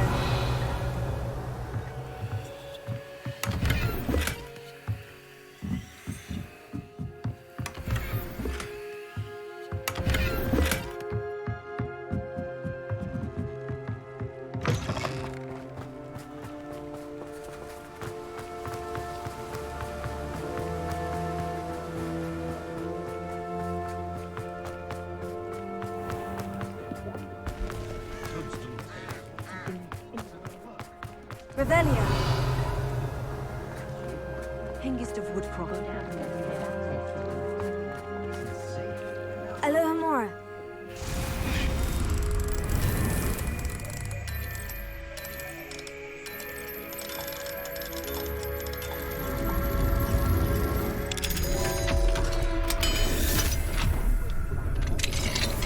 Revelio.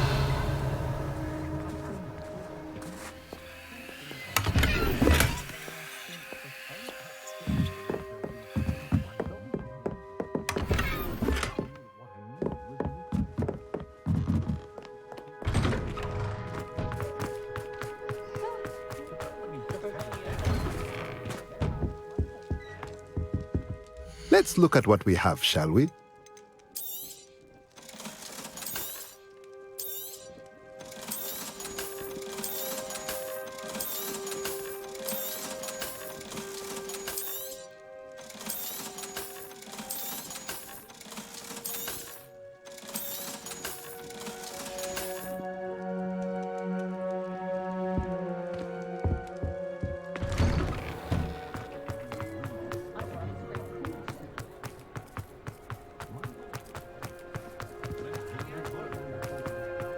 Revelio.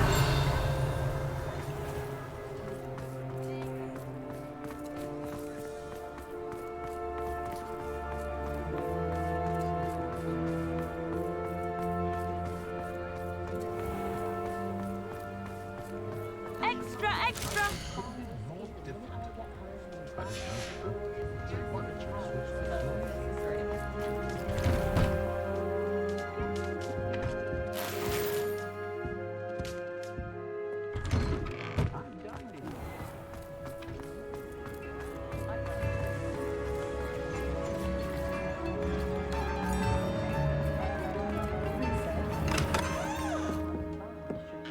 Revelio.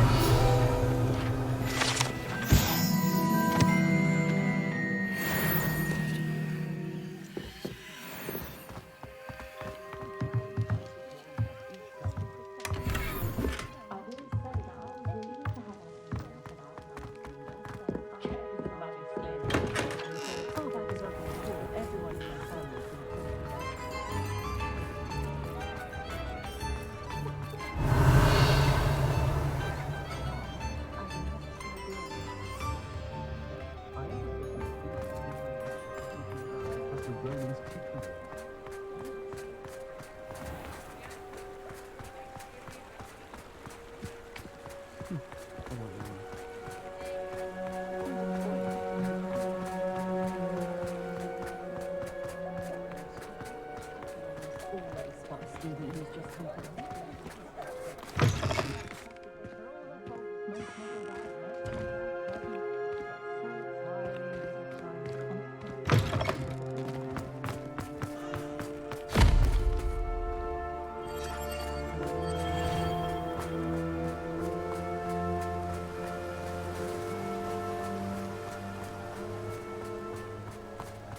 Revelio.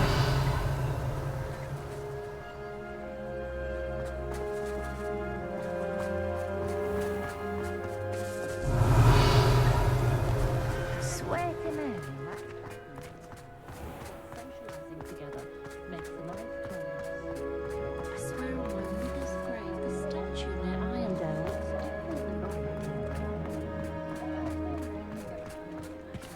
was top of my class all through my years at Hogwarts.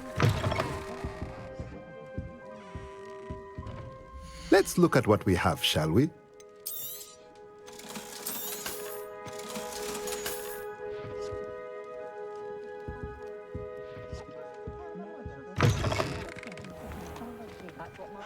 Those that go to Azkaban. Revelio.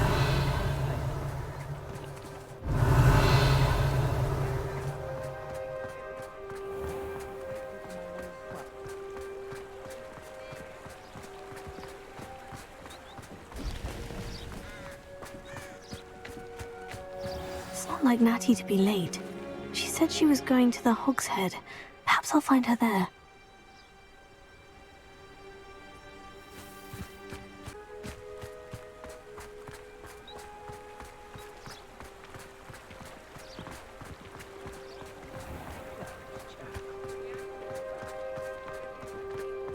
Centaurs have never had much.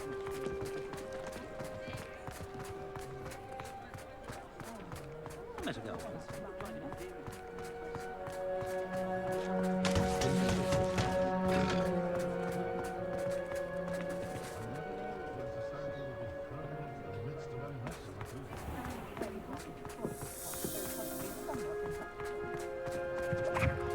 And your charm.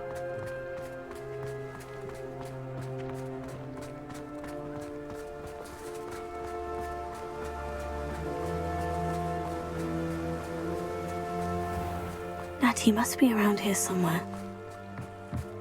Revelio.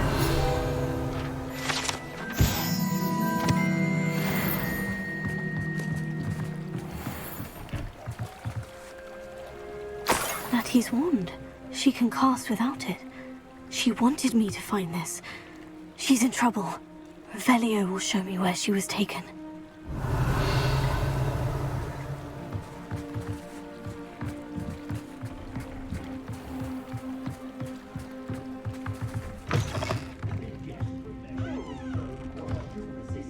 Revelio. Nosy little students get what's coming to them.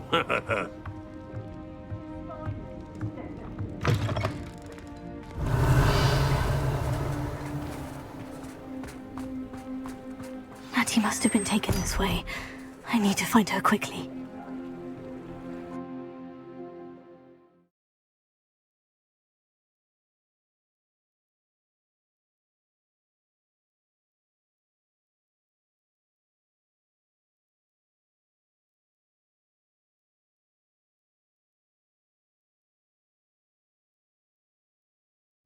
Footprints led to this room. There must be another way forward. Revelio. Here.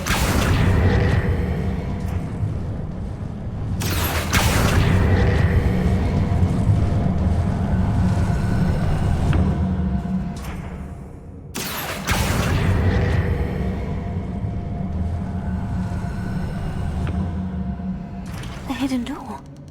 Revelio.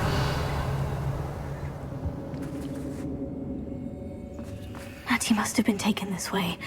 I need to find her quickly.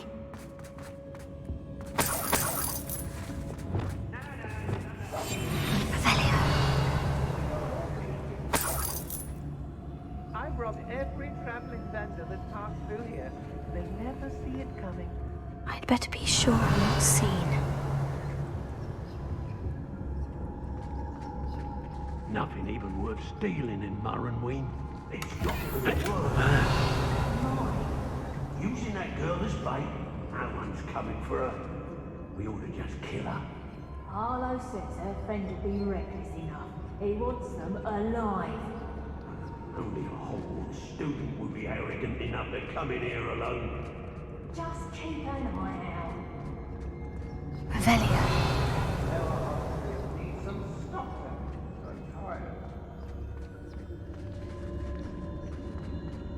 I take what I want.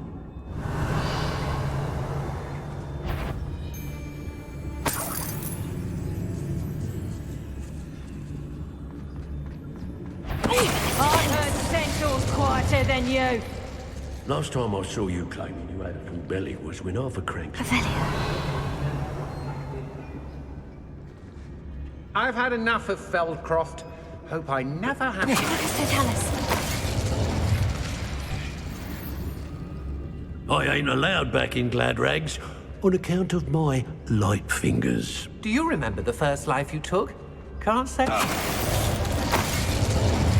What?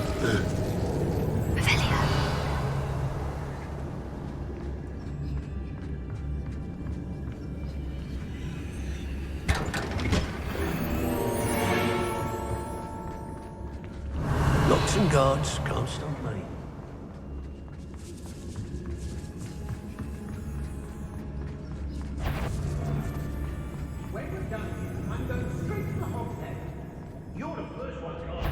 The girl's friend won't come. What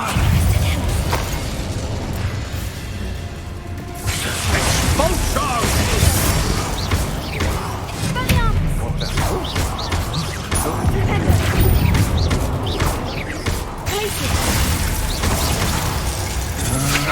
Still no match for me.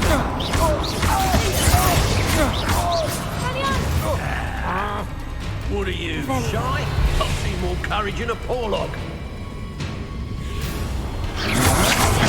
I'm not done with. Flash!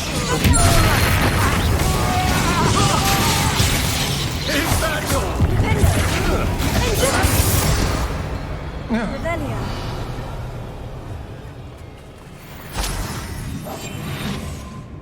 Revelio.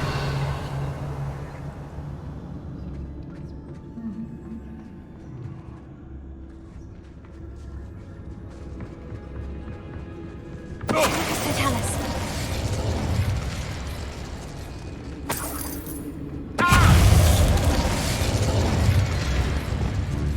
Expulso! I quit now, while you're still alive. Expulso! Hey, that's mine!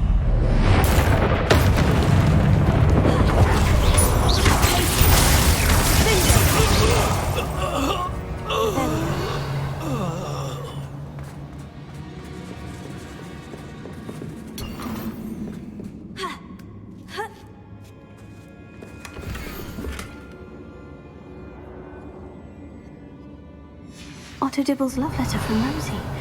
He wanted me to destroy this if I found it.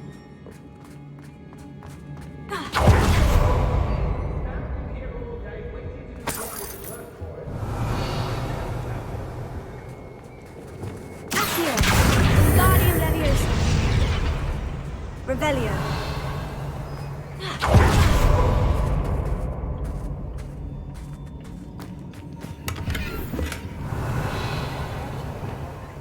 Lumos.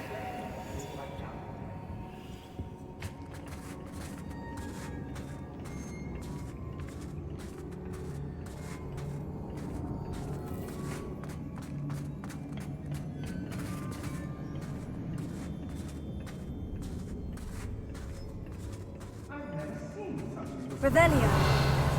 Lumos.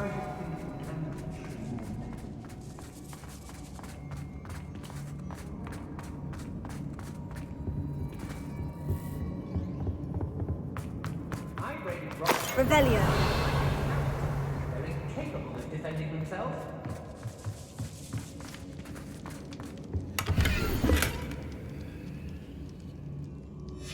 Book of poems that was taken from Agabus Filbert. He'll be thrilled to have this back.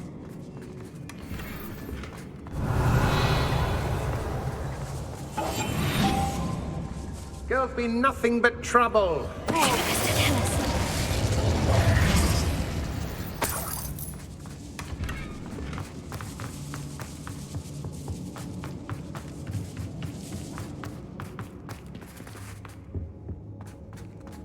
He must be here somewhere.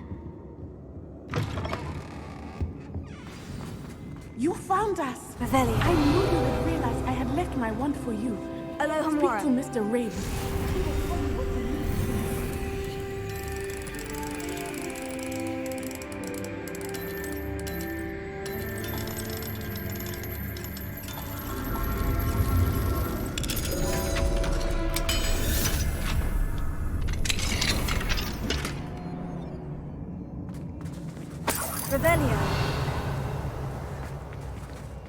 Over here. I need your help.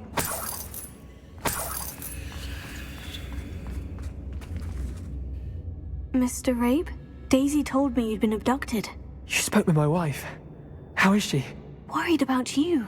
Are you all right? I am all right. Thank you for coming. These locks are cursed, and there's an anti-apparition jinx on the cells. Even Natty's skill with wandless magic cannot free us. I need you to find my wand. Mr. Rabe, I found your wand. Well done. I knew it was nearby. Now, you best stand back. One never knows how a curse will react to being broken.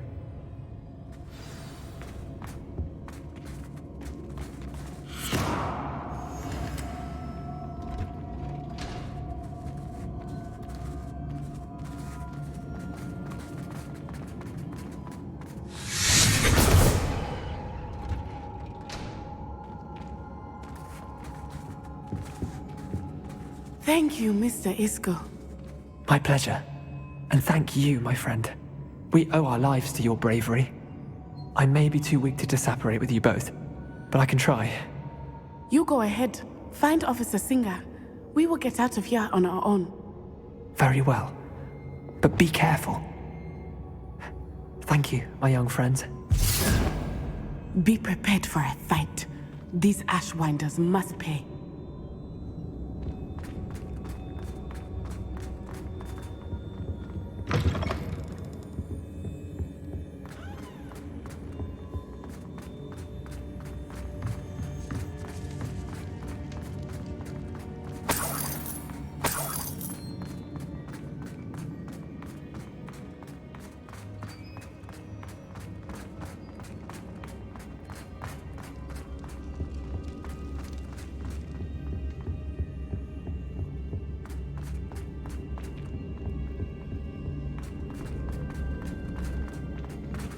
Let's find Officer Singer and put an end to Harlow once and for all.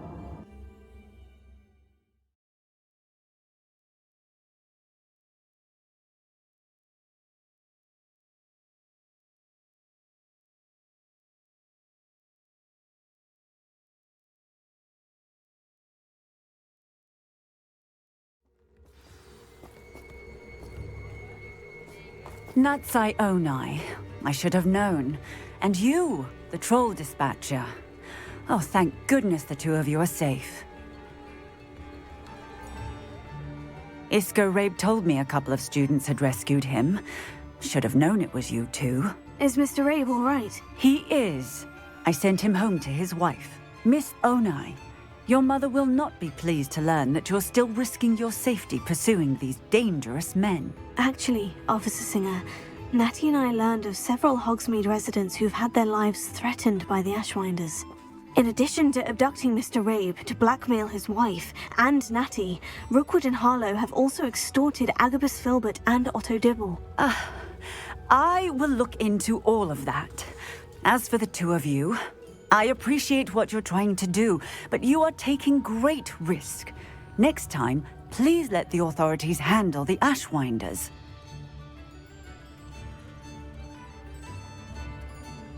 Yes, officer. Do you have enough evidence to take down Harlow and the rest of Rookwood's lot? Well, it's certainly a good start. We shall see. But you can leave this to me now. Natsai, you may wish to speak with your mother about this before I do. My mother will not like this. Thank you again for rescuing me. We shall speak soon.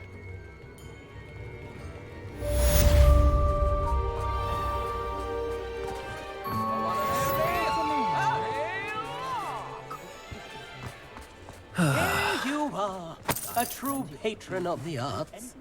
I think the drum improves the timbre. Wouldn't you agree?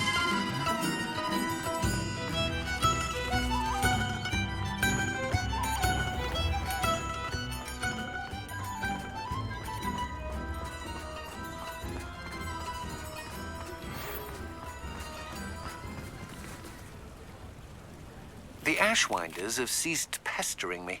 I suspect that's your doing. Thank you from me and Rosie both.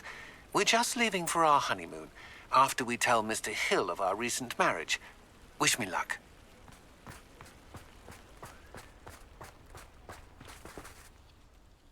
Mr. Filbert.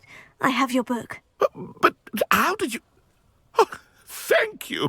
I can't tell you what this means to me. I'm glad to have been of help.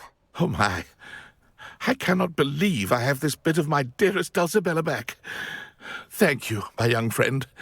Thank you.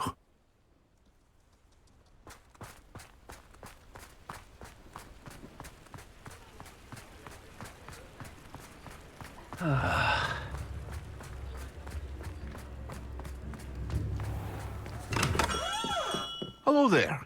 In the market for potions, are we?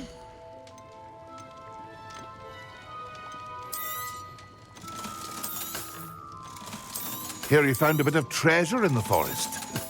Was never one for adventure myself. I hope to see you again. Farewell.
Oh, I do hope Mary and her neighbours... Excuse me, sir. Are you all right? Just barely. But I don't want to trouble a student with my woes. I am indeed a student, but I could very well be able to help you. I'm not so sure. Name's Crispin Dunn, by the way. I trade in the surrounding hamlets. Do the most business in Arranshire. A lovely little hamlet. Just stunning gardens. Just the other day, the Daily Prophet ran an article on its scenic hedgerows. Actually, before I go on, I should ask, are you afraid of spiders? You wouldn't know it by how many I've killed lately, but honestly, I'm terrified of spiders. Lucky you. Sounds as though you've been able to overcome your fears to a degree. You may not like what I have to say next. The hamlet's overrun with the vile things, and are acting abnormally aggressively. I'm concerned about my customers, of course, but it appears that most of the hamlet's residents fled to safety. It's my friend Mary I worry about. I haven't heard from her, and I fear she's trapped in her cottage. Understandable. But why don't you check on her yourself? I would, but I have a crippling fear of the eight-legged beasts, which I, unlike you, seem incapable of conquering. I don't know what to do. Can you think of anyone who can help Mary? Why are there so many spiders in Arranshire all of a sudden? I honestly don't know. I've never seen so many spiders in all of my life. It's almost as if someone's breeding them. They've trapped the entire hamlet in webs. I was lucky to escape it all. Mary always has a way with these beasts. It's very concerning not to hear from her. Why is it you can't conquer your fear of spiders? When I was a small child, I was being tormented and chased by a group of local bullies and slid into the hollow of a tree to hide. Within moments, spiders were crawling over every inch of my body. Seemed I'd stumbled on a nest. I couldn't move, paralysed by fear of the spiders and an equally profound fear of the wizards I knew were just outside the tree. I was there for what seemed hours. I can feel their legs on me now just talking about it. Ugh. Why didn't you ask the ministry for help? I did. Reached out to anyone who would listen. Tried Minister Spout old Spavin himself. But evidently they have their hands full with who knows what else. It seems this little hamlet has to fend for itself. I'll try my very best, Mr. Dunn. Please do. If you can think of anyone that may be brave enough to help, I'd appreciate it. Thank you. They'll find Arrowshire southeast of Hogsmeade, just below the train station.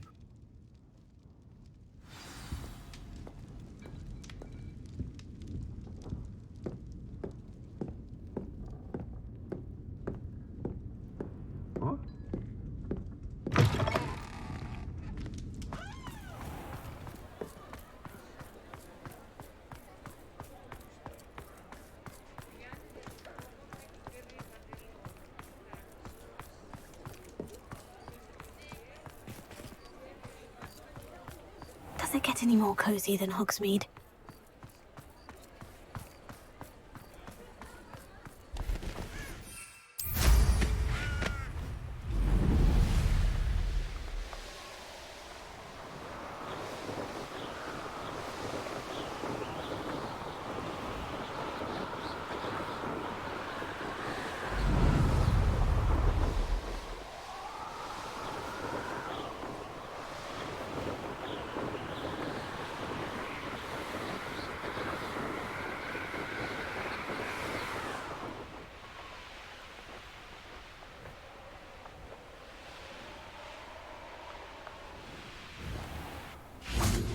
This must be Arrowshire. I'd best keep an eye out for spiders. Accio! Sendo! Springbok! Tager!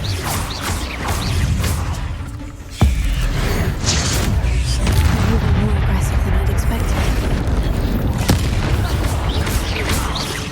Accio! Sendo! Springbok! Stupefy!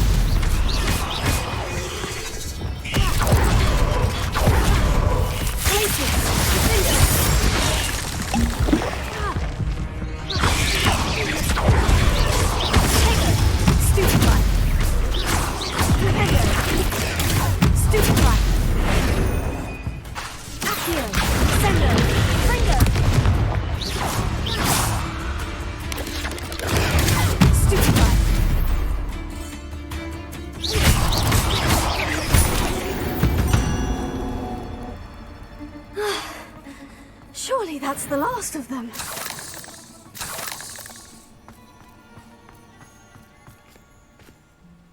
Revelio. Alohomora.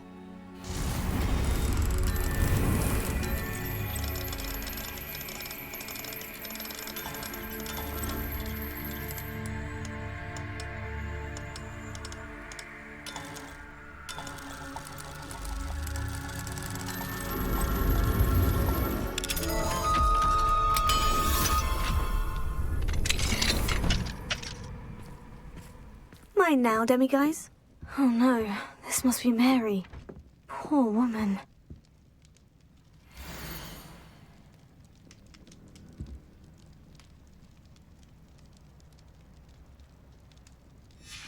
If Mary was breeding these things in her cellar, that means there are more underground.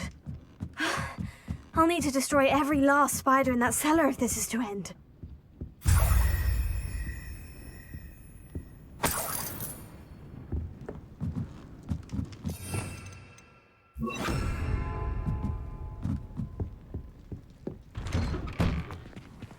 Revelio. Ha.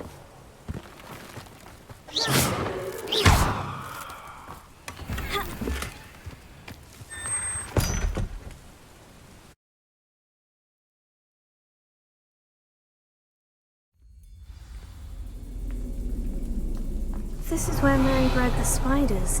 They're not here now. You are the talk of the school since you saved Mr. Rabe and I from the Ashwinders. We have come so far. We should discuss the next... Revelio.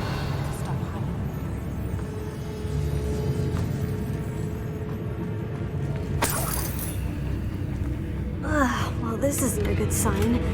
These spiders have gone somewhere.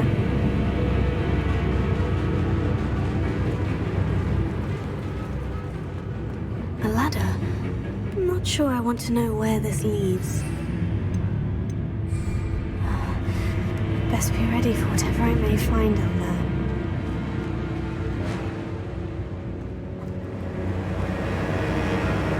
Exacts. I need to find and destroy all of these before the situation gets even worse.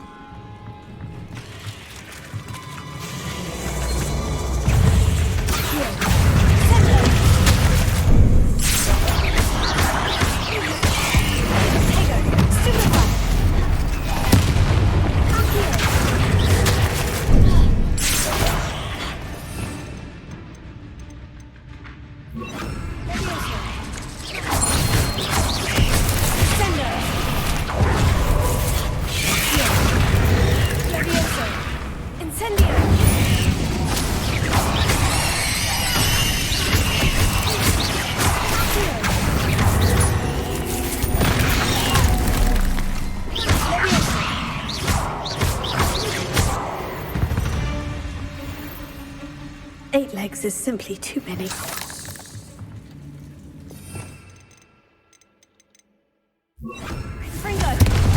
That's one exact destroyed. I should get the rest. Revelio.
This is definitely going to anger your parents. I suppose I know what happened to Mary Portman now. She was breeding the spiders.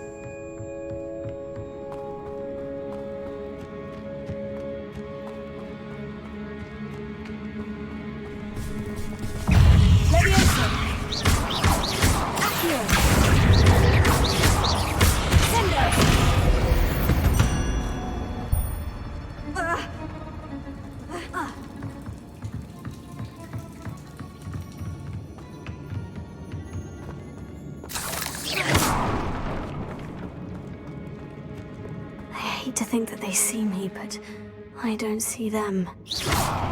Revelio.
That's the last of the spider sacks.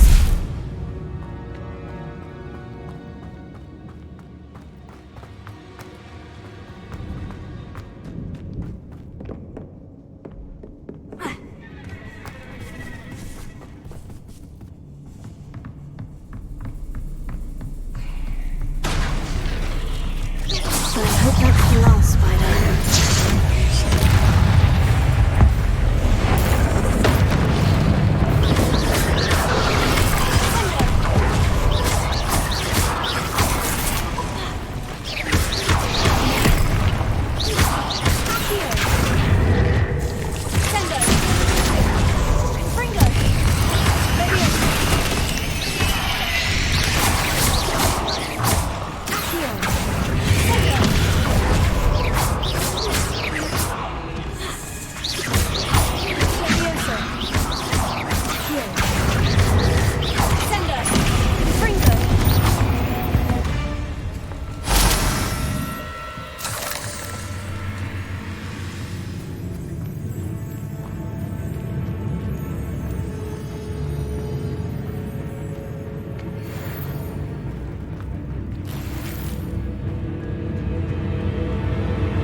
No, wait, that's the last one. And she's angry.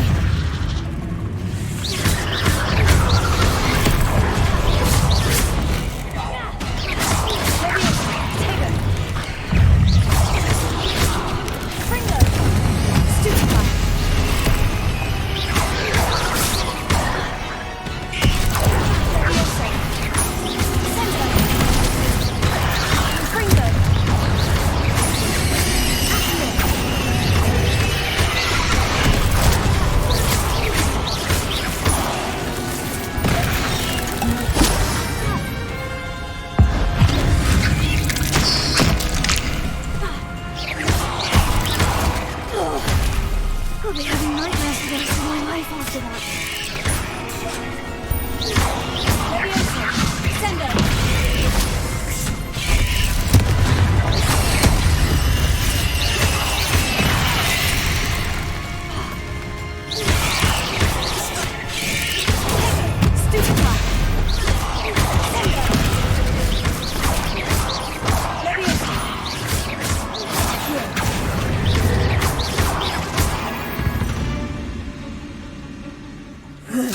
Shame you're so fat.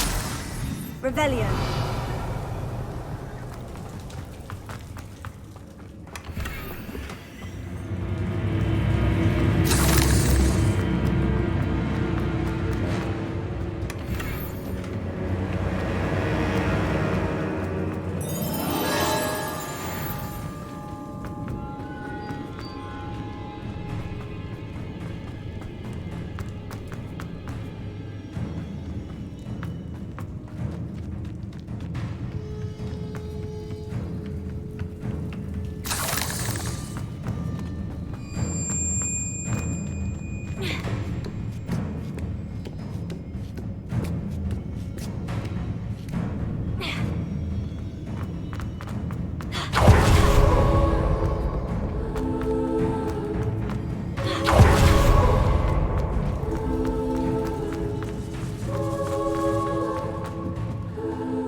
Hogsmeade, here I come.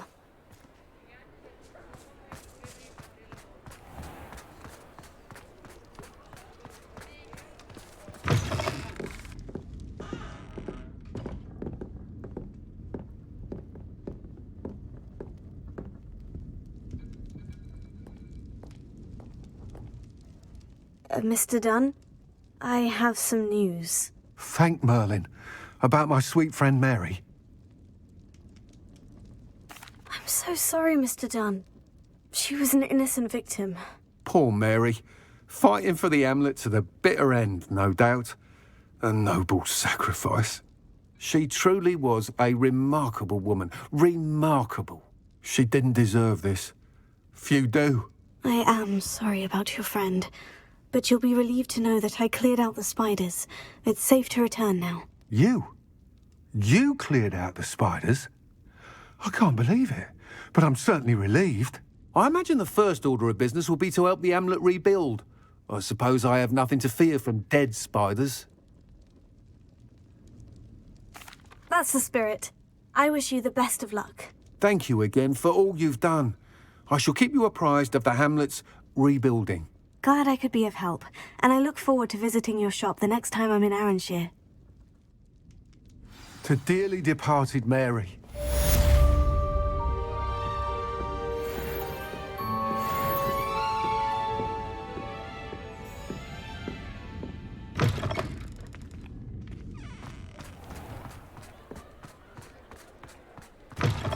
You're back! Nice to see you again.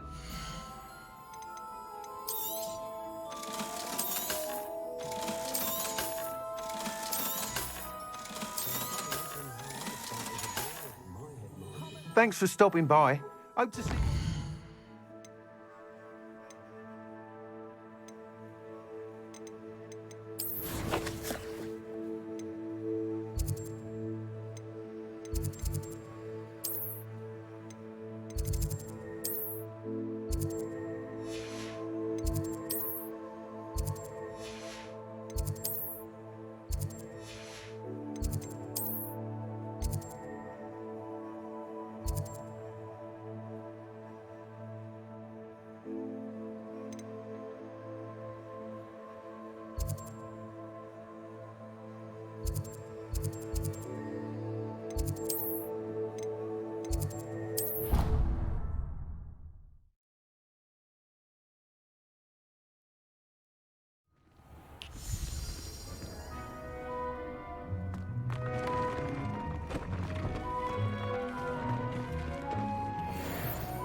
You should be proud of all the potions you brew.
They really shouldn't allow food and drink in the common room.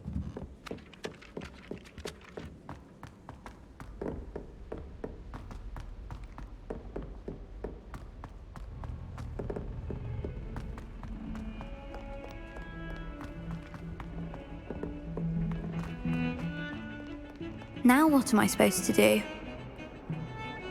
Pardon me, is everything all right? No, it's not. We only had 2 bells to go, but she just had to go and spoil things. I'm afraid I don't follow. Who spoiled things? Also, what bells? Professor Black ordered Mr. Moon to take down the bells in the bell tower. Said they were giving him a headache. Those bells are a part of Hogwarts. I wasn't about to let that happen. So, I asked my friend Adelaide to help me put them back. We've always been a duo of sorts, Adelaide and Evangeline. Addie and Evie. Anyway, it was going swimmingly until Black started asking questions.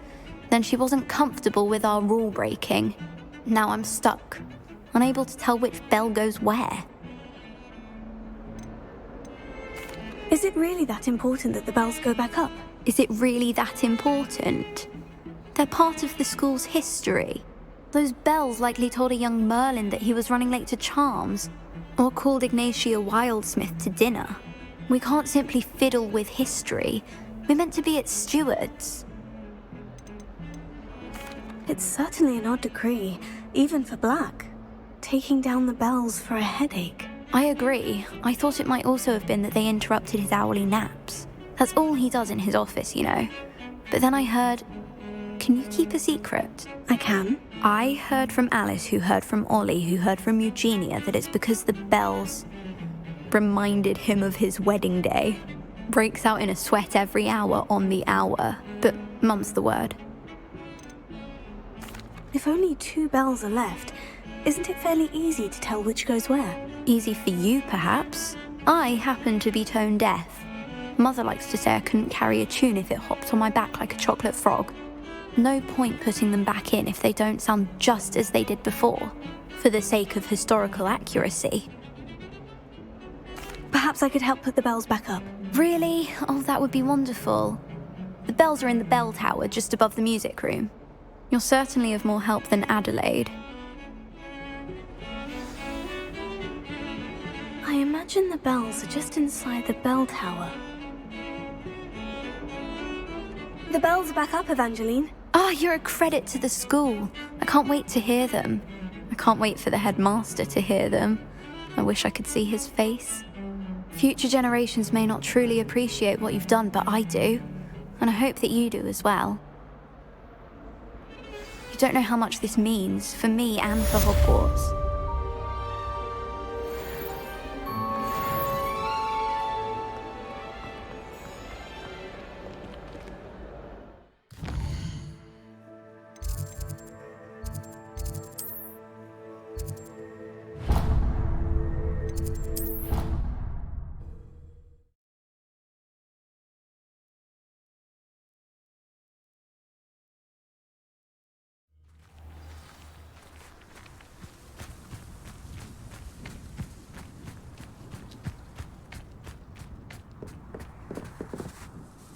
Hello, are you here for Summoner's Court? That I am.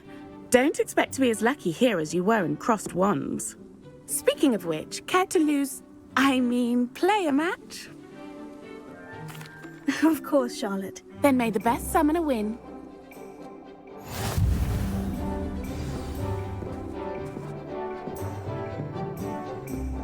Accio!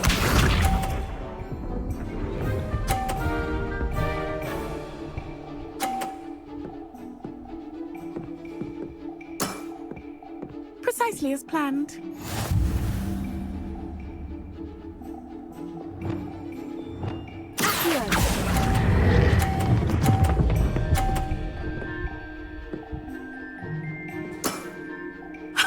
Sting me with a billywig. I'll never top that. Accio!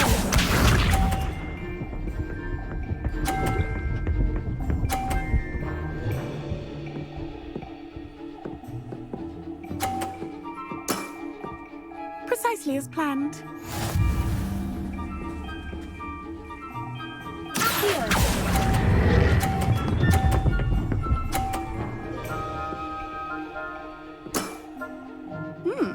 Nice technique.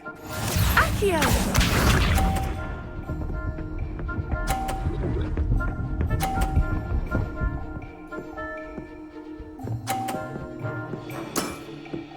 Precisely as planned.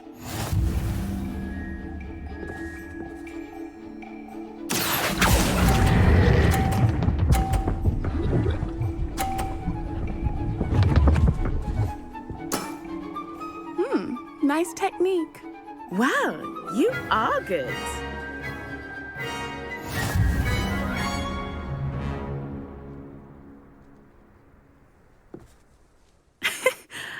I'm not too proud to admit when I've lost. Where did you learn to play like that? I play by intuition, natural skill and all that. That's been my strategy. I suppose it only gets you so far, though. Well, you've only one opponent left now. I won't say more than that, but let's just say he's the best for a reason.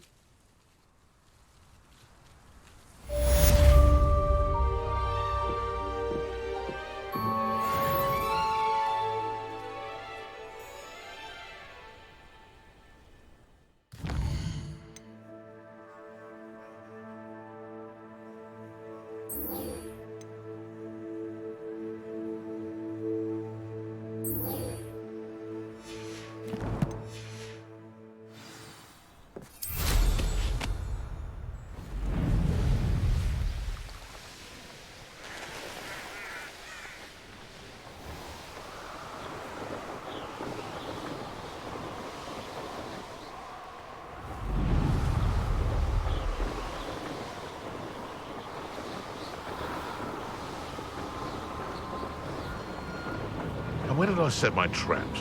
Was it lower or upper?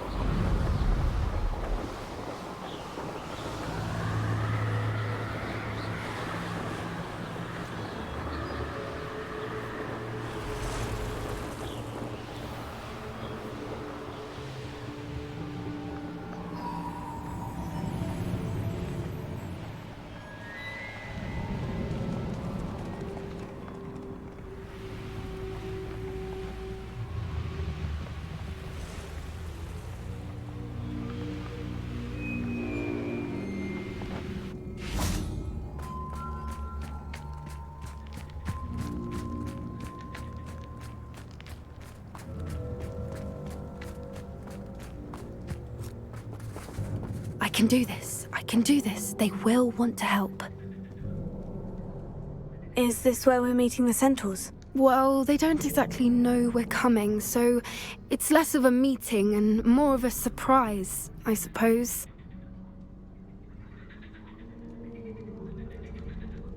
Once we tell them about the Snidgets, they'll understand why we came and they'll want to help. I hope you're right. Perhaps they'll be able to tell that we're sincere. There's something about them that's so knowing. It's almost unnerving.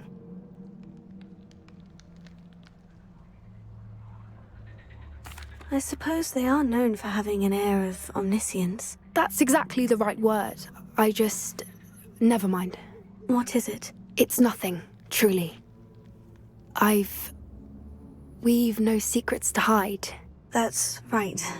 We'll simply be honest with them about what we're trying to do. They'll have to help us, won't they? Yes, of course. You're absolutely right. We'll meet with them, tell them about the Snidgets, and I'm sure to all be fine.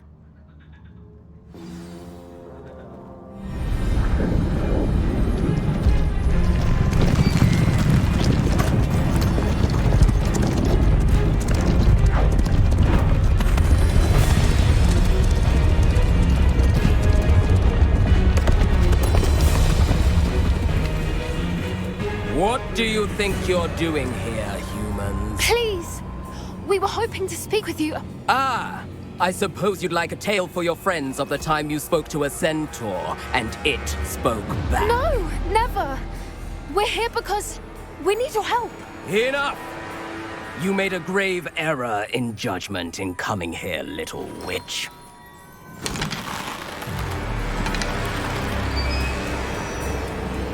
Leave them be, Alec.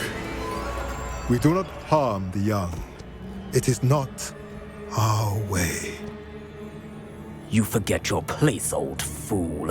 I'm the leader of this herd, and while you cling to our way, their kind continue to slaughter beasts like us without a care! From what I can see, they have slaughtered no one. They will leave here unharmed. Mark my words, Doran. If I ever see them again, it will be all 3 of your heads.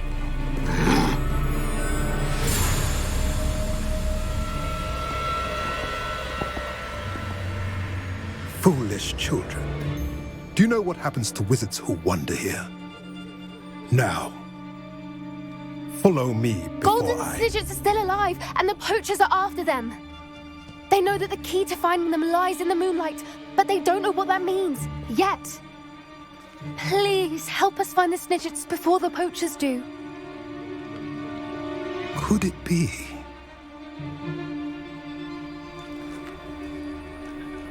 In the south, there is a cave within which lies what the poachers seek.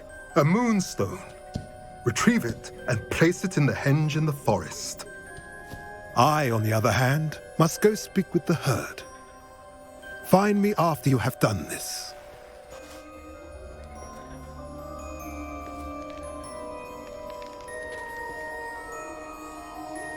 I don't understand.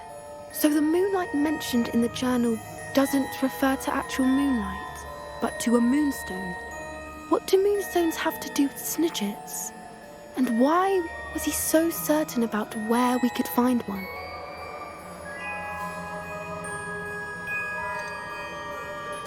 Isn't moonstone all around us?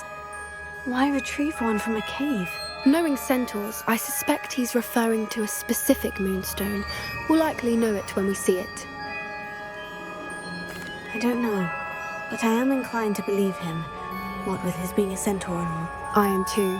It is a shame how quickly he left. What was his name?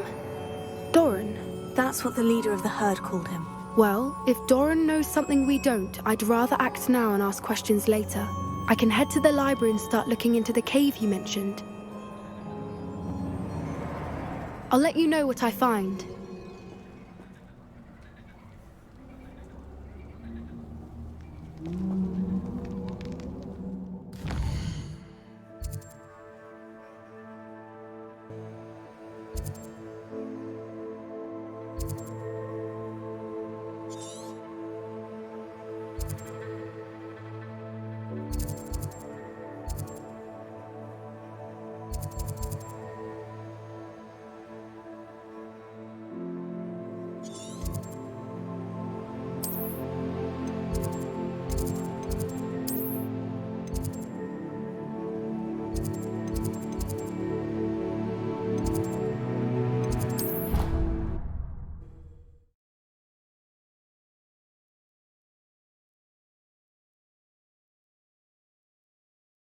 How nice to see you, my young friend.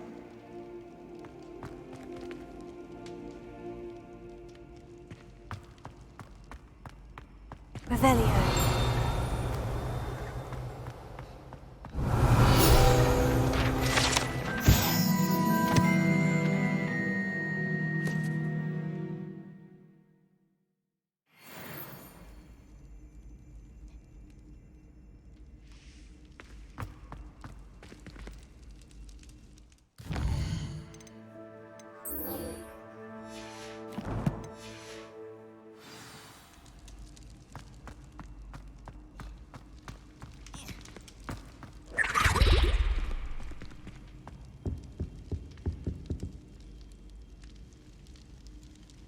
I have been meaning to speak with you. I still can't believe we escaped the Ashwinders. You may not realize it, but you are the talk of the school since you saved me that day. I wonder how everyone knows about it. I told my mother in the hope that she would be more forgiving of what I have been up to if it came from me. She likely told other professors, and news travels quickly. Unfortunately, she might, in fact, have been even less forgiving than I'd hoped. If she knew more about what you've done, I suspect she'd be proud. If she knew any more about what I've done, she would never let me out of her sight again. I'm sorry. Has Officer Singer done anything with the evidence we provided? She has not. Harlow is as strong as ever. Someone needs to stop him, whether it is us or Officer Singer. If someone had stopped the monsters like him in Matabeleland, my father would be alive today. What exactly happened to your father? It was a beautiful day. My mother had gone to tend to a neighbor who was ill, and so my father and I were galloping in the savannah. Galloping? Your father was also an animagus, I take it? He could become the most majestic giraffe, and he would carry me on his back, my arms around his neck. We were on our way home when we surprised a group of bandits who had come from our village. One of them saw me just as he removed a scarf from his face. He shouted and then aimed his rifle. He didn't want you to identify him. Exactly. In an instant, my father bowed his neck to protect me and was hit. As he fell, my father changed back into his human form. When the bandits saw this, they turned and ran in fear. Magic terrified them, and then he was gone. And it was all my fault. Your fault? How so? He died protecting me. If I had been capable of protecting myself, he would still be alive today. My mother and I tried to go on without him, but it became too much for us there. A few years later, we left to come to Scotland. Do you think taking down the Ashwinders will avenge your father's death? No. Vengeance is not what drives me. My father would not want that. He and my mother raised me to believe that it is a privilege to be able to fight for those who cannot. I know there is risk involved, but I feel it is worth it. I am glad you seem to think so too. What does your mother think about all of this? Well, as you saw, she worries a great deal. She is an excellent seer, but I think it bothers her to this day that she did not see my father's death coming. She misses him, as do I. So I believe on some level she understands my need to seek justice in a small way. But that does not mean that she likes it. Do you think your father would approve of the things we've been doing? Oh my, that is a good question. In theory, yes. Although he would worry as my mother does. But I think he, of all people, would understand my persistence. My father never shied away from a fight for good, no matter how ruthless the foe. And I think he would have enjoyed knowing that I had a compatriot like you. I'm sorry, Natty. I can't imagine what you've been through. Your father sounds exceptional. He was. Truly extraordinary. And thank you for your kind words. We all have our burdens. My father had a saying about that. Yes, I remember. Rain does not fall on one roof alone. Exactly. Soon you and I will put an end to the Ashwinders, beginning with Harlow. And once he is gone, we will turn our attention to Rookwood. We are making progress, and we will succeed. Thank you again for saving me. You deserve all of the praise you have received.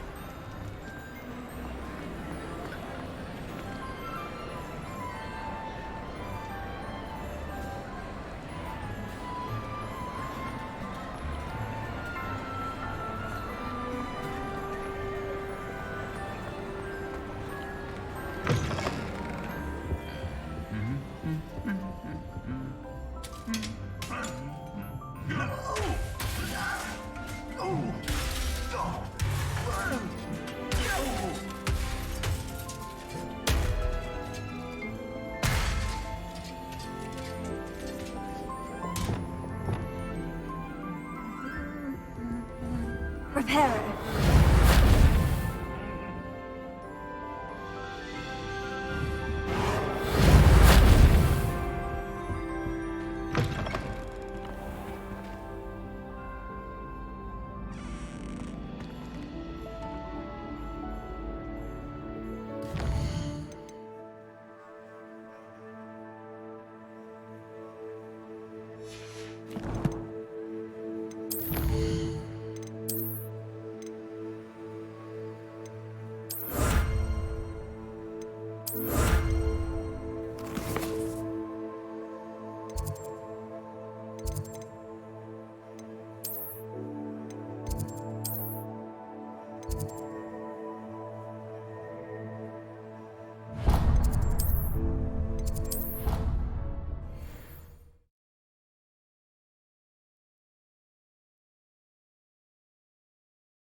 Welcome back. Hello, Professor. I have news. The goblins are looking for something. Another repository. They've built drills to help with their search. Most troubling. Are these repositories like the broken container I found at Rookwood Castle? They are. I fear we have no time to lose. Have a look at the map. Fortunately, the next trial is fairly nearby. It's Hogwarts. As you know, I was headmistress in my time. My portrait hangs in the headmaster's office. In fact, I witnessed Professor Black learn of your arrival. And I'll confess that I wondered about you. Wait, is the next trial in the headmaster's office? It is. I had hoped that when the time came, the occupant of that office would be of help to us. Unfortunately, this headmaster seems wildly unconcerned with anything but himself. You'll need to access the office while he's away.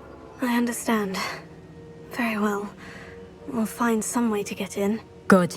I shall meet you in my portrait there. Until then.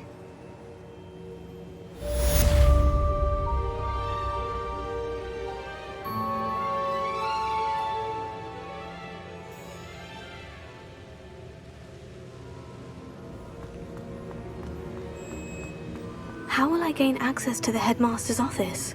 Perhaps Professor Fig will know what to do.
Professor Fig, the Keepers have shown me where the next trial is. Has something changed? Lodgok and I have learned that the goblins are searching for another repository, like the one we saw at Rookwood Castle.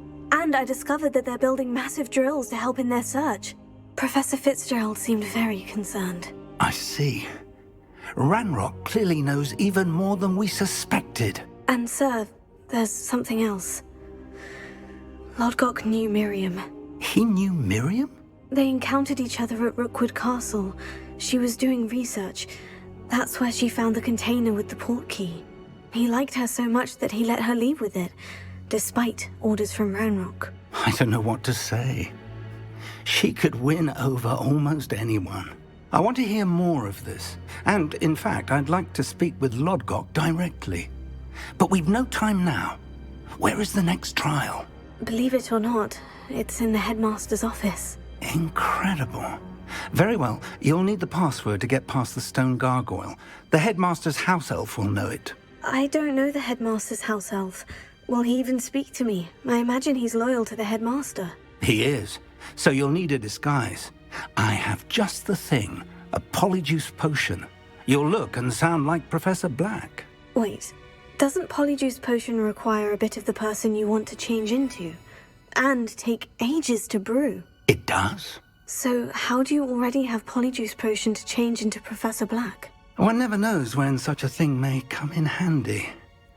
Let's just say I felt the need to be prepared for anything after my fruitless trip to the ministry on his behalf.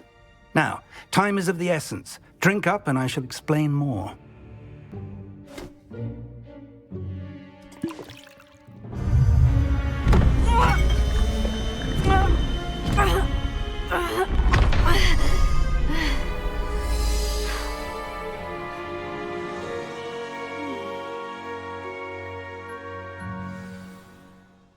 How do you feel?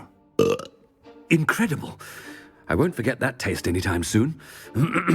How do I sound? Convincing. I've taken the liberty of transfiguring your robes.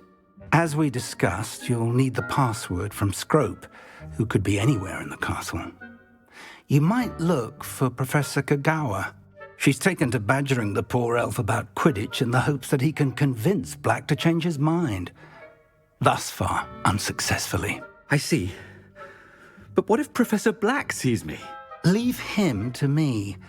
I shall tell him where to meet a liaison from the Ministry in Hogsmeade. That should give you plenty of time. Thank you, Professor. I suppose we'll meet again in the map chamber. It's rather strange to hear gratitude coming from Professor Black. I'll see you there. Now to find the headmaster's house elf.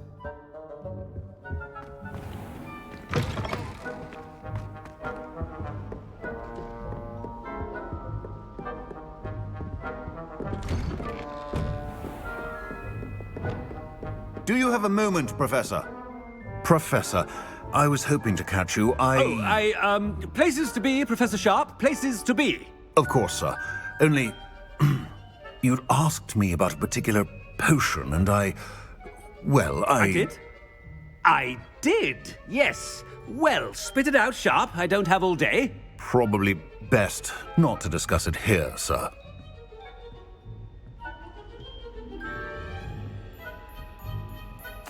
I assure you, Sharp, you may speak freely. Very well. I've brewed the cure for boils you wanted. I can drop it by your office when it's convenient. Of course, yes. No need for all the cloak and dagger. Simply have a student deliver it. A student. Very well, sir, if you insist. I do. And thank you, Sharp. I just hope you've brewed enough for all my boils. Now, to determine which student gets this rather unenviable task. I wonder almost daily why I accepted this appointment from the Ministry. I thought I heard the headmaster approaching. Gareth! Mr. Weasley! What are you doing here? Don't you have, somewhere to be? Oh, Professor! Yes, of course. All sorts of places I'd rather be right now. Do you need something from me? I'm looking for my house elf. Surely you've seen him? Ah, the little one-eared fellow. I saw him heading to the Great Hall moments ago. Muttering on about your, sterling graces, sir. I am watching you, Mr. Weasley. Mr. Redding, who owns Honeydukes, tells me some of his billywig stings recently went missing. Prime potion ingredient. And I know you fancy yourself a skilled potioneer. What? But, sir, I haven't been anywhere near Honeydukes. Bah! That's enough from you. Just know that I have eyes and ears everywhere. On your way, Mr. Weasley. Well, there's one for my diary.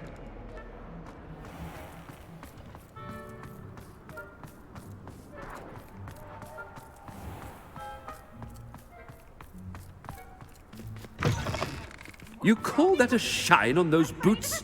Do better!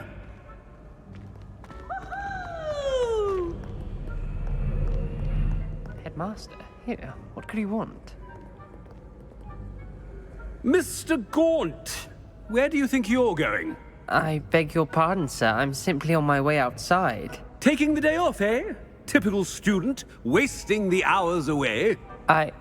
I have to write 20 inches on Dittany and its uses. Was heading to the greenhouse. Ah, yes! Mixed with bubo tuber pus makes a fine mustache paste. Yes, mustache paste. I find. Are you feeling all right, sir? You don't seem yourself. I assure you I am quite healthy, Gaunt. If I need a medical diagnosis, I shall head to St. Mungo's.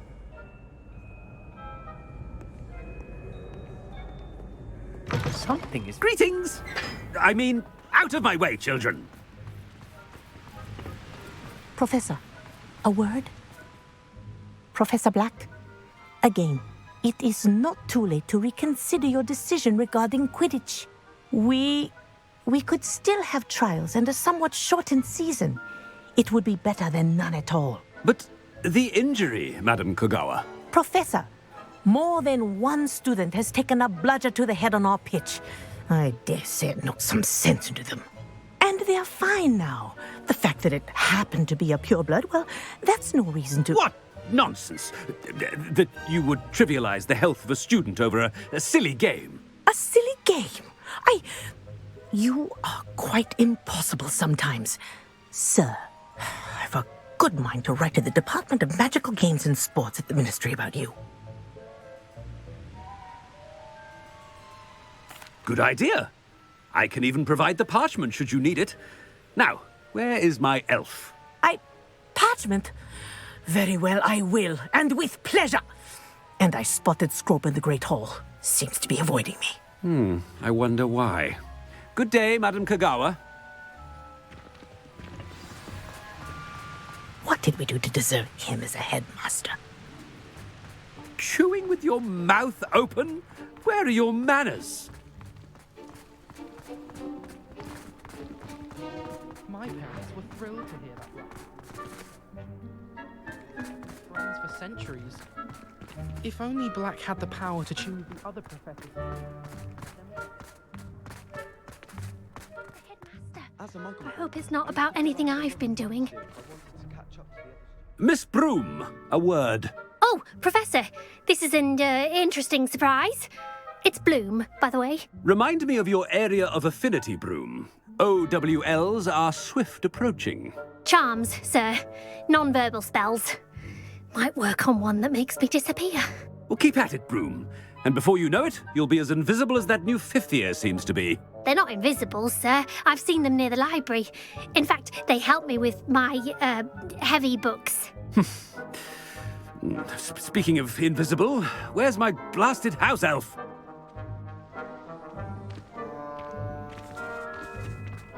Something seems a little off with the headmaster.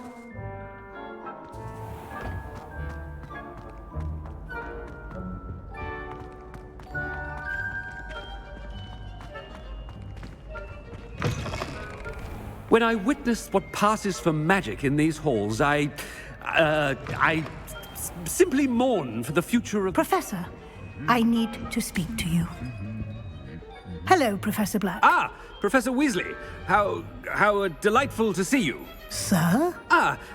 Since I have you here, I wonder if I might, speak with you about Professor Fig. Oh, very well. I've decided to give him a bit more, leeway with his time. Leeway, Professor? Are you sure that's wise? I confess I do worry for his students. He's rarely here as it is. Ah, well, yes. He's handling some official ministry business for me. I see.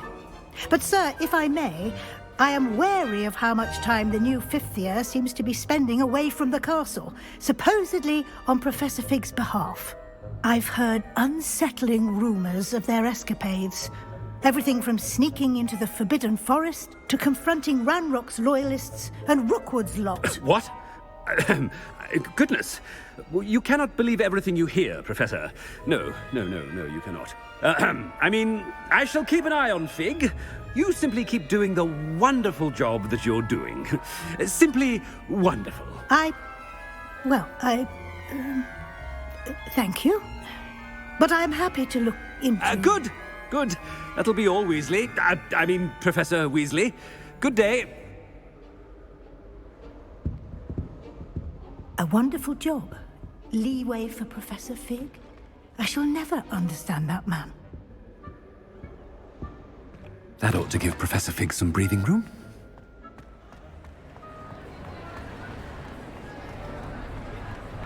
Scrope's as hard a worker as any house elf. Scrope! Oh, greetings, Master. Remind me of the password to my office.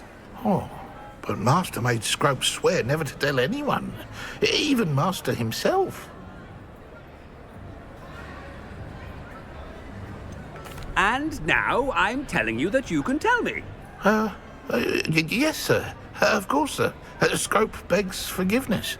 It is the Black family motto, Master. Right. Of course. Master does remember it.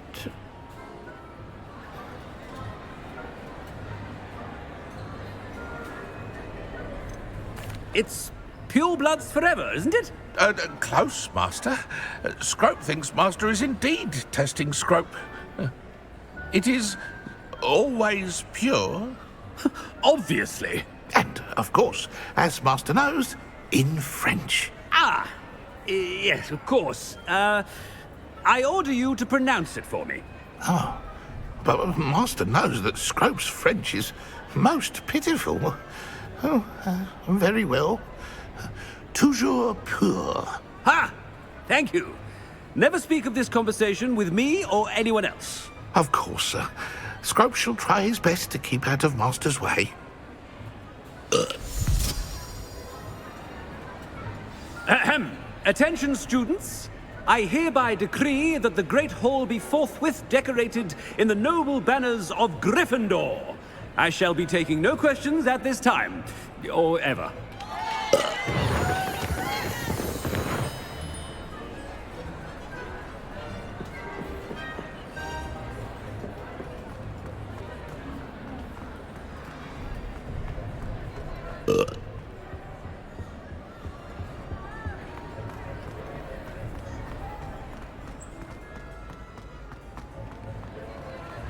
Made it just in time.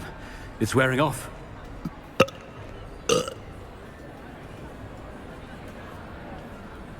Fig was right. I can't believe it worked. Now, to speak the password to the gargoyle.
Alohomora.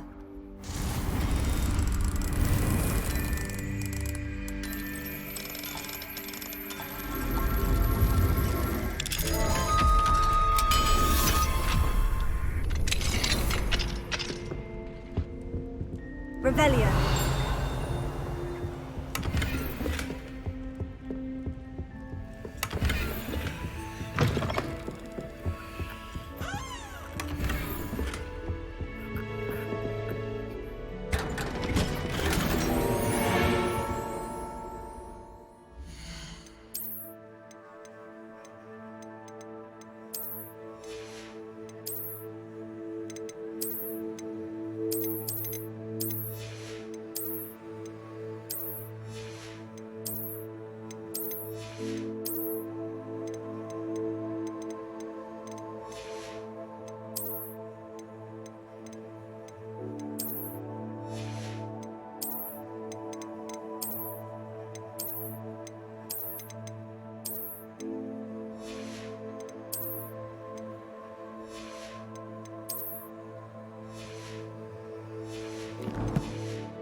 Alohomora.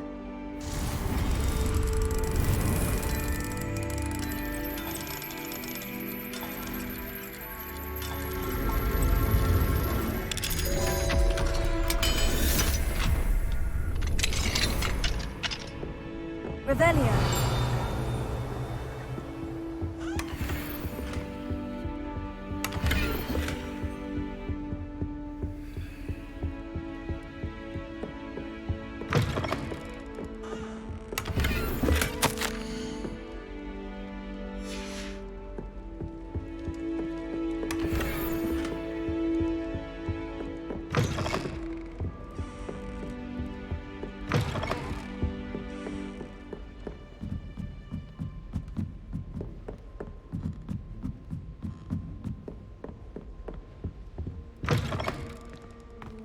Revelio.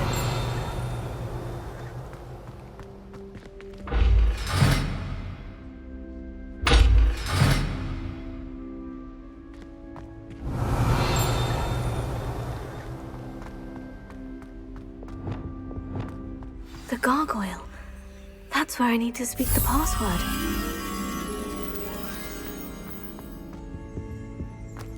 Revelio.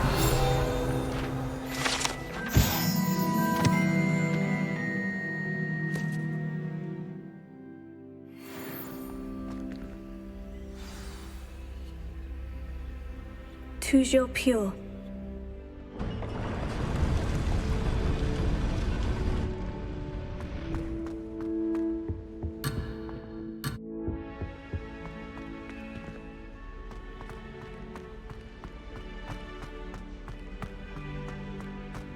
I wonder if all the elite wizarding families have a motto.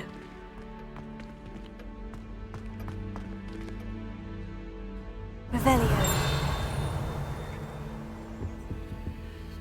Alohomora.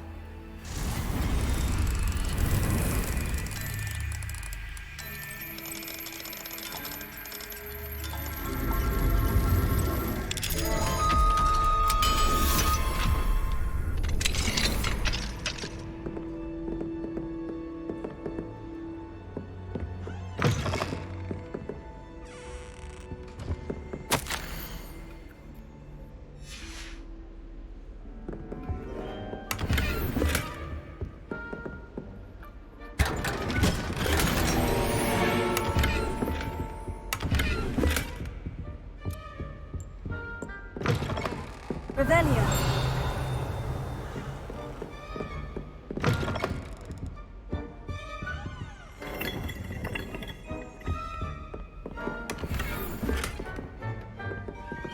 Alohomora.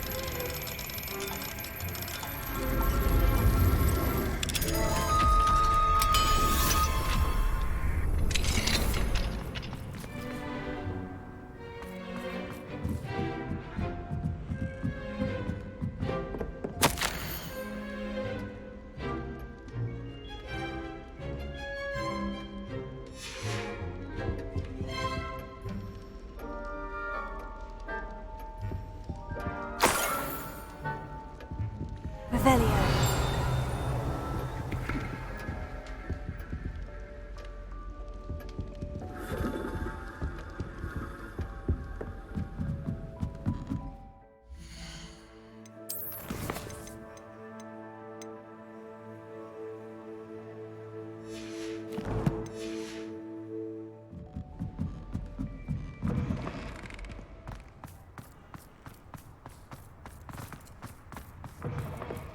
Revelio.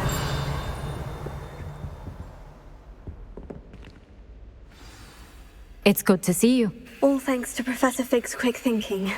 Now what? Approach the pedestal in the antechamber and read the book that appears. What can I expect to find in the book? A story. I cannot say more. You may recognize some elements of it, as I was inspired by a tale with which many wizarding children are familiar. I suspect there will be more to this than reading a book. Your suspicions are correct. We shall speak when you are finished. Has this been under the headmaster's nose all this time?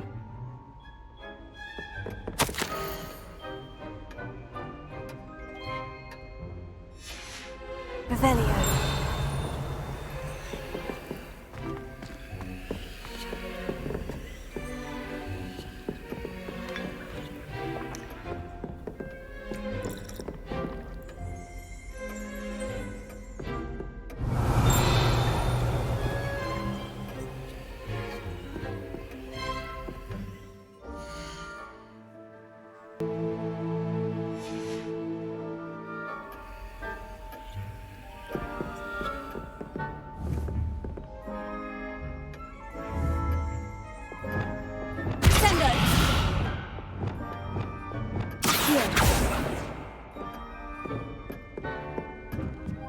That must be the pedestal.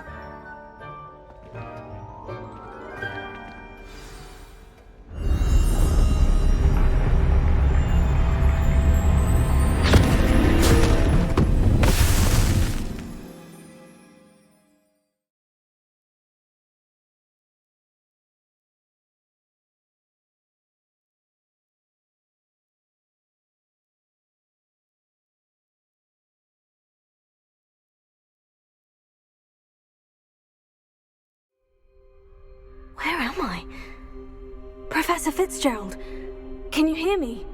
I am here. In this place, you may call me Neve.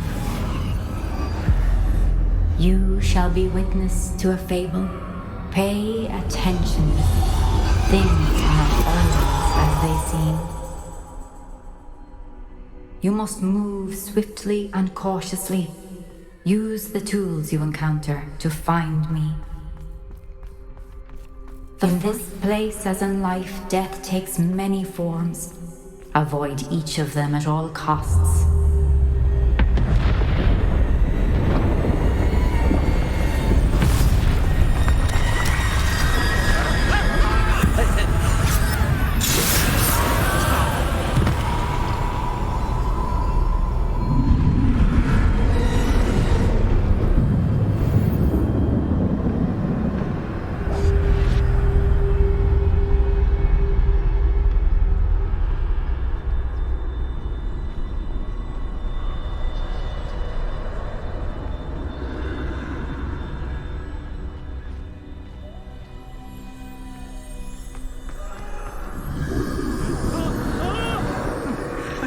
When I could, I'd be free by now.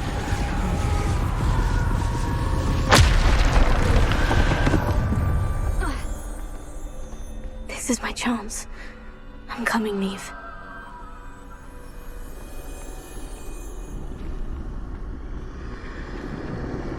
I need to time this just right.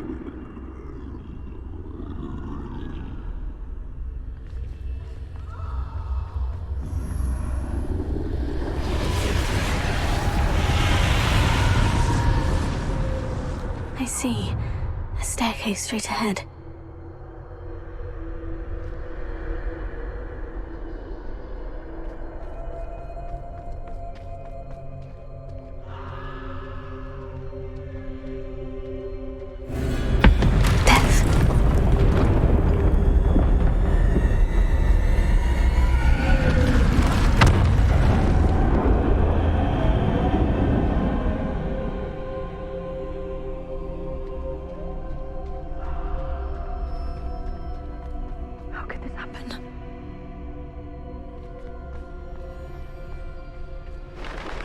A ladder. Perhaps they won't be able to find me if I go up there.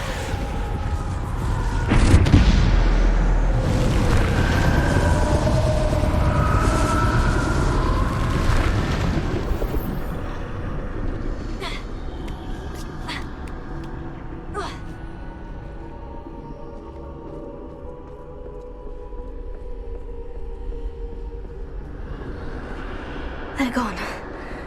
For now. I need to get out of here. Where could Neve be? Too many. I must cross this road as fast as I can.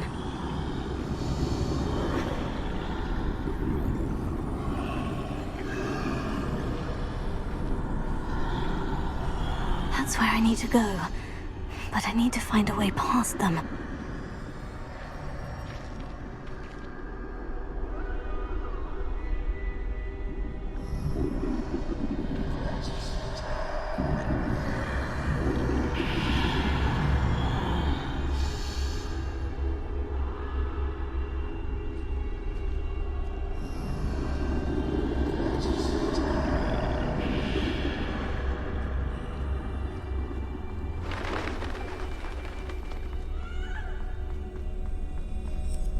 Nothing this way but more danger. There must be another way to find you.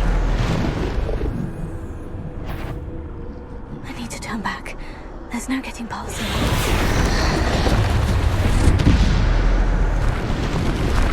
That doorway closed tight. No way but forward, I suppose.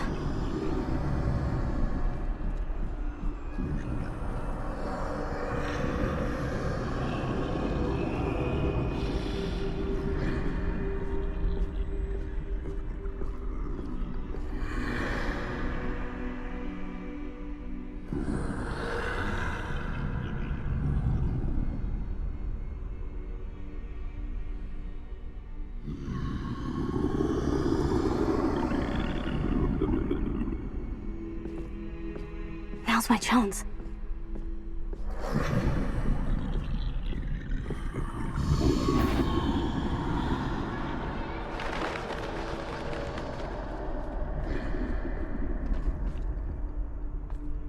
That's the way forward.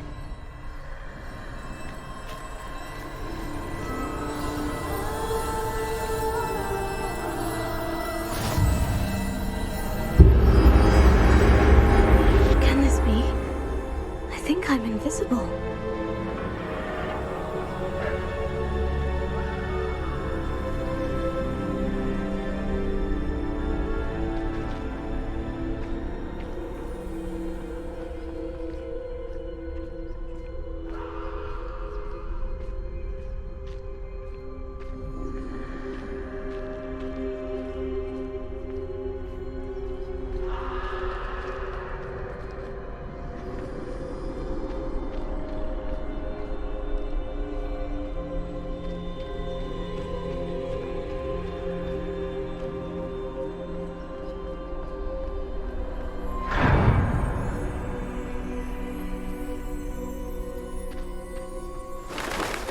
Can't see me at all. I can get closer to them.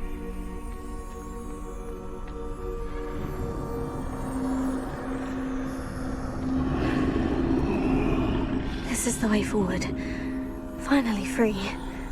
Now, where are you, Neve?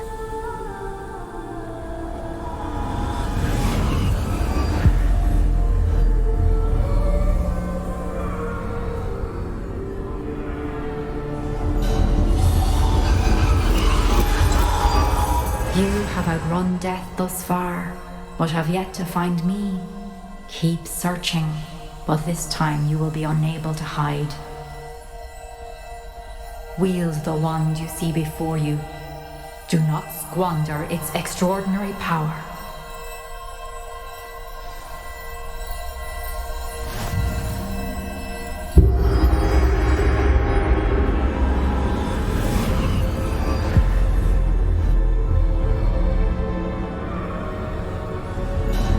I've never felt such power.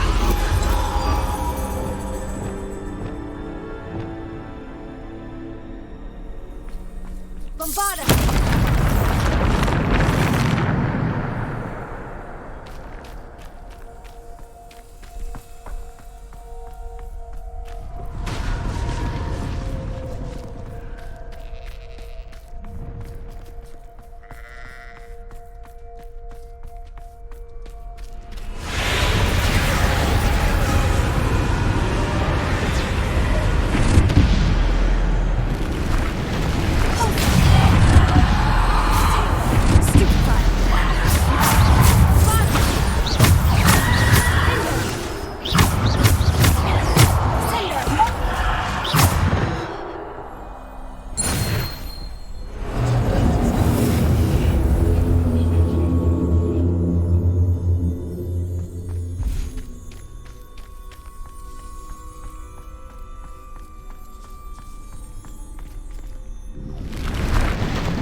Revelio.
magical stone. This must be for me.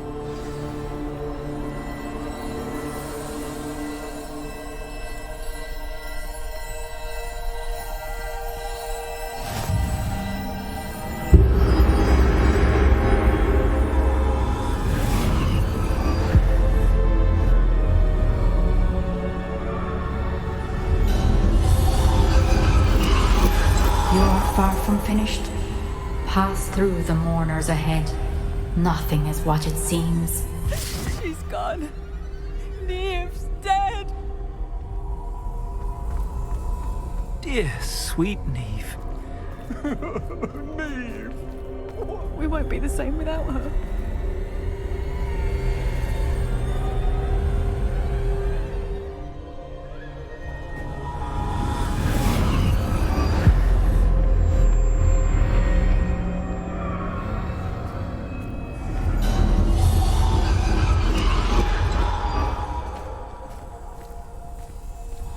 You found me, but you cannot undo what has been done. The magic of the stone can only conjure a shadow of my former self.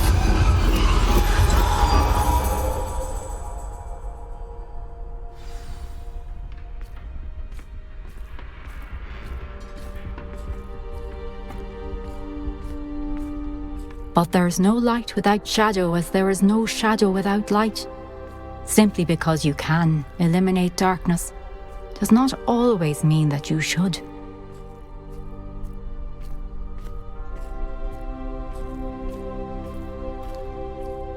Remember that as you witness my memory.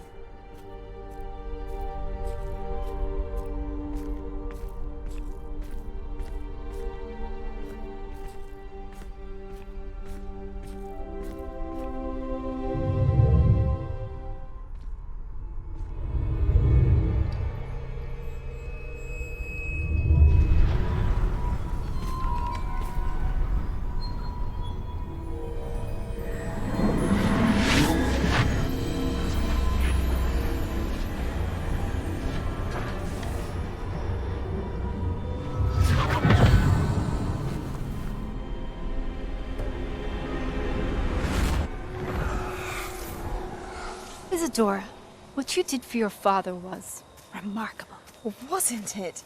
And Percival needn't worry about the strands of emotion or the traces that this magic leaves. I found a way to contain all of it. You haven't stopped.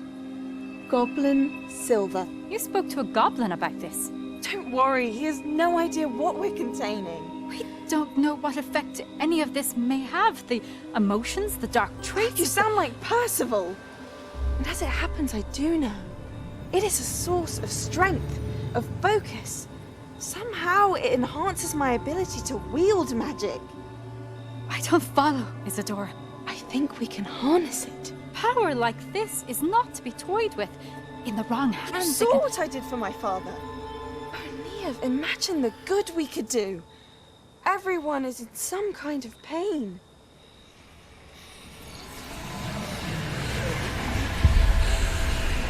What are you doing?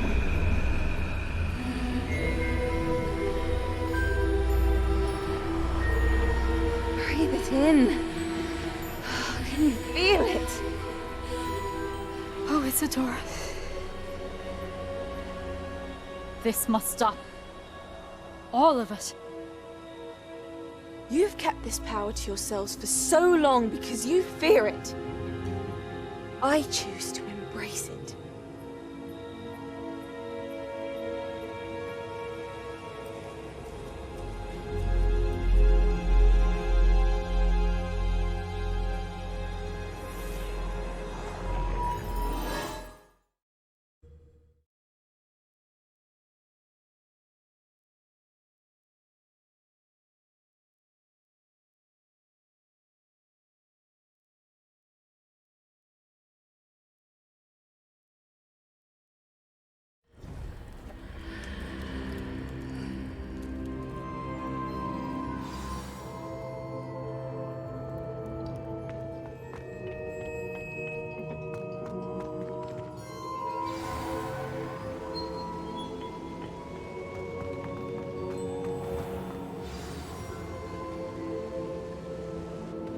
Is it true?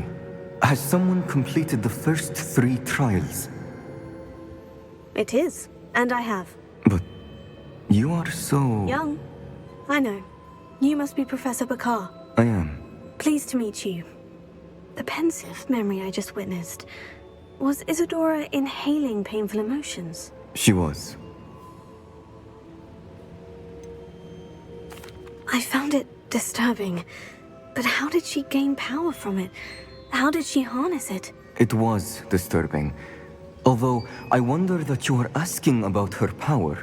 I hesitate to reveal the location of my pensive to someone who, perhaps, has yet to understand the responsibility of power.